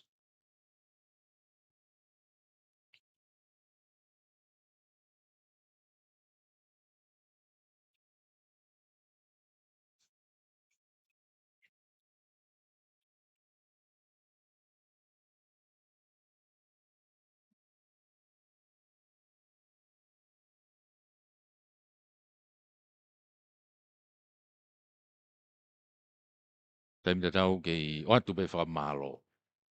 Kei tai whetu kua no kei whaka o te whakamalo.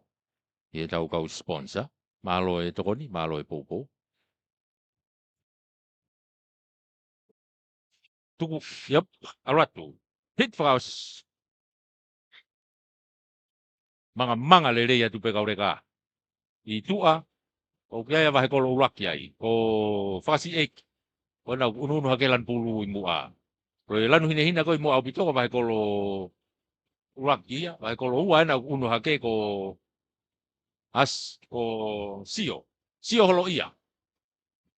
Kaku toi unu hake mo tonga sai skulu ia mai kolo whanoa. Wawe au puto ne asia na ia pe mo hihifo. Tika ua. O hifo ua kwa ia whatongia tupou. Ko na kui mua. Whatongia na kui mua he taimini. Hihifo ua ia. Lanu kulo kula. Kai turi mai pe mo hahake i loto o starek fefia. Starek fefia na ku hau ia reni loto. Kona starek ia na ia. Starek ia na tene mau mai. Unu mai starek ia ki mua. Toki fika ua hake no tawhaki o na ia a hifo a whatongia. Ka kua unu haka starek ia ki mua. Turi atu pe mo wahe loto ia. Ke a watu ke tepi uraki ai pe a hahake. Wahe loto mo hifo. Kako e reka kona ua ki starek fia. Tau ununa tai pe hegi he tau junior. Tau junior fefine ni tau unu pi ai. Hite uaki ni hite tolu.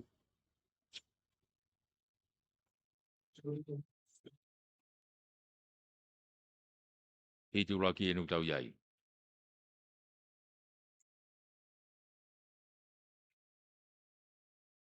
Whamalo atu ki he whengawe aki mo e ngahi komiti sipoti ngahi ako. Ako ko ni ako loto ko e tau ako ngahi korisi. E tau unu foke sipoti lahi ngahi korisi. Whai whengawe aki waufi. Pea mo e tau komiti sipoti ngahi korisi. Ko e whamalo ki he mia. Ko tu ngawe ngahi whalat whanua. Malu e tau sipoti. Pe foki ki he whamalo ki office e talwhekau lahi ko ia a Australia i tonga ni. Whamalo ki office ambassador o e Republika o China i tonga ni. Whamalo atu. Whamalo atu ia se Mississika. Ia mo e Popo mai. Whamalo ki Tisa Insurance. Malo e Popo. Hitu raki ena junior. Fefine. O si mahino asia ke ia mua wahe kolo uraki. O wahe kolo uraki kona ko Yoang Lee. Kage, tonga side school na ko iwa halapua na ko star ia tonga side school o si unu hake moia ki mua. Hange tu e taimini ko naua pepe mo Young Lee o kuna i mua he taimini. Iwa halapua, Young Lee, wahe kolo uraki. Kako iwa na ko si unu hake ia ki mua i he taimini. Ape mai ki hanga tonu. Na kei mata tatau mai pe. Kei mata tatau kei whalaka pe. Whalaka mai taimini a iwa. Halapua, ki whika ura ki he taimini Tonga Side School. Iwa, halapua. Whika ua pe ko turi mai mui pe mo wahe loto ia. Ka ko iwa halapua, Tonga Side School, ma wahe au pito au ke te pi. Whika ura ki ia. Una tai pe mo Young Lee o whika ua, e wahe kolo urak. Tapi una tu mo wahe loto. Ia silopa, taufa, o whika tolu. Koe whine mui koe na mei Tonga Side School. Iwa halapua. Kau ia henga hingoa iloa ia. I he sipoti i he ni e tau whanau.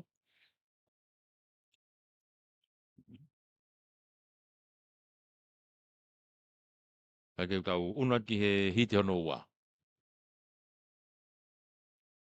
Una ki he tau hiti hono ua.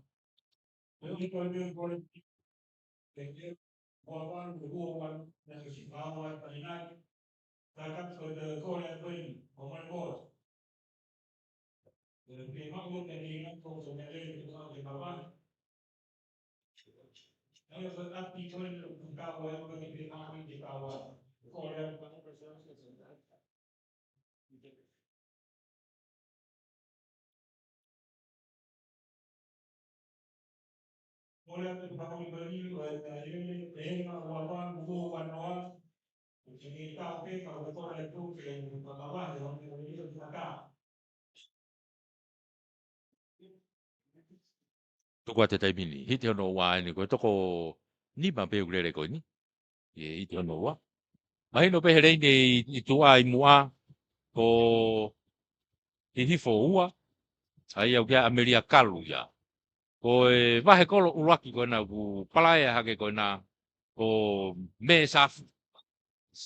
Me safi ena o ku whika uraki ai ku tuli hake taimini no ta whaagipe. Ko hifo uraki ko mere tu i fua. Wawe puta mo tuli atu a wahe kolo ua o kia ia manu a whemui lan pulu o wahe kolo ua ia. Manu a whemui, mei wahe kolo ua. Wawe a puta ne tuli mana ki mua. Ko ia peho no ta whaagi ko wahe kolo uraki pe ko me saf. Ka i tu ai ana wa ko hifo ua ko Ameria Kalu. Ai ko whai toko tolu e taimini kui mua. Ko si whalaka mai taimini a me saf. Kei mua pe a hifo. Kei mua pe Ameria. I whikaua ke pei loto ke a me saf. Ka ko na wa te taimini ke ofio ke te pi Ameria. Mei hifo ua uraki ia ua hake pe a me saf i vai kolo kata i vai kolo ua ko bore ko manu a fe mui. Vai kolo ua ko manu a fe mui ko tika ua ia. Ai ko na tu ia pe to tolo tu pe a saf i vai kolo uraki.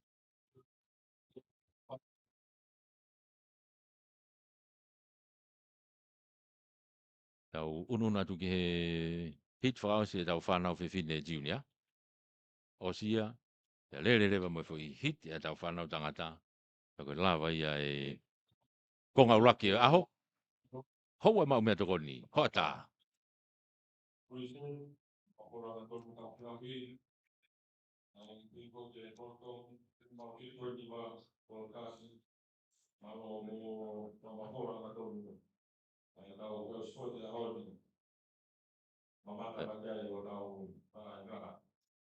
Tau unu ke hit whakao si.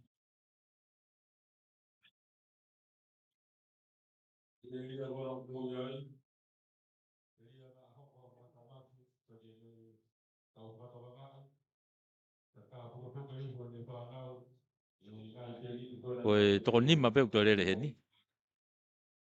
Whata tau koe ki he tau risi na kakatsu ka koe toko nima pe. I mua au pito i tua o ki ai a waheloto ko pataka hifo. Hifo ua. Ko hifo ua ena ko mereane makahoria. I loto o kia waheloto ko mere whapuria. E whoki tonga side school o ki ai a Seini Tonga. Pea mo wahekolo uraki. Kataki koe kia hingo e asie ni ai. Ka koe nautori au naurere koe nā. E o kia pe mo hifo uraki. O kia pe mo hifo uraki ai. Naurere koe nā. E kuna wawhewhe mai koe te au ni manoa ta mini ko unu mai a side school ia Seini Tonga. Seini Tonga e Tonga side school. Ko hifo uraki ko siare moavuka. Ka i loto ia na wā ko si kamata whala ka mai bea mo kolo uraki. Ka ko kei taki mai pētai mina Seini Tonga. Tonga side school. Seini Tonga Tonga side school. Io no tafa aki pe ko hifo uraki ko siare moavuka. Ka ko turi hake moa vai kolo uraki. Ka ko wa te taimini Seini ki he te pi. Wa tai pe te mo e toko ua ko ki ai. Seini Tonga Tonga side school. I kuna ia hiti ko ia. tau ki I una tai pe tau tolu he ki he ngahi lere mi te whāngia o whaosi aho. Aia koe tau whanau tangata junior. Whanau tangata junior.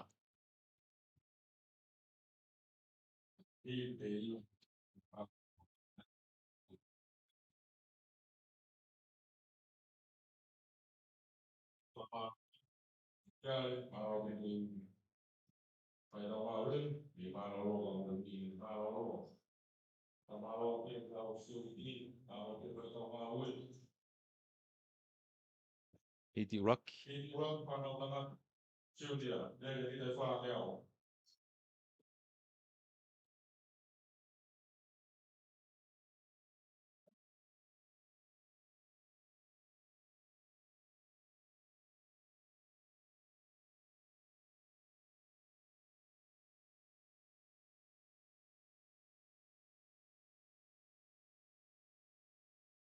I full start. Ja, ito lere for all. Nou, ito for tutu for all.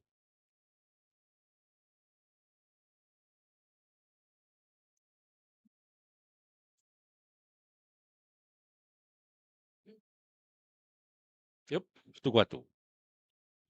Au ulaki mita te au pena. Wave asi reini loto ia wahe kolo.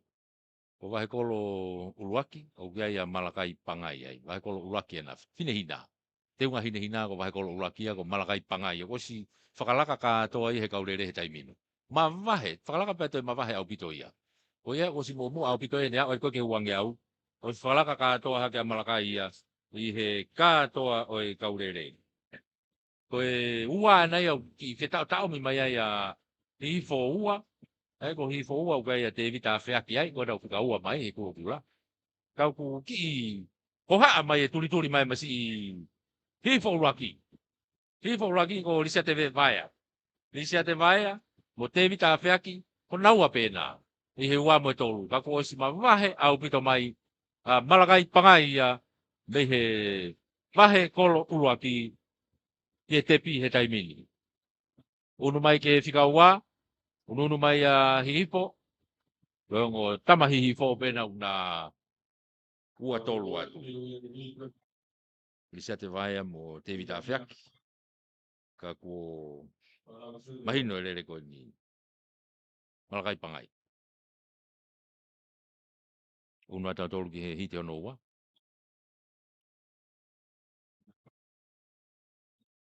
Hite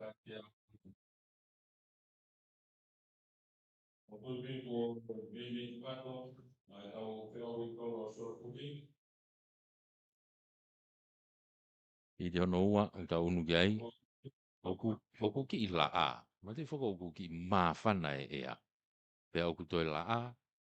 Ai oku toi kaunga ia ki he toi waweange hela ia koe whanau.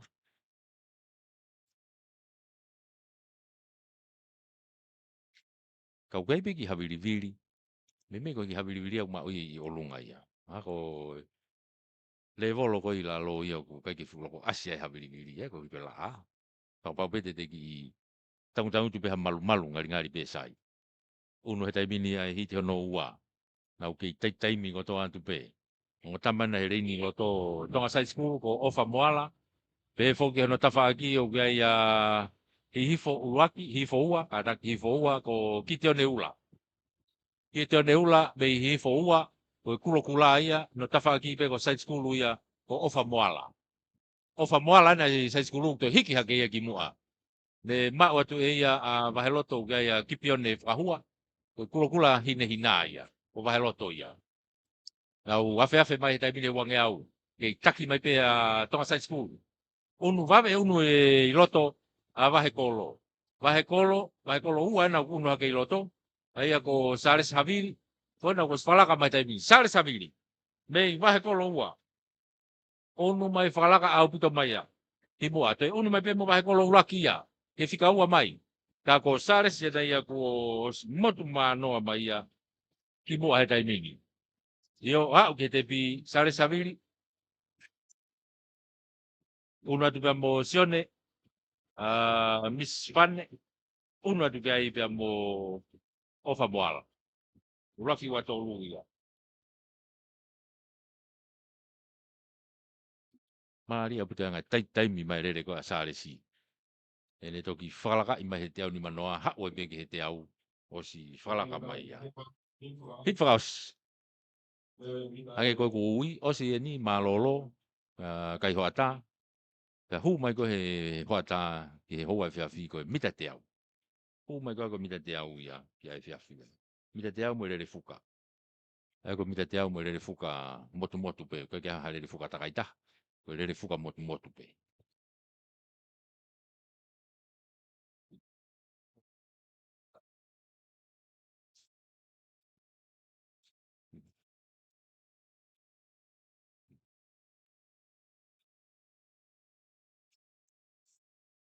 Hit Frost.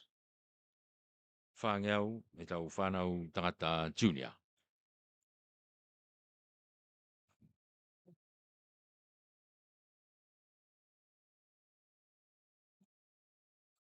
Yup. Nau kei mata tatau atu pe. Tai mi foke rere ko takaita. Kau i he takai lahi au pito ia. I he whanau ko. Nika ku ilonga au pito i loto a wahe kolo. Ko wahe kolo uruaki e nau ku unu hake hine hina. Palaea. Ko koe te ase hingoa ia he. Pango pe foke ngahi lere ko ni. Kau tamaku nau saina toko ke ase hingoa ia. Wahe hahake uruaki. Wana ku imu he taimini. Ko soane mahe. Soane ena ku mua pe mo hahake ua i pe o laukau feke. Laukau feke mo soane mahe. Ko tamai. Te unu mai mo wahe kolo uraki ia. Wahe kolo uraki ena ku whalaka mahe taimini. Hine hina. Wawe aputo mo unu mai wahe loto. Pe mo sai skulu i loto.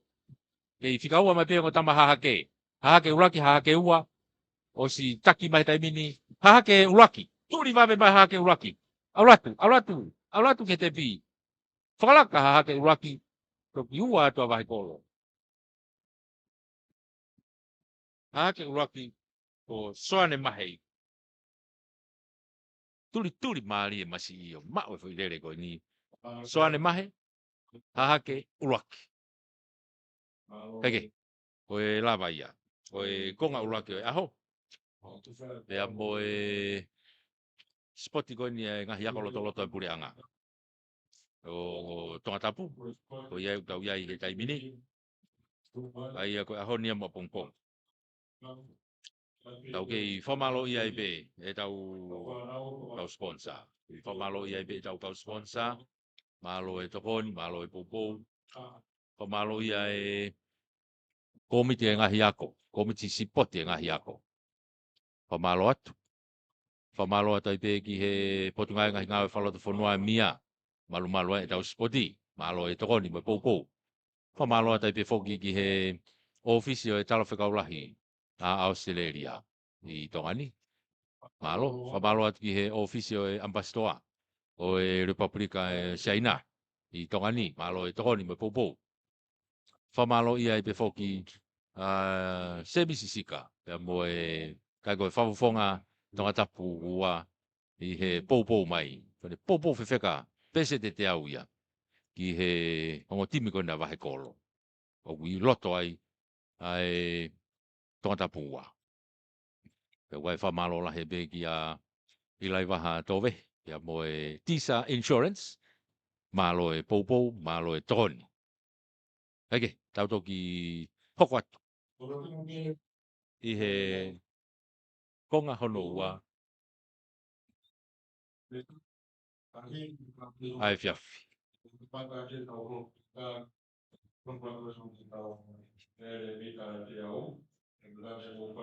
Tau toki hoko atu anai. Ta tau ki malolo o kai hoata. Ai koe tuka taimini.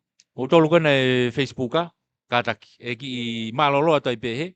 Tau tok oni whakataha pe anai. Ki he tau... Kai, tau ki whetongi pe. Ko tau whetongi pe. Io, kataki. Ko tau whetongi pe. Toi ki reload ti hake peho... Toi ki reload ti hake peho Facebooka. Koe ki... Unga foko tau hoa valu ki reload pe Facebook he ko ki unu pe he ki clip hono wa ai ko to hoko tu pe te tau hoko tu pe ka ko ki hanga pe ki refresh ho browser he ke to watu ai ka ko YouTube o ka ke o kulele hoko pe YouTube ko tau Facebook pe te ke to hanga ki refresh to ki lomi pe ka pa e mate atu e tau to ke to hoko atu ai pe tau lele pe ka fiafi ko ia ko ni tu e tai mini ka tau kai hota ka tau to hoko atu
Fala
he tika Si uili kutapu ke me i te mu A ke sari o te i hoku Maketa eve eva i he ala Una o tori ho sisi tau o lunga I he fisi o e ahi mo e vunga Na e fi i ha amaka o tu O aha i lo toko lomo tu a pea mo e sopu o tau fa Ta e ngari koa e tuku hua e ko e fefine me i loto mu a Si ili kutapu ke me i te mu A ke sari o te i hopu Maketa eve eva i he ala Una o tori ho sisi tau o lunga I he fisi o e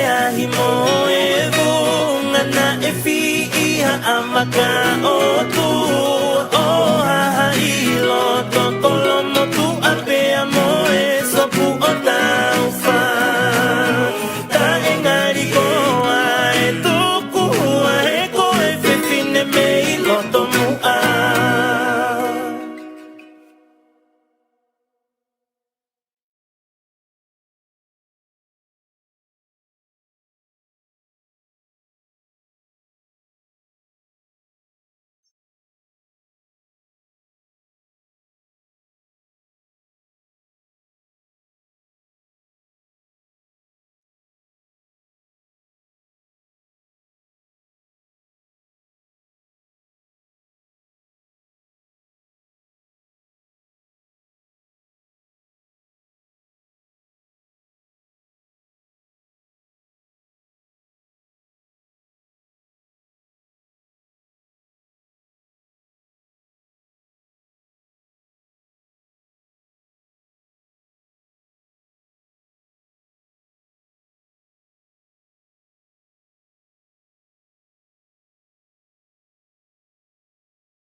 Imaimalika ada waktu setelah servasi Bangaloto Ceska Alpumi Kamasai Slo Openatura Ahake Ulak Diatur Wape Bangaloto Diatur Bangaloto di Mahalapunga Kamasai Slo kalau lain Pratene Ahake Ua Yengli Bakolo Ulat Sales Kami Bakolo Ua Sudah Esquadre, vai kolo ulaki, malakai pakai, vai kolo ulaki. Ebi kapoa, alate ulaki. Kulita walu, vai kolo ulaki. Wate sote la praho, vai kolo ua. Kalamanuvea, vai kolo ulaki. Steven Taimani, vai kolo ulaki. Panau, vai kolo ulaki.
Ya.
kembali dari itu kembali dari ini nggak ada ospek kembali dari waktu logo kita kira karena kau terus mau kaya pun kalau ada mungkin kita kuliah mau kau kerja kita tahu dan bukti itu tapi kalau aku tidak semua pokoknya bukti itu kalau yang ini tahu pasti itu kalau terjadi kamu pada ya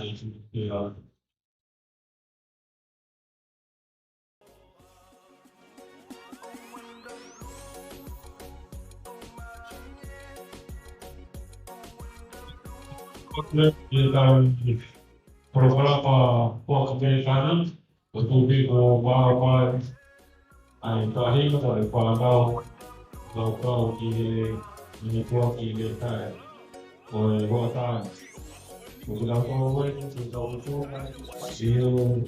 lalu konflik ada istilah terang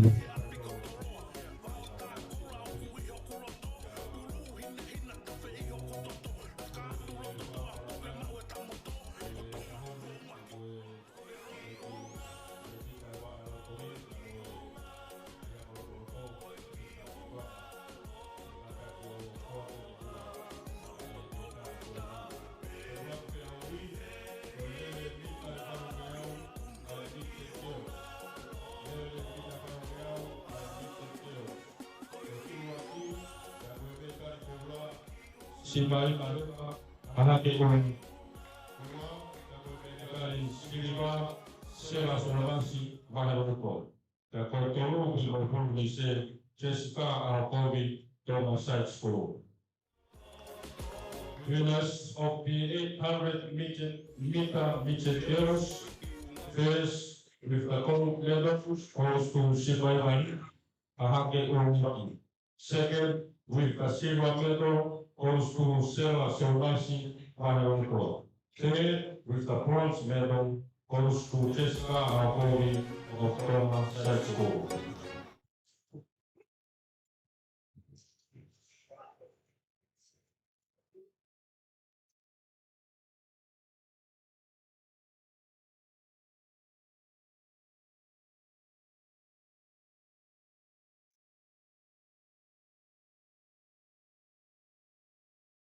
Jadi kalau perusahaan spesifikasi mereka hubungi dia dengan boleh.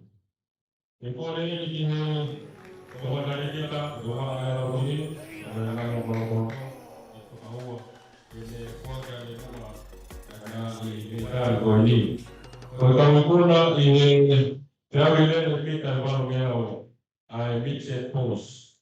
Kalau umat kita mereka di Kola, Samuel Kola, Ahad Kola. Kung kamerikan silima bidang itu berwarna paraloko. Tolu kamerikan produksi bidang milion paraloko. Winners of the 800 meters midget boys, first with the gold medal goes to Samuel Kola, Ahad Kola. Second with the silver medal goes to William Tuluwafe Paraloko. Third with the bronze medal goes to William Iongi of wahe loto again.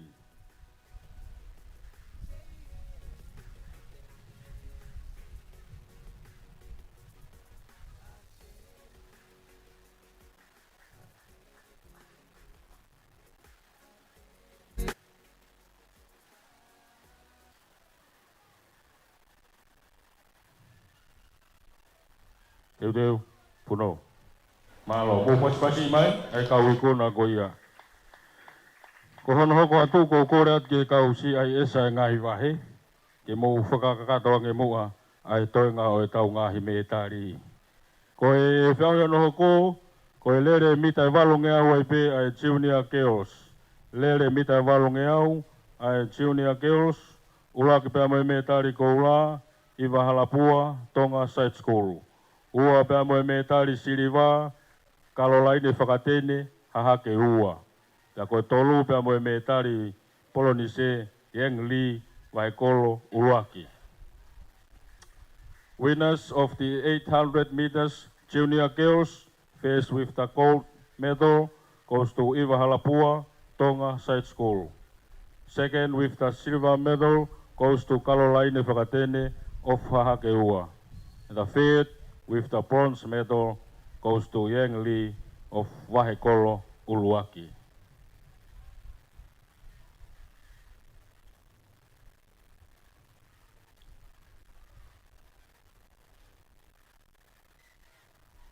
Deu, puno, malo.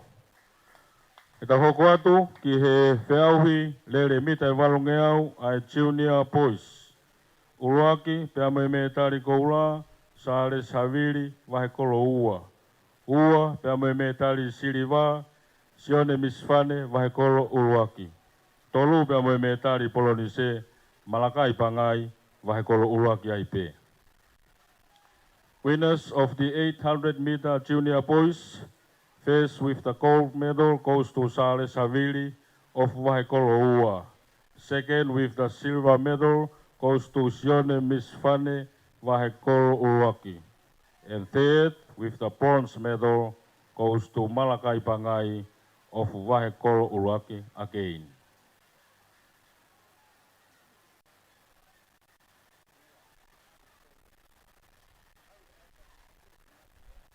Deu, puno. Malo, pas mai. Ta hoko atu ki he whiauhi shot put ai midget girls.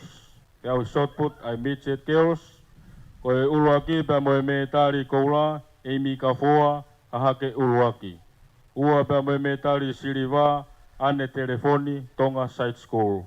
Ka koe tolu pea moe me tari Polonise, Hulita Valu, Wahekolo Uluaki.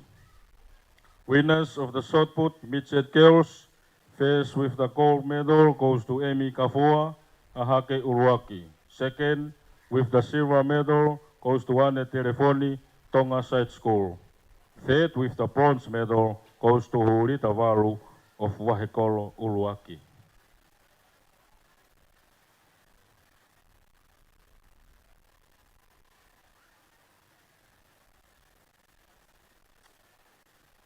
Deu, puno.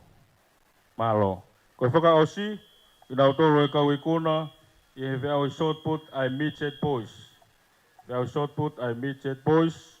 Uluaki pea moe me tari ko ula, wate soni lapu aho Wahekolo ua. Ua pea moe me tari Siliva, talamonu uvea pea mei Wahekolo Uluaki. Tolu pea moe me tari Polonise, Steven Taimani, Wahekolo ua. Winners of the shot put of midget boys faced with the gold medal goes to Watson Lapuaho Wahekolo ua. Second with the silver medal goes to Talamonu Vea Wahekolo Uluaki. Third with the bronze medal goes to Steven Taimani of Wahekolo Uluaki again.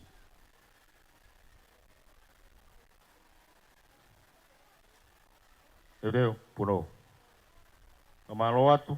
Maluat ki he whawhalangi, ma e tokantari kita mo kau ofisa, malo opito, kono whakakakato, o ki whatongi a ko ia. Tau hoko atu ki he, tau fua ki he lere mita e te au.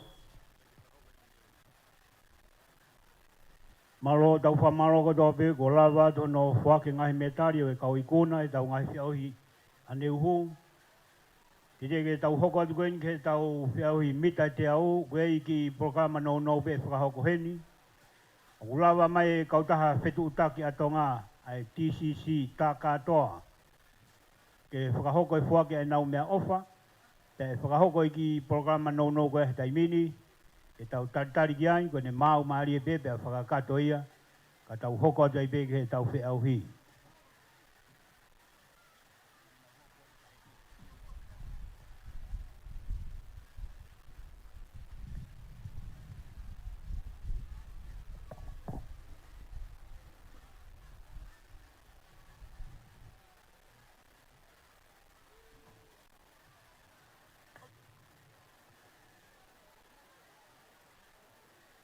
Arong, i he whainga maari e koe ni, tau taritari lere ai whafofonga pe me i he kautaha whetu utake atonga, ai au iloa koe TCC tā katoa, ai whonua, una ulawa mai i he ahoni i he honga ia, pe uhi koe tare ni to e tau whanau ke whoake ai mea ofa, pe au whoake hanga tonu pe ia, ke he tare kita, waa e ngahi ako lotoloto pe mai lau toi si i. Koe tokoni, konga e nau tokoni. Ki he au sipoti ai whanau i he tau ni. Kore ati ke mō pasi mai, whakahonga e ofa koe ni ko afe mai i he hoatani. E whafonga atu pe e ofa ki he kautaha TCC atonga i he mō. Lava mai ahoni ki au taki ai ofa pe mai tokoni ko ia. Malo. Kore atu kau pure spoti, stai ke tuku mai tau kau whiau hilere mita e te au, ki he te niti tari hui, tari atu e kau ofisiare ki ai, ka tau hoko atu. Ko mō wawe mai pe, koe wawe e tau tuku e aho ni. Toi pe tau lere mita e te au, na mo e tau lere fuka, koe tau whai aki a ai aho ni. Ko mō wawe mai pe, tuku maha mō whanau, ki he call room, tari atu ai e kau ofisiare, nau toka ngai ta whako ia ke whakakakato. Ai tari ui e tau whanau ka tau hoko atu, e tau whiau hui.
Conquista por una vez pasado de por mí, siempre me causaba gran identificación. Los alcantares que causaban ya me acuerdo que Simon, y la imagen fue que estoy aquí de Italia aquí. Con el mal de anticipación. Esto para él va a ser una propia que yo tampoco veo hoy. Padahal kita ini dalam konsep ini berpandangan berjanji untuk apa yang kita tahu. Tahu bahkan itu tahu ini tahu pandangan umai dia. Nah, umai itu bukan apa ini. Kan marok sudah tahu ini di suatu tempat ini. Ekspor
Nah, mungkin di kota di perkayaan di pulau di hubung apa lagi. Malu bayar itu.